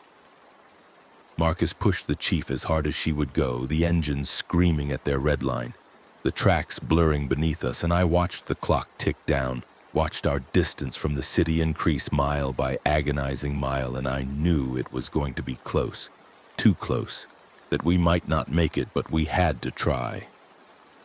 At 13:55, with maybe 5 minutes to detonation, we were approximately 45 miles south of downtown Los Angeles, racing through the suburbs north of San Diego, and I told everyone to get down, to cover their heads, to be ready for the shockwave. At exactly 1400 hours, the world turned white, a flash so bright it burned through my closed eyelids, and I felt heat wash over the train like we'd opened the door to a blast furnace. And then came the sound. A roar beyond anything natural, beyond anything human, the sound of God's anger made manifest, and the shockwave hit us like a giant's fist. The Southwest Chief lurched and nearly derailed, the cars swaying dangerously, and I was thrown against the control panel again, my old injuries flaring up alongside new ones, and Marcus was screaming something I couldn't hear over the roar. Through the cab window, I saw the mushroom cloud rising over Los Angeles, a pillar of fire and ash climbing into the sky, and beneath it the city simply ceased to exist, replaced by a crater of molten glass and burning rubble.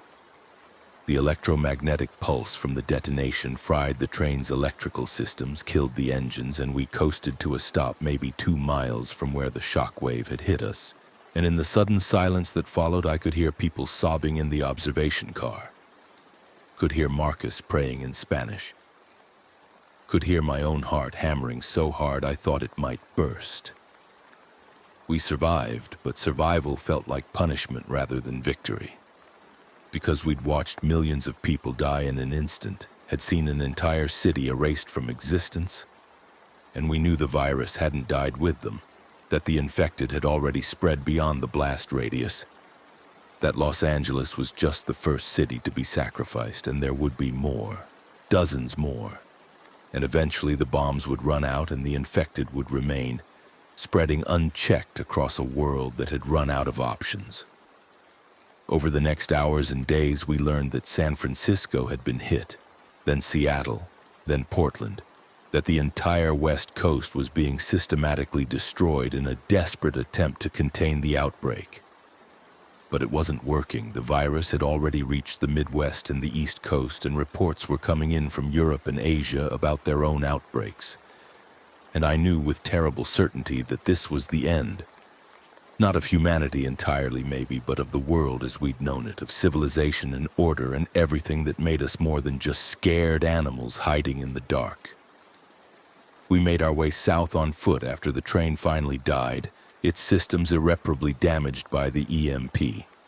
And the 15 survivors who'd made it this far slowly dwindled to 12, then 9, then 6, as we encountered infected roaming the suburban wastelands, as exhaustion and injury and despair took their toll. Marcus died from an infected bite he'd hidden from us, afraid we'd kill him before he turned, and he transformed in the middle of the night and attacked one of the other survivors before I could stop him. And I had to use my knife one more time. Had to put down the kid who'd trusted me to keep him safe. We found a small town that had somehow been spared the worst of the outbreak, where maybe 100 people had barricaded themselves in a church, and they took us in despite the risks, and I spent my first night in a real bed in what felt like years, and I couldn't sleep because every time I closed my eyes I saw Coach Car 3, saw Eddie being torn apart, saw Jack's final stand, saw the mushroom cloud rising over Los Angeles. I tried calling Maria and Sophie on a functioning landline someone had rigged up, but the phone networks were completely dead, and I had no way of knowing if they were alive or dead, if Chicago had been bombed like LA, if my family was infected or safe or somewhere in between. The survivors in that church told me they'd heard rumors of government remnants establishing strongholds in rural areas, places like Montana and Wyoming, where the population density was low and the infected were fewer. And they said some people were heading north trying to find these strongholds, trying to find somewhere safe. I thought about going with them, thought about trying to reach Chicago and find Maria and Sophie, but I knew the journey would be impossible. That thousands of miles of infected territory separated me from home, and my chances of survival were basically zero. So I stayed in that town, helped them build defenses, taught them what I'd learned about fighting the infected, about maintaining discipline and rationing resources, and making the hard choices that survival demanded. I became someone else over those weeks and months, someone harder and colder and more practical than Nathan Torres, the railroad engineer, had ever been, and I wondered sometimes if the person I'd been had died back on the Southwest Chief, if I'd left more than just my friends and colleagues behind when I'd escaped that train. The Walker virus continued to spread, continued to transform every human it touched into shambling corpse, and the world continued to burn as governments collapsed and military forces were overwhelmed, and the dead simply kept coming, kept rising, kept hunting the living with mindless persistence. The bombs stopped falling eventually, either because there were no more bombs or no one left to authorize their use.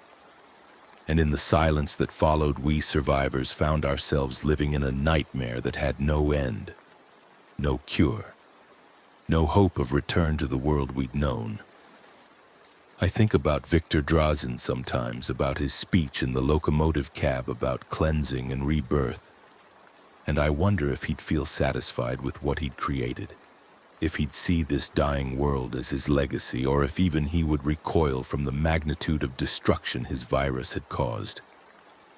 I killed him, drove my knife into his spine and ended his life, but I didn't stop the virus, didn't prevent the fall, didn't save anyone who mattered, and that failure weighs on me more than all the infected I've killed, more than all the terrible choices I've made, more than the knowledge that my wife and daughter are almost certainly dead and I'll never see them again. I'm writing this down now, months after the Southwest Chiefs' final run, sitting in the church's basement by candlelight while the infected scratch at the barricaded windows above me. And I'm writing it because someone needs to remember what happened, needs to document how the world ended, needs to tell the story of the people who fought and died trying to stop it. I want Sophie to know, if she somehow survived and finds this someday, that her father tried, that I fought as hard as I could, that I killed the man responsible even though it didn't change anything. I want Maria to know that I thought of her every day, that my last thoughts were of our life together, of quiet mornings and Sophie's soccer games and all the simple moments I'd taken for granted. I want Eddie and Jack and Marcus and all the others to be remembered, not as victims or statistics, but as people who'd faced the end with courage and dignity and compassion, even when the world was falling apart around them. The zombies won. The virus prevailed. Humanity's cities are burning rubble and its armies are scattered bones, and the future is darkness and decay and an endless struggle just to survive one more day. But we were here. We existed, we mattered, and I wanted someone to know that before the last lights go out and the last words are written, and the final human voice falls silent in the long night that follows. My name is Nathan Torres. I was a railroad engineer and an army sergeant and a husband and a father, and this is my testimony of the end of the world. Now let's move on to the next story. Sarah appeared at the bathroom entrance, her face pale. "The ambulance is coming?" she asked, and I nodded. "Good, Marcus, there's another one. Elena. She just collapsed in the convenience store. Same symptoms, throwing up blood, fever, shaking." My blood ran cold. 2 truckers, both sick with the same thing, both having arrived here within the last 24 hours. That wasn't a coincidence. "Get everyone away from them," I said sharply. "I don't know what this is, but if it's contagious—" I didn't finish the sentence. Sarah's eyes widened with understanding and she ran back toward the main building. I stayed with Tommy, watching helplessly as his condition continued to deteriorate, his shivering becoming more violent, his breathing shallow and rapid. Blood was starting to leak from his nose now, thin rivulets running down his upper lip, and when he coughed, it sprayed across his hands in dark droplets. The ambulance arrived 17 minutes later. 2 paramedics in their 30s, a man and a woman, both looking competent and professional as they loaded Tommy onto a stretcher. I followed them out, giving them the rundown on his symptoms, and then directed them to the convenience store where Elena was being tended to by Sarah and Rita. The female paramedic, whose name tag read Jennifer Chen, looked increasingly concerned as she examined Elena, taking her vitals, shining a light in her eyes, checking her temperature with an infrared thermometer. 105, she muttered, more to herself than to us. "Jesus, and you said they're both truckers? Both came through here in the last day?" I nodded. "That's right. Why, what's going on?" Chen exchanged a look with her partner, something passing between them that I couldn't quite read. "There's been chatter on the emergency channels," she said carefully, as if weighing how much to tell us. "Reports of unusual illness among truckers and travelers along the interstate corridors, mostly in California and Nevada to start, but spreading east. Some kind of aggressive flu, they're saying, but the symptoms are severe. High fever, hemorrhaging, neurological effects. The CDC has issued a health advisory." My stomach dropped. The conversation with Ray came back to me, his concern about the news from out west. "How bad is it?" I asked. Chen didn't answer immediately, busy securing Elena to a second stretcher, but her silence was answer enough. "Bad enough that we've been told to take extra precautions," she finally said, pulling on a pair of gloves. "Full isolation protocols. If anyone else shows symptoms, call immediately. Don't try to treat them yourself." They loaded both patients into the ambulance and sped away, sirens wailing. And I stood in the parking lot watching them go, a sense of dread settling over me like a physical weight. I turned to Sarah, who was hugging herself despite the heat, looking scared. "Close down the diner," I told her. "Just for today until we know what we're dealing with. And get Rita to sanitize everything, every surface, every table. Full bleach protocol." She nodded and hurried away, and I pulled out my phone, opening the news app I rarely used, scrolling through the headlines. And there it was, buried under stories about politics and sports. A small article from 2 days ago. Mysterious illness spreading along West Coast highways. I clicked on it, my heart pounding as I read. The article was vague, clearly written by someone who didn't have all the facts, but the basics were there. Dozens of people had been hospitalized in California, Oregon, and Nevada with symptoms resembling severe hemorrhagic fever. Most of the victims were truck drivers or worked in the transportation industry, though there were also reports of travelers, gas station attendants, and restaurant workers getting sick. Health officials were investigating, but so far they had no clear answers about the cause or how it was spreading. The article quoted a CDC spokesperson saying it was likely a strain of influenza and that there was no cause for alarm, but that recommendation to avoid unnecessary travel and to report any flu-like symptoms immediately. I felt my chest tighten, my breathing becoming shallow. I knew bureaucratic doublespeak when I heard it, the kind of careful language that said everything was fine while actually meaning we're completely fucked but don't want to cause a panic. I spent the rest of the afternoon in a fog of worry, going through the motions of running the business while my mind raced with worst-case scenarios. By evening, we'd had 3 more cases, all truckers who'd stopped at the last chance in the past 24 hours. All showing the same symptoms: high fever, vomiting blood, neurological confusion, violent shaking. I called 911 each time, and each time I was told the ambulances were delayed, overwhelmed with calls. The hospital in the nearest city already at capacity. The last trucker, a young guy named Jake who couldn't have been more than 25, died before the ambulance arrived, seizing violently on the floor of the motel room where he'd been resting, blood pouring from his eyes and nose and mouth, his body convulsing so hard I thought his bones would break. Sarah and I watched from the doorway, helpless, horrified, and when he finally went still, his eyes open and staring at nothing. I felt something break inside me, some last vestige of belief that this was manageable, that things would be okay. I called the police, called the health department, called every official number I could find, and got the same response from everyone. Stay calm. Help is coming. Don't panic.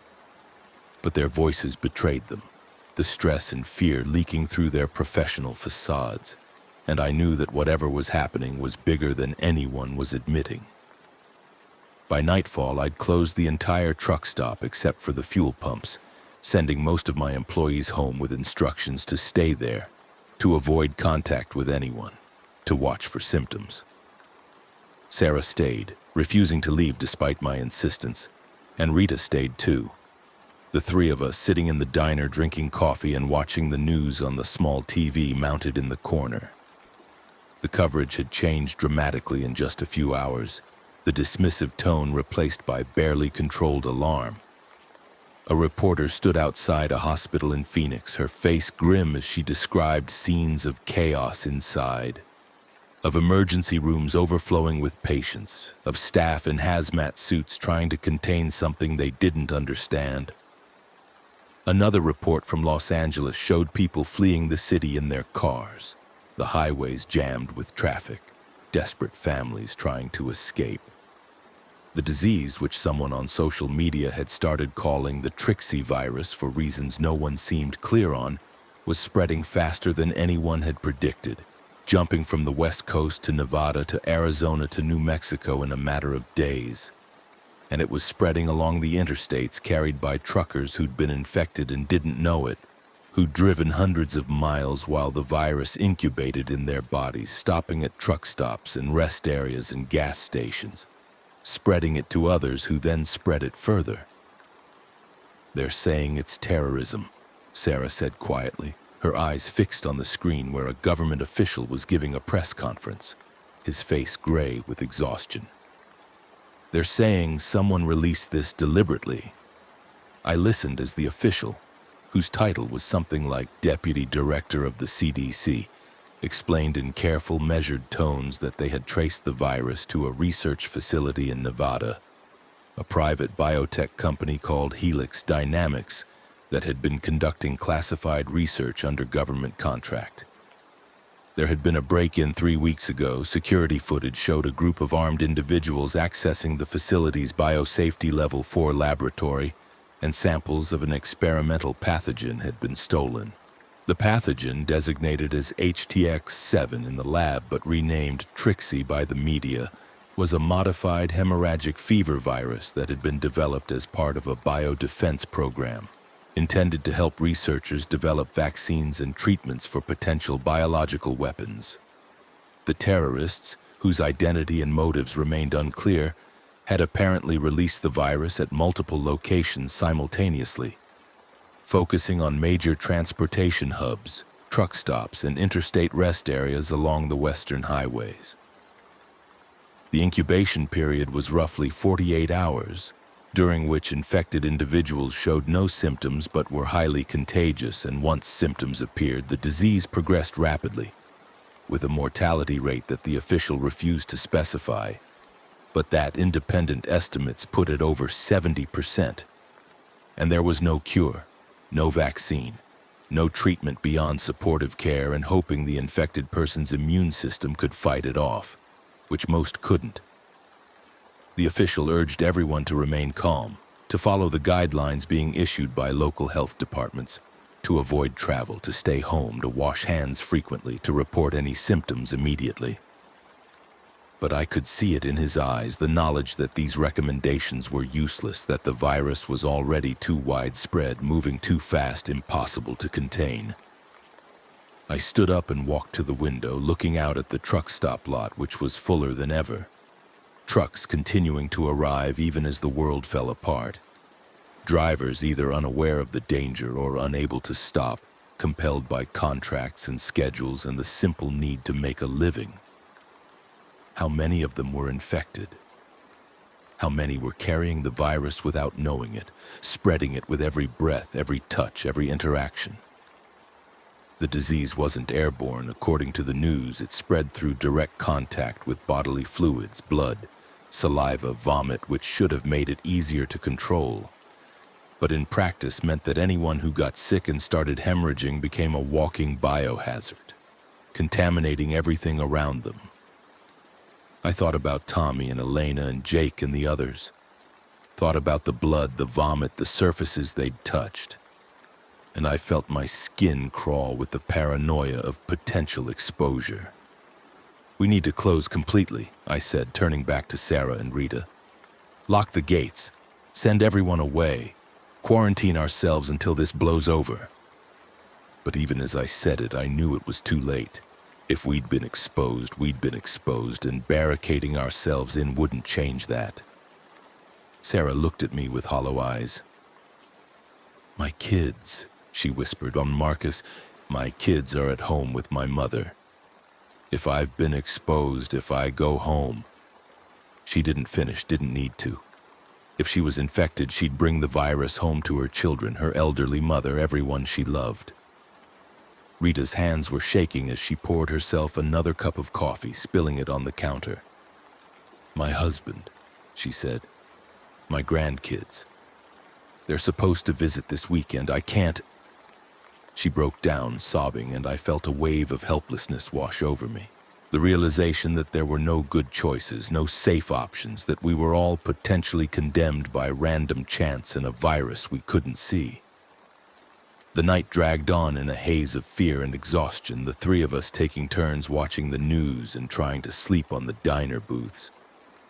Though sleep was impossible, our minds too wired, too full of horror. Around 3 a.m, I heard engines starting outside, the roar of multiple big rigs firing up simultaneously, and I went to the window to see what was happening. At least a dozen trucks were pulling out of the lot, their drivers clearly spooked, trying to get away from what they now understood was a plague zone. I didn't blame them, would have done the same in their position, but I also knew it was futile, that many of them were probably already infected, that they'd carry the virus with them wherever they went, spreading it to new towns, new states, new victims. The image of those trucks disappearing into the darkness stayed with me, a metaphor for how the disease was moving, invisible and unstoppable, riding the veins of American commerce like a parasite. By dawn, the news was catastrophic. The virus had reached Texas, Oklahoma, New Mexico, Colorado, spreading in a great wave across the heartland, following the interstates like a road map drawn in blood. Cities were implementing quarantines, shutting down highways, deploying the National Guard to enforce travel restrictions, but it was chaos, impossible to coordinate, too many people moving too fast. The president appeared on television declaring a national emergency, promising that the full resources of the federal government were being mobilized, that a cure was being researched, that the situation was under control. But his words rang hollow, contradicted by the images on screen. Riots in Los Angeles, hospitals burning in Phoenix, bodies in the streets, people attacking each other in fits of paranoid violence, the social order collapsing as fear took hold. And then the first reports started coming in of something even worse. Something that made the disease itself seem almost secondary. People who had died from the virus, people whose bodies should have been still and cold, were getting back up. Not all of them, maybe only a minority, but enough to notice, enough to cause alarm. They were confused, violent, attacking anyone near them with mindless aggression, biting and clawing and spreading the infection even faster. The news anchors didn't want to say the word, dancing around it with euphemisms and medical jargon, but I knew what they were describing. Had seen enough horror movies and read enough books to recognize the signs. Zombies. The Trixie virus wasn't just killing people, it was bringing some of them back as something else. Something that craved human flesh, that moved with single-minded purpose toward any living person they encountered. I watched a shaky cell phone video uploaded to the internet, filmed by someone in a hospital in Nevada, showing a patient thrashing against restraints, their eyes milky white, their mouth opening and closing rhythmically, snapping at the air, foam and blood dripping from their lips. The person filming was crying, begging the medical staff to do something, and then the patient's restraints broke and they lunged at a nurse, sinking their teeth into her throat, and the video cut off in a chaos of screaming. I turned away from the screen, my hands shaking, my military training warring with the primal fear that was threatening to overwhelm my rational mind. This couldn't be real. Couldn't be happening, but it was. And I knew with absolute certainty that if I didn't act now, didn't start making hard decisions immediately, I was going to die in this truck stop along with everyone else. "We need weapons," I said, my voice cutting through the silence of the diner. Sarah and Rita looked at me, their faces blank with shock. "We need to arm ourselves, secure the building, prepare for the worst." I had a shotgun in my office, a 12-gauge Remington I'd kept for security purposes, and a Glock 19 I'd carried in the military and had never been able to give up. But that wasn't enough. Not for what was coming. "There's a sporting goods store in Elkhart," I continued, my mind racing through logistics. "About 10 miles from here. They sell guns, ammunition, camping supplies. If we can get there before it gets too crazy. Sarah stood up, her face hardening with determination. I'm coming with you, she said. Rita, you stay here, lock the doors, don't open them for anyone except us. We'll be back in an hour. Rita nodded mutely and we left her there, Sarah and I climbing into my pickup truck.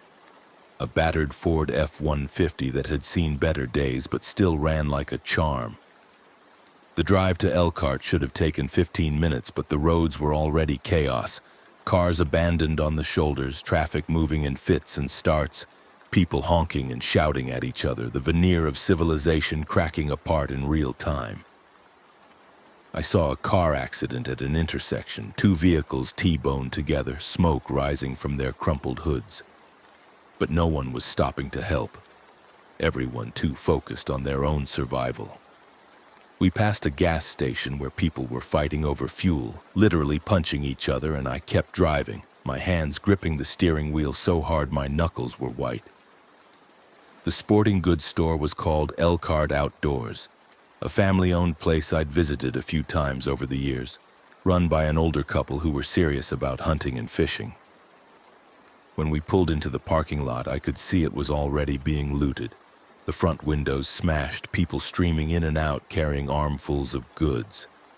I grabbed the crowbar I kept behind the truck seat, and Sarah followed me inside, staying close, her eyes wide with fear. The store was chaos, people grabbing anything they could, rifles, ammunition, knives, camping gear, food supplies. I saw a man pistol whip another man over a box of shotgun shells. Saw a woman shoving supplies into a shopping cart while her children cried beside her. Saw the store owners standing behind the counter with their own guns drawn, trying to maintain some semblance of order but clearly losing the battle. I made my way to the gun section, Sarah right behind me, and started grabbing what I could. Another shotgun, a hunting rifle with a scope, boxes of ammunition in various calibers, magazines for my Glock, a tactical vest with pouches for extra ammo. Sarah grabbed a smaller handgun, a .38 revolver that was simple to operate, and I showed her quickly how to load it, how to aim, how to fire. We filled 2 large duffel bags with supplies and made our way back outside, and it was only as we were loading everything into the truck that I heard the screaming, high-pitched and terrified, coming from down the street. I turned to see a woman running toward us, blood streaming from a wound on her arm, and behind her, maybe 50 yards back, was something that had once been a person but wasn't anymore. It moved with a shambling gait, its legs stiff, its arms hanging at unnatural angles, its head tilted to one side.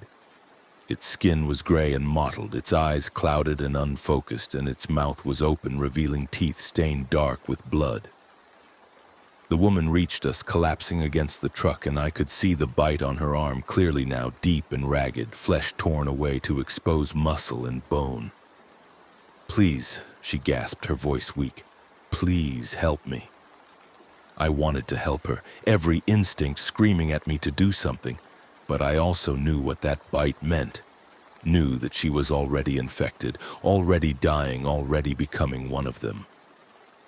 I grabbed Sarah's arm and pulled her toward the truck. "Get in," I said urgently. "Now." Sarah hesitated, looking at the woman with pity and horror. But I shoved her toward the passenger door and climbed behind the wheel, starting the engine as the thing that was chasing the woman got closer, its movements becoming faster, more purposeful. The woman grabbed at my window, her bloody hand leaving streaks on the glass. "Don't leave me," she begged, and I felt something tear inside my chest, but I put the truck in reverse and pulled away, leaving her there in the parking lot, her screams following us as we drove away. Sarah was crying, her hands covering her face, and I wanted to comfort her, wanted to tell her it would be okay, but I couldn't, because it wouldn't be, and we both knew it. We drove back to the Last Chance in silence, the roads even more chaotic than before. And when we arrived, I could see that things had changed in the short time we'd been gone. The parking lot was nearly empty now, most of the trucks having fled, and the few that remained sat silent and abandoned, their drivers either dead or infected or simply gone. Rita met us at the door, her face streaked with tears. "He's dead," she said, and I knew immediately who she meant. Ray. He came in about 20 minutes ago, already sick, and he died right there at the counter. And then he got back up, Marcus. He got back up and he tried to attack me. I locked myself in the kitchen and he's still out there, just walking around the diner, bumping into things. I unloaded the guns from the truck, loading the shotgun with methodical precision, muscle memory from the military taking over. "Stay here," I told Sarah and Rita, and I walked into the diner, my heart pounding, the shotgun raised to my shoulder. Ray was there, or what had been Ray, standing in the middle of the dining area, swaying slightly, his eyes white and empty. He turned toward me as I entered, his mouth opening and closing, a low moan escaping his throat. He took a step forward and I pulled the trigger, the shotgun blast deafening in the enclosed space, and Ray's head exploded in a spray of blood and bone, his body dropping to the floor like a puppet with its strings cut. I stood there for a long moment, staring at what I'd done. The smell of gunpowder and blood mixing with the lingering scent of bacon and coffee, and I felt my stomach heave. But I swallowed it down, forced myself to stay calm, to stay functional. I dragged Ray's body outside, leaving it behind the dumpster, and then spent the next hour cleaning up the blood and brain matter from the diner floor, scrubbing with bleach until my hands were raw. Sarah and Rita helped without being asked, the three of us working in grim silence. And when we were done, we locked all the doors and windows, barricading them with whatever furniture we could move, turning the truck stop into a fortress. The television was still on, still broadcasting, though the reporters looked increasingly haggard, their professional composure cracking. The death toll was in the thousands now, maybe tens of thousands, impossible to know for sure because the infrastructure for counting was breaking down. Entire cities were under quarantine, martial law declared in multiple states, the military deployed to major urban centers to try to maintain order and prevent the spread. But it was too late. Everyone could see it was too late. The virus was everywhere, moving faster than any response could keep up with. And the reanimated dead, the things that used to be people, were becoming a bigger and bigger problem, attacking the living, spreading the infection further, overwhelming hospitals and emergency services. Some jurisdictions were implementing shoot-on-sight orders for anyone showing symptoms, which led to even more chaos as people started killing each other out of fear and paranoia, unable to tell the difference between someone who was sick and someone who was infected, between someone who was scared and someone who was dangerous. The president appeared again, his face ashen, and announced that a state of emergency was now a state of war, that the military was authorized to use any means necessary to contain the outbreak, that citizens should shelter in place and await further instructions. But what did that even mean? Shelter in place when the virus was already inside your house, inside your town, inside your body? What did any of it mean when the rules of civilization had dissolved overnight? Night fell and we sat in the darkness of the diner, not wanting to draw attention with lights, taking turns keeping watch through the windows. The interstate was visible from our position, a ribbon of asphalt cutting through the flat Oklahoma landscape, and I could see it was jammed with traffic, cars and trucks moving at a crawl or not moving at all, people trying to flee but with nowhere to go. Occasionally I'd see figures moving between the vehicles, shambling forms that were clearly infected, and I'd watch as they attacked the living, pulling them from their cars, tearing at them with teeth and nails, the violence unreal and horrifying even from a distance. Around midnight, Sarah shook me awake from a doze I hadn't meant to fall into. "Marcus," she whispered, her voice tight with fear. "There's something outside, multiple somethings." I grabbed the shotgun and moved to the window, peering out into the darkness illuminated by the single security light that was still functioning.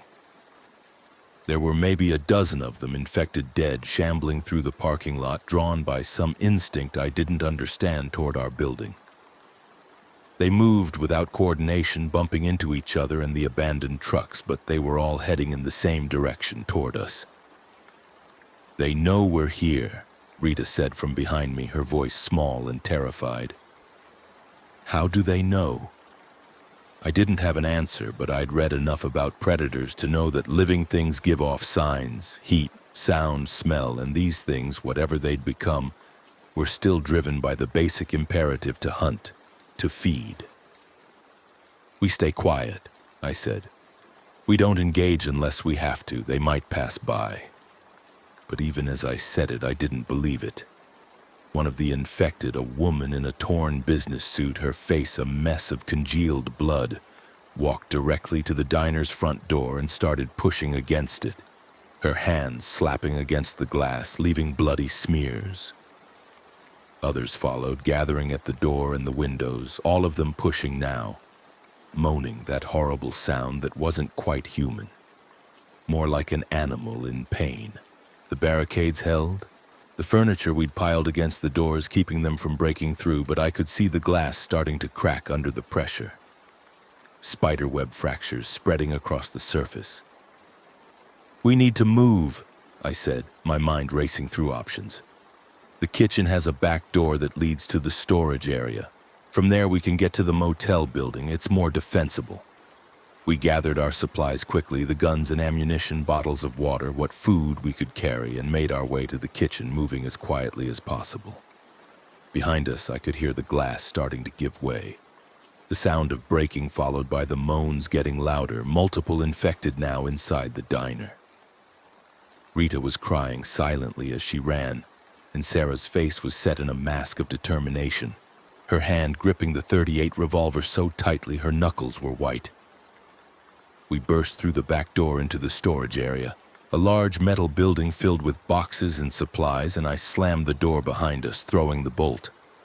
The door immediately started shaking as the infected threw themselves against it from the other side, but it was solid steel, designed to keep thieves out, and it would hold for a while at least.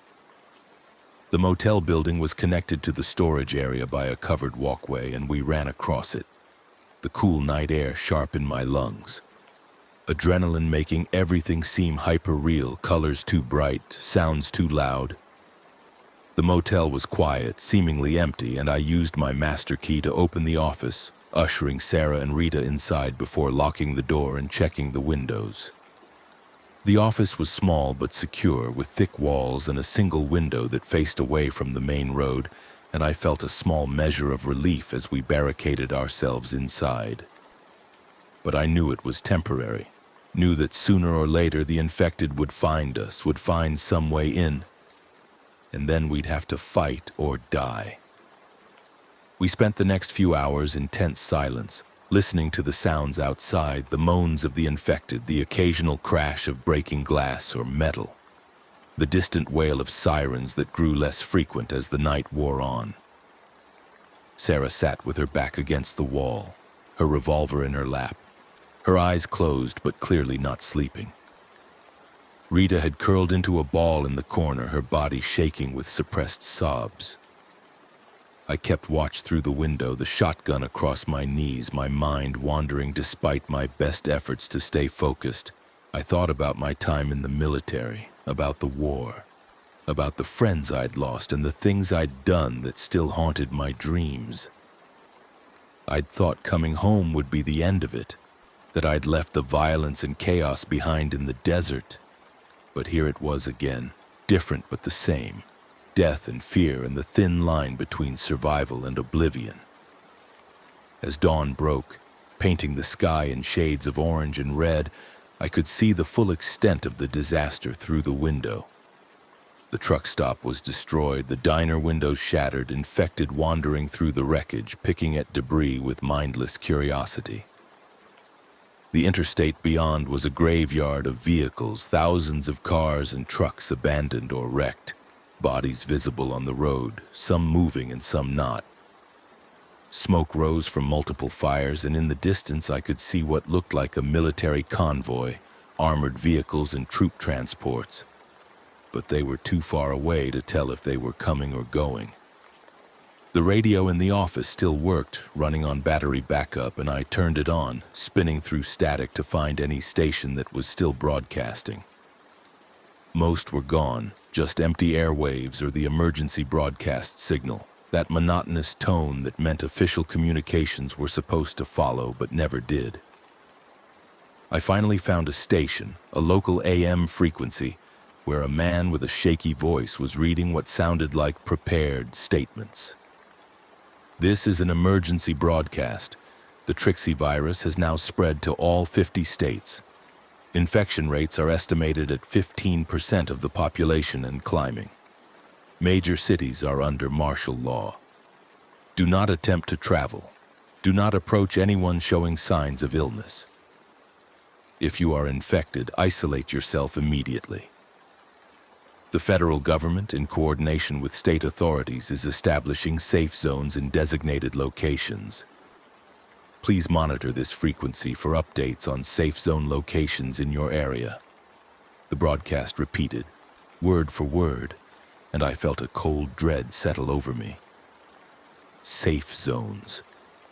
That meant everywhere else was now considered unsalvageable, that the government had abandoned any pretense of containing the virus, and was now just trying to save whoever they could. Sarah woke up, disoriented and exhausted, and I filled her in on what I'd heard. She listened with growing horror, and when I finished, she asked the question I'd been asking myself. What do we do, Marcus? We can't stay here. We'll run out of food, water. The infected will eventually break in. But where do we go? How do we even get out of here? I looked at the parking lot, at the abandoned trucks, and an idea started forming. We take one of the big rigs, I said slowly, thinking it through. They're built like tanks, heavy armored cabs. We load it with supplies, fuel, weapons, and we drive until we find one of these safe zones. It's our best shot. Sarah nodded, the logic making sense even if the execution would be dangerous. Which truck? She asked, and I pointed to one on the far side of the lot, a massive Peterbilt with a sleeper cab, chrome gleaming even under the dirt and blood, looking intact and functional. That one, I said, belongs to a guy named Miller. He's been coming through here for years. I know he keeps it well maintained and the keys are in the office safe. Standard practice for drivers who keep spare keys here in case they lose theirs. I retrieved the keys, a simple keychain with the truck number stamped on a metal tag, and we made our plan.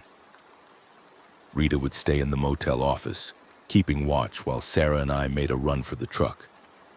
We'd load it with everything we could from the storage area, then come back for Rita. It was risky, insane even, but staying here was slower death, and I'd take my chances with the quick kind. We armed ourselves, Sarah with her revolver and me with the shotgun and the Glock, extra ammunition in every pocket, and I kissed the top of Rita's head like she was family because after everything we'd been through together, she was. The walk across the parking lot felt like miles, even though it was maybe 50 yards, every step exposed, vulnerable, my eyes scanning constantly for movement. The infected were there, a dozen or more scattered around the property, but they were focused on other things, tearing at bodies or wandering aimlessly. And we moved slowly, carefully, trying not to attract attention. We were almost to the truck when one of them, a man in a trucker's flannel shirt with half his face missing, turned and saw us. He let out that horrible moan, a sound that seemed to carry on the wind, and suddenly every infected within earshot turned our direction, their dead eyes fixing on us with predatory focus. "Run!" I shouted, and we sprinted the last few yards, Sarah reaching the truck first and yanking open the passenger door while I provided cover, the shotgun booming as I fired at the closest infected, a teenager in a football jersey who went down hard, but another immediately took his place. I climbed into the driver's seat, jamming the key into the ignition, and the engine roared to life. That beautiful sound of American diesel power, and I threw it into gear, backing up hard and then swinging around, the massive truck responding sluggishly but with unstoppable momentum.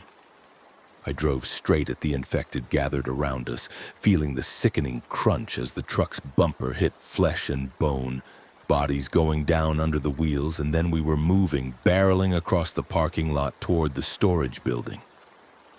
I backed the truck up to the loading dock, and Sarah and I jumped out, working frantically to load supplies. We took everything we could fit: boxes of canned food, water, medical supplies, tools, weapons, ammunition, blankets, anything that might be useful. The infected were coming, drawn by the noise, and I had to stop multiple times to shoot them, each shotgun blast echoing across the empty landscape, each body dropping to reveal another behind it. Sarah was firing too, her hands steady despite her terror, and I felt a surge of pride at her courage. This woman who'd been my assistant manager and was now fighting for her life beside me. We got Rita from the motel office, half carrying her because she was on the verge of collapse from exhaustion and fear, and loaded her into the sleeper cab of the truck. I took one last look at the Last Chance truck stop, my home for 15 years, now a ruin of broken glass and blood and corpses, and I felt nothing, no nostalgia or grief, just a cold determination to survive. I climbed behind the wheel, Sarah in the passenger seat beside me, Rita in the sleeper behind us, and I put the truck in gear, rolling out of the parking lot and onto the access road that led to the interstate. The road was choked with abandoned vehicles, and I had to use the truck's mass and power to push them aside, metal screeching against metal. But we made progress, slow and grinding, but forward. Always forward. The interstate was even worse, a nightmare of gridlock and carnage, cars and trucks packed bumper to bumper as far as I could see in both directions. People had tried to flee and gotten trapped, and now their vehicles were tombs, windows shattered, doors hanging open, bodies sprawled on the asphalt. The infected were everywhere, thousands of them wandering between the cars, attacking anyone still alive, feeding on the dead. I kept the truck moving, staying in the right lane, using the shoulder when I could, pushing aside vehicles when I had to. The truck's size and weight making it almost unstoppable. Sarah was crying again, her hand over her mouth as she stared at the horror outside, and I wanted to tell her to look away, to spare herself. But there was nowhere to look that wasn't filled with death. We'd gone maybe 10 miles, barely making 5 miles an hour, when I saw the roadblock ahead, military vehicles positioned across all lanes, soldiers in full combat gear manning machine guns and barriers. At first I felt hope, thinking this was the safe zone, that we'd made it. But as we got closer, I could see the bodies, piles of them stacked like cordwood on the side of the road. Civilians and military mixed together, and I realized this wasn't a safe zone. This was an execution zone, a last-ditch attempt to stop anyone from leaving the infected area. A soldier stepped out into the road, his rifle raised, signaling me to stop. And I did, easing the truck to a halt about 20 yards from the barricade.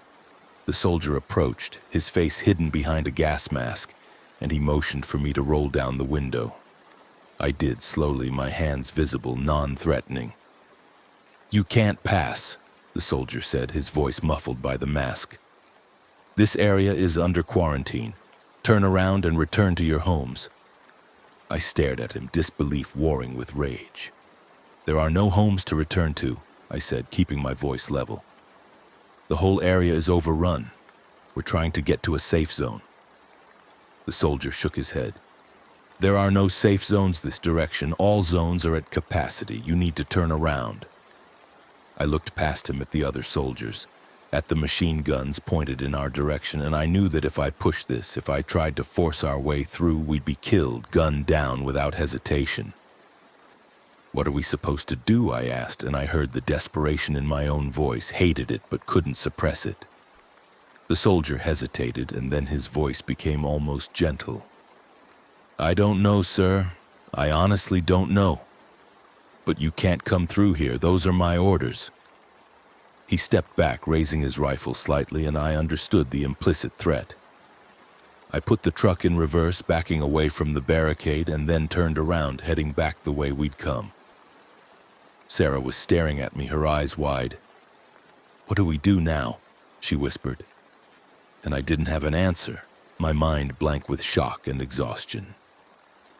We drove for another hour, searching for an exit ramp that wasn't blocked, a side road that might take us away from the interstate. But every option was either impassable or led to more infected, more death. We were trapped, caught in a corridor of horror with no way out, and I could feel despair starting to creep in. The same dark hopelessness I'd felt in the war when everything went wrong and there were no good options. I pulled the truck over on the shoulder, needing a moment to think, to plan, and that's when I saw it written in spray paint on the side of an overturned trailer. "Webb did this. Ask him about deliberate infection protocol." The words were crude, angry, and they meant nothing to me at first, but Sarah gasped, her hand pointing at another message on a nearby vehicle. "William Webb murdered us all." "Who's William Webb?" Rita asked from the sleeper, and I had no idea, but Sarah did, her face going pale. "He's the CEO of American Logistics Corporation," she said slowly. "One of the biggest trucking companies in the country. I've heard drivers talk about him, always complaining about the conditions, the forced schedules, the way the company treats them like machines instead of people." I felt a cold understanding starting to dawn. The Trixie virus had spread along the trucking routes, carried by drivers from stop to stop, city to city. And if someone had wanted to spread it deliberately to ensure it reached everywhere in America as quickly as possible, they'd use the trucking network, the arteries of American commerce. And they'd need cooperation from someone who controlled a large fleet, someone with access to drivers, routes, schedules. I thought about the infected truckers who'd come through the last chance, about how quickly the disease had spread, about the terrorist attack the news had mentioned, and a picture started to form, horrifying in its logic. What if it wasn't just terrorists? What if someone in the industry, someone with power and resources, had deliberately helped spread the virus? But why? What possible motive could justify unleashing a plague? I didn't have answers, but I knew someone who might, and I pulled out my phone, relieved to see it still had battery and a weak signal. I called information, got the number for American Logistics Corporation's headquarters in Chicago, and after being transferred 3 times by automated systems, finally reached a human being, a receptionist who sounded terrified and barely functional.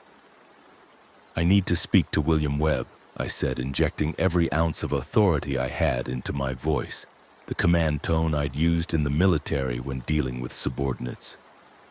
"This is Marcus Cole. I'm calling about the Trixie virus and his company's role in spreading it." There was a long pause, and then the receptionist said, "Please hold." And I was transferred again, this time to a man with a smooth corporate voice, the kind of voice that was used to lying professionally. "This is Richard Stanton, Mr. Webb's chief of staff. Mr. Webb is unavailable at the moment. Can I help you with something?" I felt anger flare hot in my chest. "Your truck spread the virus deliberately," I said bluntly. "I've seen the messages, the accusations. Drivers are saying Webb knew, that he infected them on purpose. I want to know if it's true." Stanton's voice didn't change, remaining calm and professional. "Those are serious allegations, Mr. Cole, and completely unfounded. American Logistics Corporation has been a victim of this tragedy like everyone else, losing hundreds of drivers and employees. Mr. Webb is currently working with federal authorities to coordinate relief efforts." It was a perfect corporate response, meaningless and evasive, and I knew I wouldn't get anything useful from this man. "Tell Webb I know what he did," I said. "Tell him I'm coming for him." I hung up before Stanton could respond, my hands shaking with rage, and Sarah looked at me with concern. "Marcus, what are you doing? We need to focus on survival, on getting somewhere safe, not on revenge." She was right, I knew she was right, but something had broken inside me when I saw those messages, when I understood that this wasn't just a random disaster, but something deliberate. something done by a man in a suit who decided American lives were acceptable collateral damage for whatever goal he was pursuing. Before I could respond, my phone rang, an unknown number, and I answered it without thinking. "Mr. Cole," a different voice said, older, confident, with the slight nasal quality of a Chicago accent. "This is William Webb. I understand you have some concerns about my company." I felt my breath catch, surprise and opportunity mixing in my mind. "Yeah," I said, forcing myself to stay calm. "I have concerns about you deliberately infecting your drivers with Trixie to spread the virus faster, about you being responsible for tens of thousands of deaths." Webb laughed, a cold sound without humor. "You're perceptive, Mr. Cole, I'll give you that. Most people are too stupid or too scared to see the bigger picture. Yes, American logistics helped facilitate the spread. Yes, we infected our drivers systematically, timing their routes to maximize dispersion. And yes, I knew exactly what I was doing." The casual admission hit me like a physical blow, and I heard Sarah gasp beside me, the phone on speaker so she could hear. "Why?" I managed to ask, my voice hoarse. "Why would you do this?" Webb sighed like he was explaining something obvious to a child. "Economics, Mr. Cole, simple economics. The American trucking industry has been dying for years, crushed by regulations, labor costs, fuel prices, competition from automation and drones. My company was months away from bankruptcy along with dozens of others. The virus outbreak was going to happen regardless. The terrorists had already stolen it from the lab, already released it in California. All I did was help it along, accelerate the spread, ensure it reached everywhere simultaneously so that the old system would collapse completely and quickly." "That's insane," I said, my voice rising. "You killed people to save your company?" "I killed people to rebuild the industry," Webb corrected. "In the aftermath, when the dust settles, there will be massive demand for logistics and supply chains, and the companies that survive will be able to dictate terms, write their own tickets. No more unions, no more safety regulations, no more government oversight. A clean slate, Mr. Cole, purchased with necessary sacrifice." I felt sick, physically nauseated by his casual attitude toward mass murder. "You're a monster," I said, and Webb laughed again. "I'm a businessman, Mr. Cole, and right now you're a problem. My people have been tracking your phone since you called my office. They know where you are, and they're coming to eliminate you and anyone with you. Consider this a courtesy warning, a chance to make peace with whatever God you believe in before you die." The line went dead, and I stared at the phone in horror, then looked around frantically, scanning the area.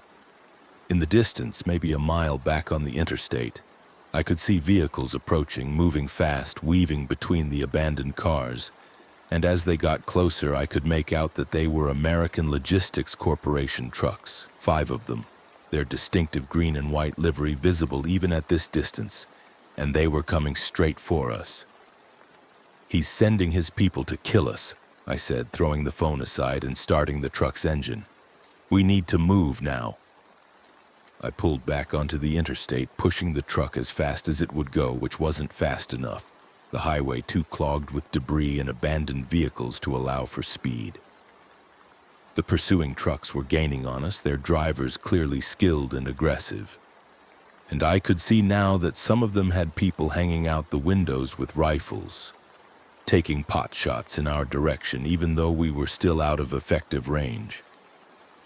Sarah grabbed the hunting rifle from behind the seat, working the bolt, her face set with determination. "I'm not dying without a fight," she said, and I felt a surge of affection for her. This woman who'd gone from assistant manager to warrior in the space of a day.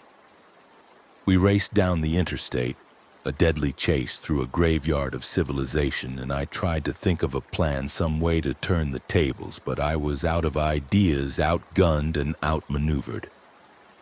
One of the pursuing trucks pulled alongside us in the left lane, close enough that I could see the driver's face.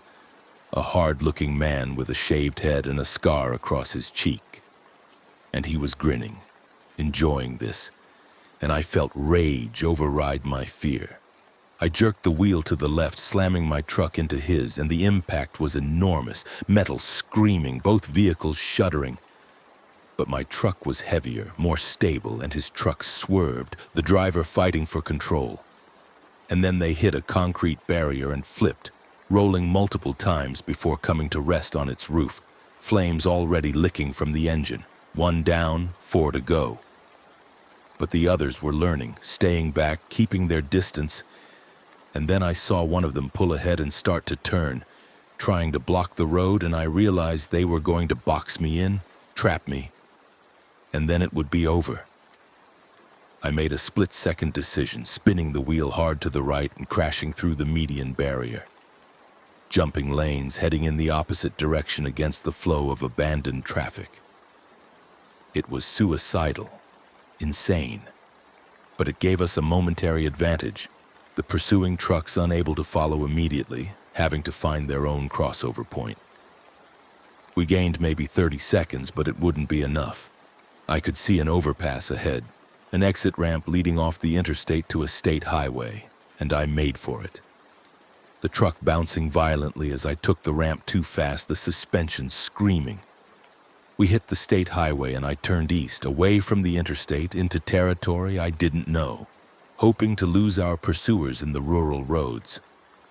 But they were persistent, following us onto the state highway, and now we were in open country, flat farmland stretching in every direction, nowhere to hide, and they were faster than us, closing the distance. I saw a grain elevator ahead, a tall structure with multiple silos, and an idea formed. I pushed the truck harder, heading straight for the elevator complex, and as we got close I could see it was abandoned. No signs of life, just industrial buildings and equipment scattered around a central yard. I drove into the yard, skidding to a stop behind one of the silos, and Sarah looked at me with confusion. "What are you doing?" she asked, and I was already opening my door, grabbing the hunting rifle and as much ammunition as I could carry. "Setting up an ambush," I said. "They think they have us trapped, but we have the advantage of position and surprise. Rita, you stay in the truck, keep the engine running. Sarah, you're with me." We ran to the base of the tallest silo, finding an external ladder that led to a catwalk near the top, and we climbed, my legs burning with effort, Sarah right behind me. From the catwalk, we had a perfect vantage point, could see the entire yard below, and within minutes the pursuing trucks arrived, pulling into the yard in a loose formation, their drivers cautious now, knowing we were armed and dangerous. Men got out, maybe a dozen of them, all carrying weapons, rifles, and shotguns, and even a few handguns, and they spread out, searching the buildings, moving as a coordinated unit. These weren't just truck drivers, these were professionals, security contractors, or mercenaries, and Webb had clearly been planning this, had been preparing for the possibility of resistance. I settled the rifle against my shoulder, looking through the scope, my breathing steady despite my racing heart, and I picked my first target, a man in tactical gear moving toward our truck. I squeezed the trigger, felt the recoil, and the man went down. A spray of blood marking where the bullet had entered his chest. Immediate chaos erupted below, the other men scattering for cover, shouting to each other, trying to locate the shooter. Sarah fired her revolver, the range too great for accuracy, but adding to the confusion, and I worked the bolt, chambering another round, picking another target. This one was smarter, using the trucks for cover, but he made the mistake of exposing himself to look around the bumper, and I put a round through his head, watching through the scope as he dropped.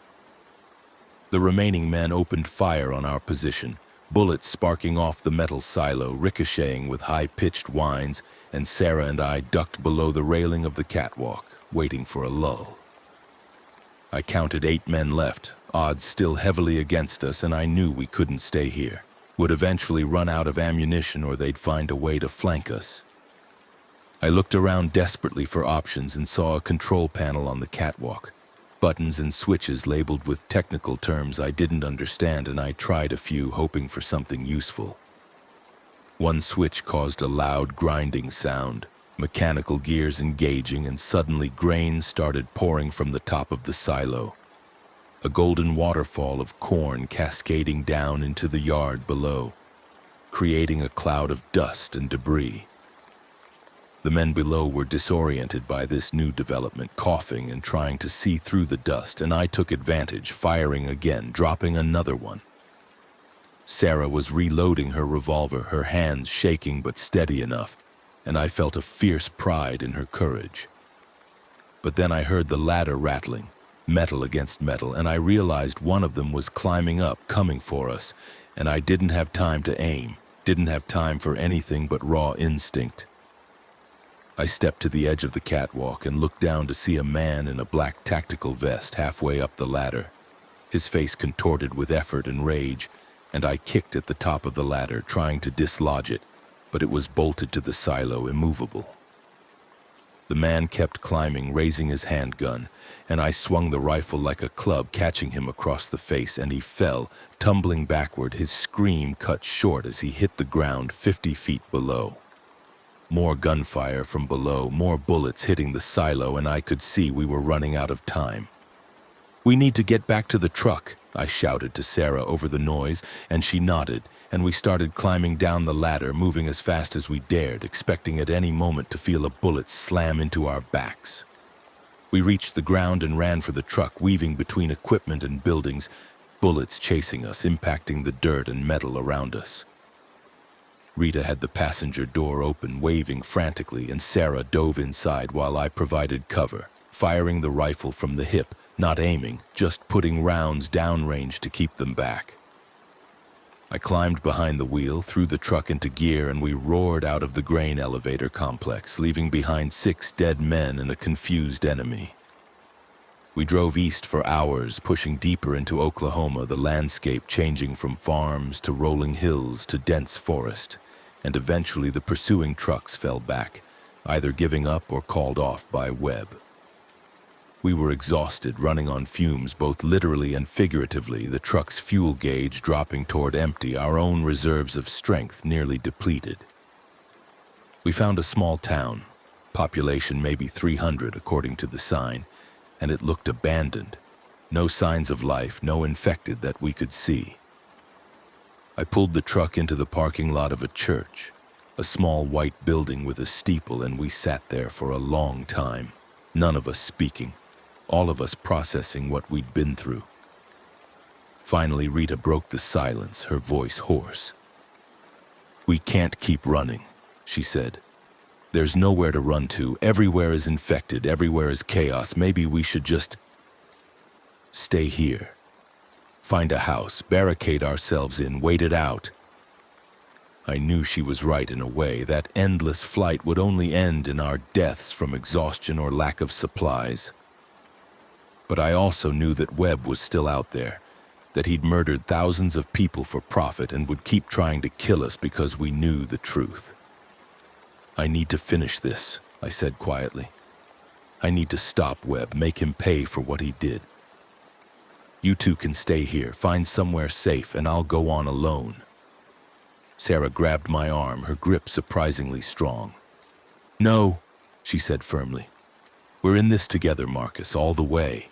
If you're going after Webb, we're going with you." Rita nodded agreement, her face set with determination, and I felt something break inside me, the walls I'd built around my heart crumbling in the face of their loyalty and courage. We rested for a few hours, sleeping in shifts, and then raided the town for supplies, finding an abandoned grocery store that still had some non-perishable food, a gas station where we siphoned fuel from the underground tanks, and a hardware store where we got more weapons and tools. The town was eerie in its silence, no people, no infected, just empty buildings and streets like everyone had vanished overnight. As we were loading the last of the supplies into the truck, I heard a sound, faint but distinct, the whine of approaching engines. I looked up to see a convoy of vehicles coming down the main street, military trucks and Humvees, and for a moment I felt hope, thinking it was evacuation or rescue. But as they got closer, I could see the insignia on the sides, American Logistics Corporation, and I realized Webb had sent more of his people, a whole army this time. "Into the truck!" I shouted, and we scrambled inside, me behind the wheel, the engine starting on the first try, thank God, and I pulled out of the parking lot just as the lead vehicle opened fire, a mounted machine gun chewing up the pavement behind us. This was it, the final confrontation, and I knew with cold certainty that either I killed Webb or he killed us. There was no middle ground, no compromise. I drove like a madman through the streets of the abandoned town, the pursuing convoy right behind us, their gunfire constant and terrifying, bullets punching through the truck's trailer, shattering mirrors, and it was only a matter of time before they hit something vital, disabled us, ended this chase. And then I saw it, ahead of us at the edge of town, a massive American Logistics Corporation distribution center, one of Webb's own facilities, and I had an idea, crazy and desperate, but maybe our only chance.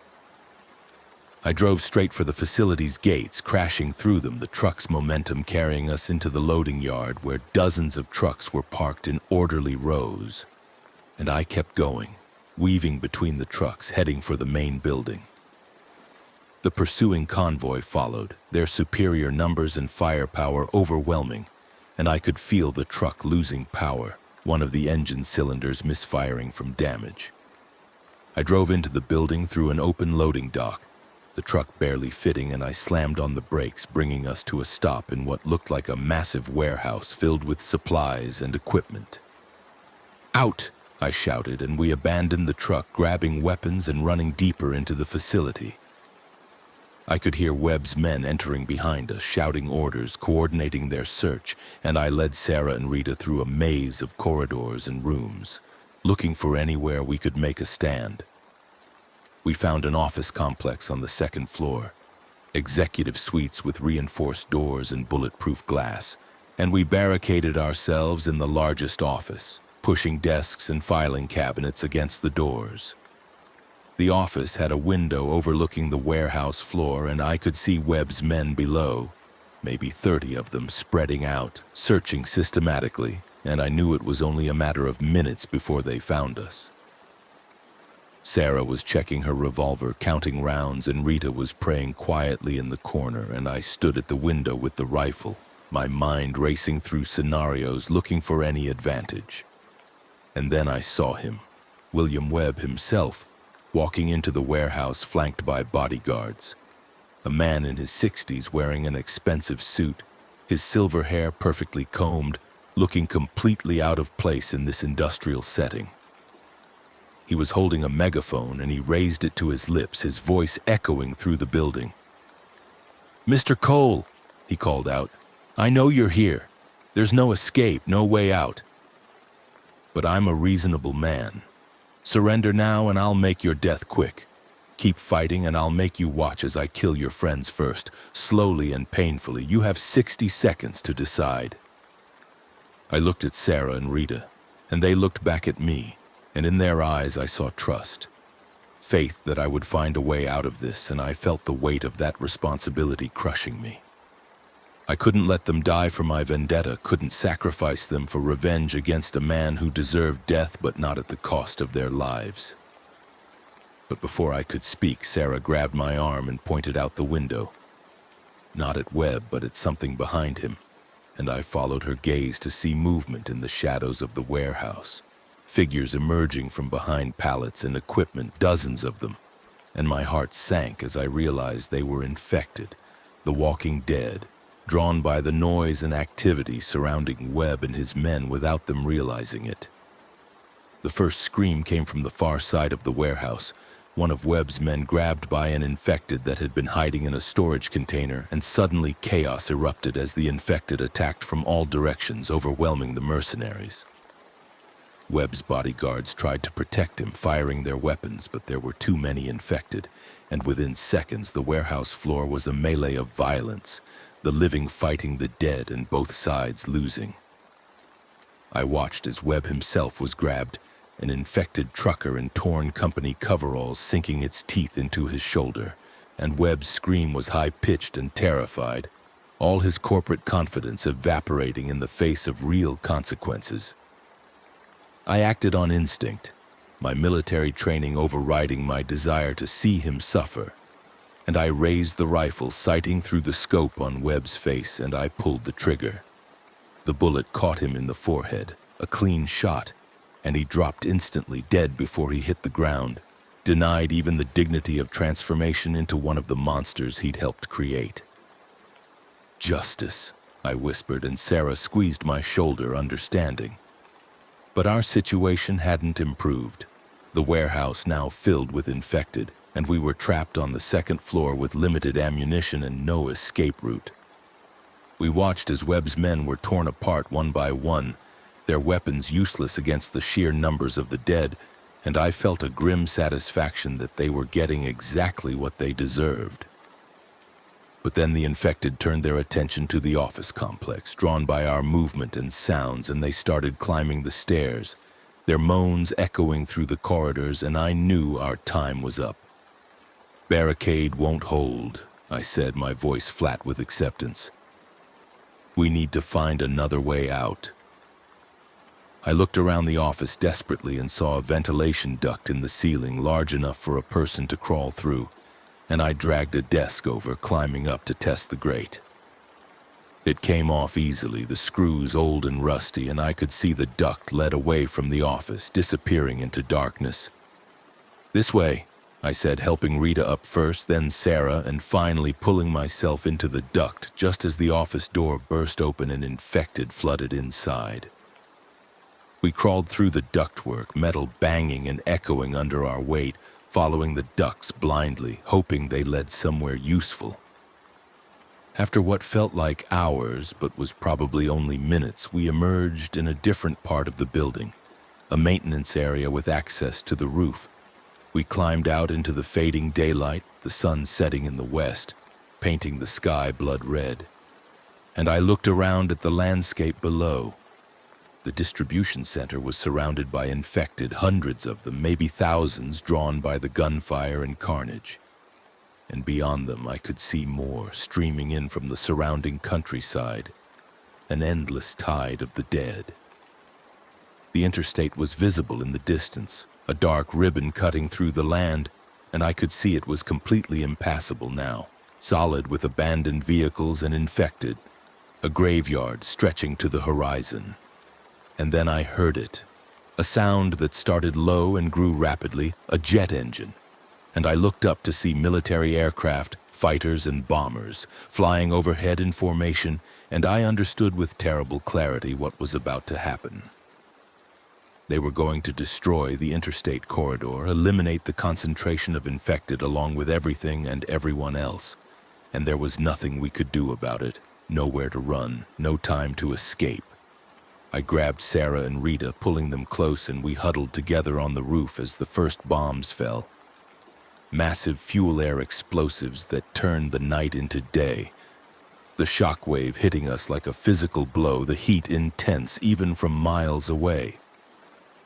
The interstate disappeared in a wall of flame, the explosions marching down the corridor in sequence, each one obliterating miles of highway, and with it every infected, every survivor, every vehicle, every trace of civilization. We watched as the world burned, the flames reaching hundreds of feet into the sky. And I felt tears streaming down my face, not for myself, but for everyone who died. Everyone who'd been betrayed by people like Webb, who put profit over human life. Everyone who'd trusted in a system that had abandoned them. The bombing continued for over an hour, a systematic destruction of the entire Oklahoma interstate corridor. And when it finally stopped, when the planes flew away and the explosions ceased, there was nothing left but smoking ruins, the highway gone, the land scorched black, everything dead or dying. We climbed down from the roof, making our way through the wrecked distribution center, stepping over bodies both human and infected, and emerged into a world transformed into hell on earth. The truck was still functional despite the damage, and we drove away from the ruins, heading east on side roads, away from the destroyed corridor. But as we drove, I could see it was hopeless, that the virus had already spread beyond any possibility of containment. Every town we passed was either burning or overrun with infected survivors fighting for their lives or fleeing in terror, the infrastructure of civilization collapsing in real time. We drove for days, subsisting on scavenged supplies, sleeping in the truck, always moving, always running. But there was nowhere to run to. The infection was everywhere, spread by Webb's deliberate actions through the trucking network, carried to every major city in America before anyone even knew what was happening. We saw the military trying to establish safe zones, but they were overwhelmed. The infected too numerous, the situation too far gone. We saw the government collapse, saw presidents and congressmen fleeing Washington as the city fell, saw the last broadcasts from television stations before they went dark, reporters crying as they described the end of the world. We saw humanity at its worst, people killing each other for food and water, warlords rising from the chaos to exploit the desperate, and we saw humanity at its best. People helping strangers, sharing what little they had, choosing compassion over cruelty even as everything fell apart. Sarah's children never responded to her calls, and eventually her phone died and couldn't be recharged, and I watched her break inside, watched her spirit dim as she accepted that they were probably dead, that her mother was probably dead, that everyone she loved was gone. Rita stopped praying, stopped believing in any kind of benevolent God that would allow this to happen, and she became hard and cold, focused only on survival. The warm woman I'd known replaced by someone I barely recognized, and I became something else too, something I'd hoped I'd left behind in the desert, a killer, a survivor, someone who did what needed to be done without hesitation or remorse. We killed infected by the hundreds, killed humans who tried to hurt us, killed anyone who threatened our small group, and I stopped counting. Stopped remembering their faces, stopped seeing them as people, and saw them only as obstacles to be removed. The months passed in a blur of violence and desperation, the seasons changing from fall to winter to spring, and the infected evolved, or maybe we just understood them better, saw patterns in their behavior, learned to predict their movements and avoid their hunting grounds. They were faster now, or seemed faster. Their bodies decomposing but still functional, driven by something we didn't understand, some primal hunger that transcended death. We were camped in an abandoned barn somewhere in Arkansas when we heard the news, transmitted on an emergency radio frequency that was still broadcasting, a recorded message on loop. The government was gone, completely dissolved, every major city destroyed or abandoned, the population reduced by at least 70% with more dying every day. The military had fractured into warlord factions fighting each other and the infected and desperate civilians. Canada had sealed its borders, as had Mexico, both countries implementing a shoot-on-sight policy for anyone trying to cross. Europe had gone dark. No communications in or out, same with Asia and Africa and South America. The virus had spread globally, carried by international flights and shipping routes before anyone understood the danger. And now the whole world was infected, the whole human race facing extinction. There was no cure, no vaccine, no hope of recovery. The scientists were dead, the laboratories destroyed, the equipment and research lost. Humanity's only chance was to outlast the infected, to survive long enough for them to decay completely. But that could take years, decades even, and we didn't have the resources or infrastructure to survive that long. The message ended with a simple statement. This is the end. May God have mercy on our souls. And then static, nothing but static. The final words of human civilization disappearing into electromagnetic noise. Sarah was the first to die, killed by infected during a supply run to a pharmacy, torn apart before Rita and I could reach her, and I had to shoot her reanimated corpse as it tried to attack us, and that broke something fundamental in me. The last connection to who I'd been before all this.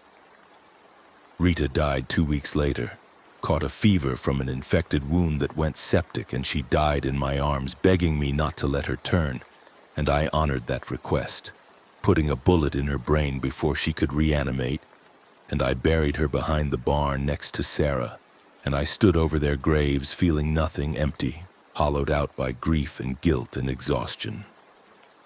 I was alone now, the last survivor of the Last Chance truck stop, the last witness to William Webb's crimes, and I kept going because I didn't know what else to do. Didn't know how to quit.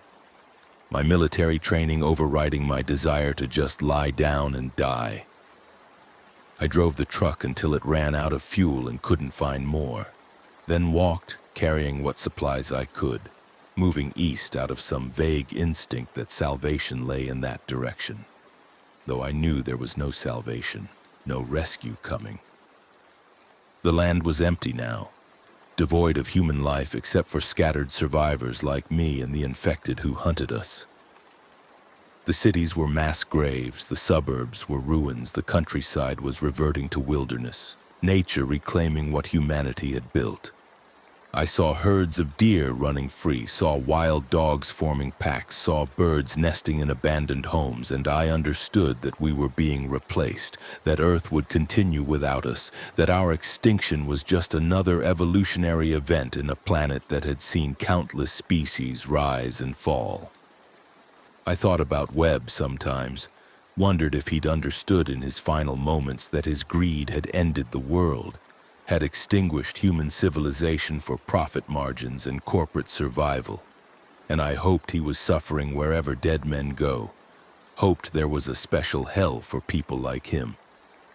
I found other survivors occasionally, small groups huddled in fortifications, desperate and paranoid, and sometimes they welcomed me and sometimes they shot at me, and I learned to avoid them. Learned that humanity was more dangerous than the infected because humans could plan, could set traps, could be cruel in ways the dead couldn't. I saw terrible things, people enslaved by warlords, cannibalism practiced openly in regions where food was scarce, children being raised in this nightmare world with no memory of civilization, no concept of how things used to be. And I kept walking, kept surviving, because that's what I was good at. What I'd trained for, what I'd become. Years passed, or maybe just months, time becoming meaningless without calendars or schedules or any structure to measure it by. I aged, my hair turning gray, my body becoming gaunt and scarred, my mind fracturing under the weight of isolation and trauma. I talked to myself, had conversations with Sarah and Rita and people long dead. And I knew I was losing my sanity, but I couldn't stop it, couldn't fight the slow dissolution of my consciousness. I thought about Webb's virus, about the tricksy pathogen that had ended the world, and I understood that it wasn't really about terrorism or corporate greed or biological weapons. It was about hubris, about humans playing God with forces they didn't understand and couldn't control, and paying the price for that arrogance. The infected were everywhere now, millions of them, maybe tens of millions, shambling through the ruins of America, hunting the few remaining humans, and they were winning. Slowly but inevitably, the balance tipping in their favor as our numbers dwindled and theirs grew. Some of them had been dead for so long they were barely recognizable as human. Just ambulatory corpses held together by the virus, but they still moved, still hunted, still killed. I wondered sometimes if they were conscious, if there was anything left of the people they'd been, trapped inside rotting flesh and forced to commit atrocities against their will. And the thought terrified me more than anything else, the possibility that death wasn't an escape but just a different kind of hell. I was walking through what used to be Memphis when I saw it, a sight that made me stop and stare in disbelief. Mushroom clouds, multiple of them rising from the horizon to the west, the unmistakable signature of nuclear detonations, and I understood that someone somewhere had made the decision that if humanity couldn't survive, then nothing would. that the only way to stop the infected was to sterilize the entire continent. The shockwaves reached me hours later, hot wind carrying ash and radiation, and I knew I was dead, that everyone within hundreds of miles was dead, killed by heat or blast or radiation poisoning. And I found myself laughing, hysterical and broken, because after everything, after all the running and fighting and surviving, we were ending it ourselves, choosing extinction over transformation.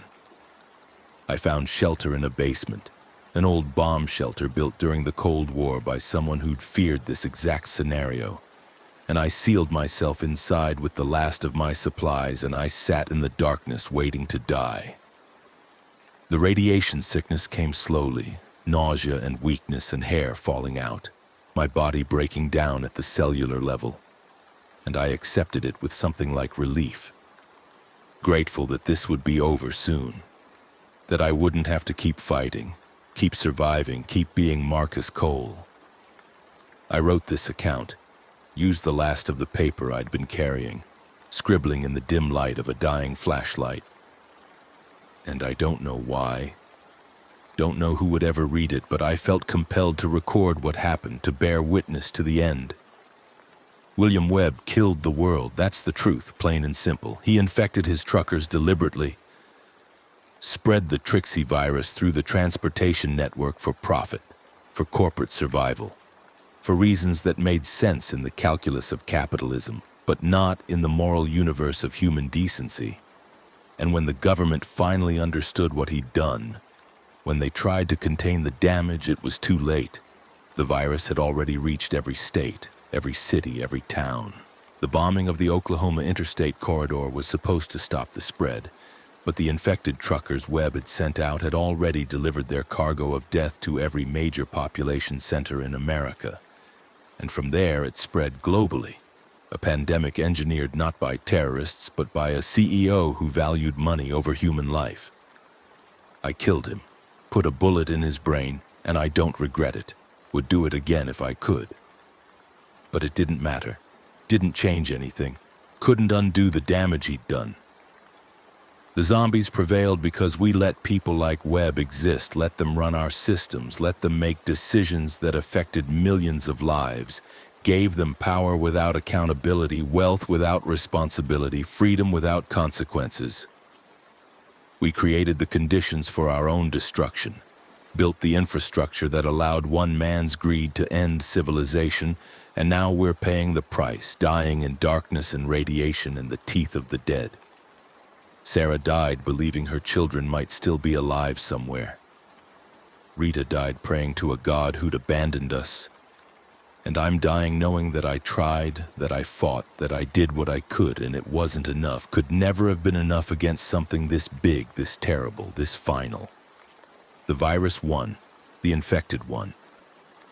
Webb won in a way because he destroyed the system that was going to destroy his company, even if he destroyed everything else in the process. And now there's nothing left, just ruins and corpses and a few scattered survivors waiting for the end. My vision is blurring now, my hands shaking so badly I can barely write. And I know I don't have much time left. The radiation poisoning is shutting down my organs one by one, and soon I'll join Sarah and Rita and everyone else who died in this plague. And maybe that's fitting. Maybe that's justice in its own way. I spent my life running from death, in the desert and in the war and here at the end of the world, and now I'm letting it catch me, surrendering to the inevitable. I hope someone finds this account someday when the radiation clears and the infected finally decay. When the world starts over with whatever survives, and I hope they learn from our mistakes, hope they build something better than what we had.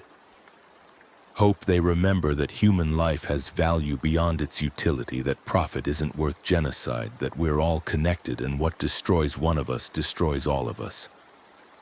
My name is Marcus Cole. I was 47 years old when the world ended.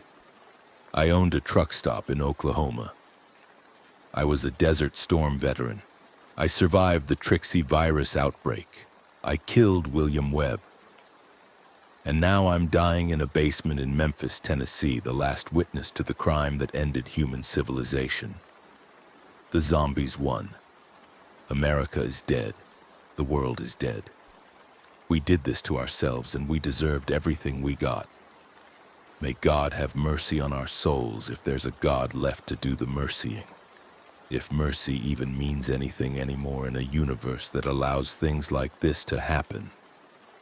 The darkness is closing in now and I can hear them above me, the infected scratching at the shelter door, and I wonder if they'll break through before I die.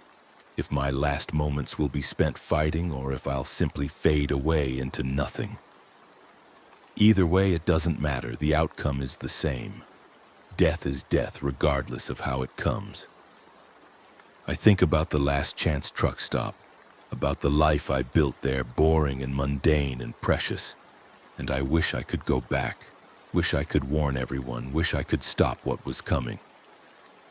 But we don't get do-overs, don't get second chances, we only get the one life, the one chance to make things right. And we wasted it, threw it away for money and power and stupid, meaningless things that don't matter when the world is burning. The infected are breaking through the door now. I can hear wood splintering, metal groaning, and I'm too weak to move, too sick to fight, and I find I don't want to struggle anymore, just want this to be over. They're coming down the stairs, moaning that horrible sound, and I can smell them, the stench of decay and disease, and this is it, this is how it ends.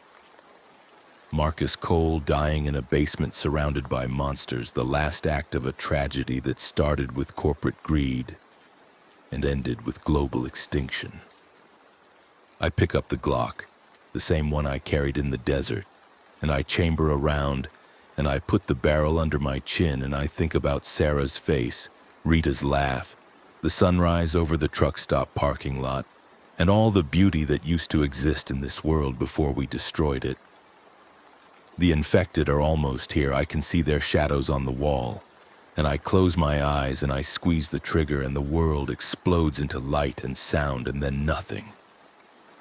Nothing at all. Just the eternal silence of death.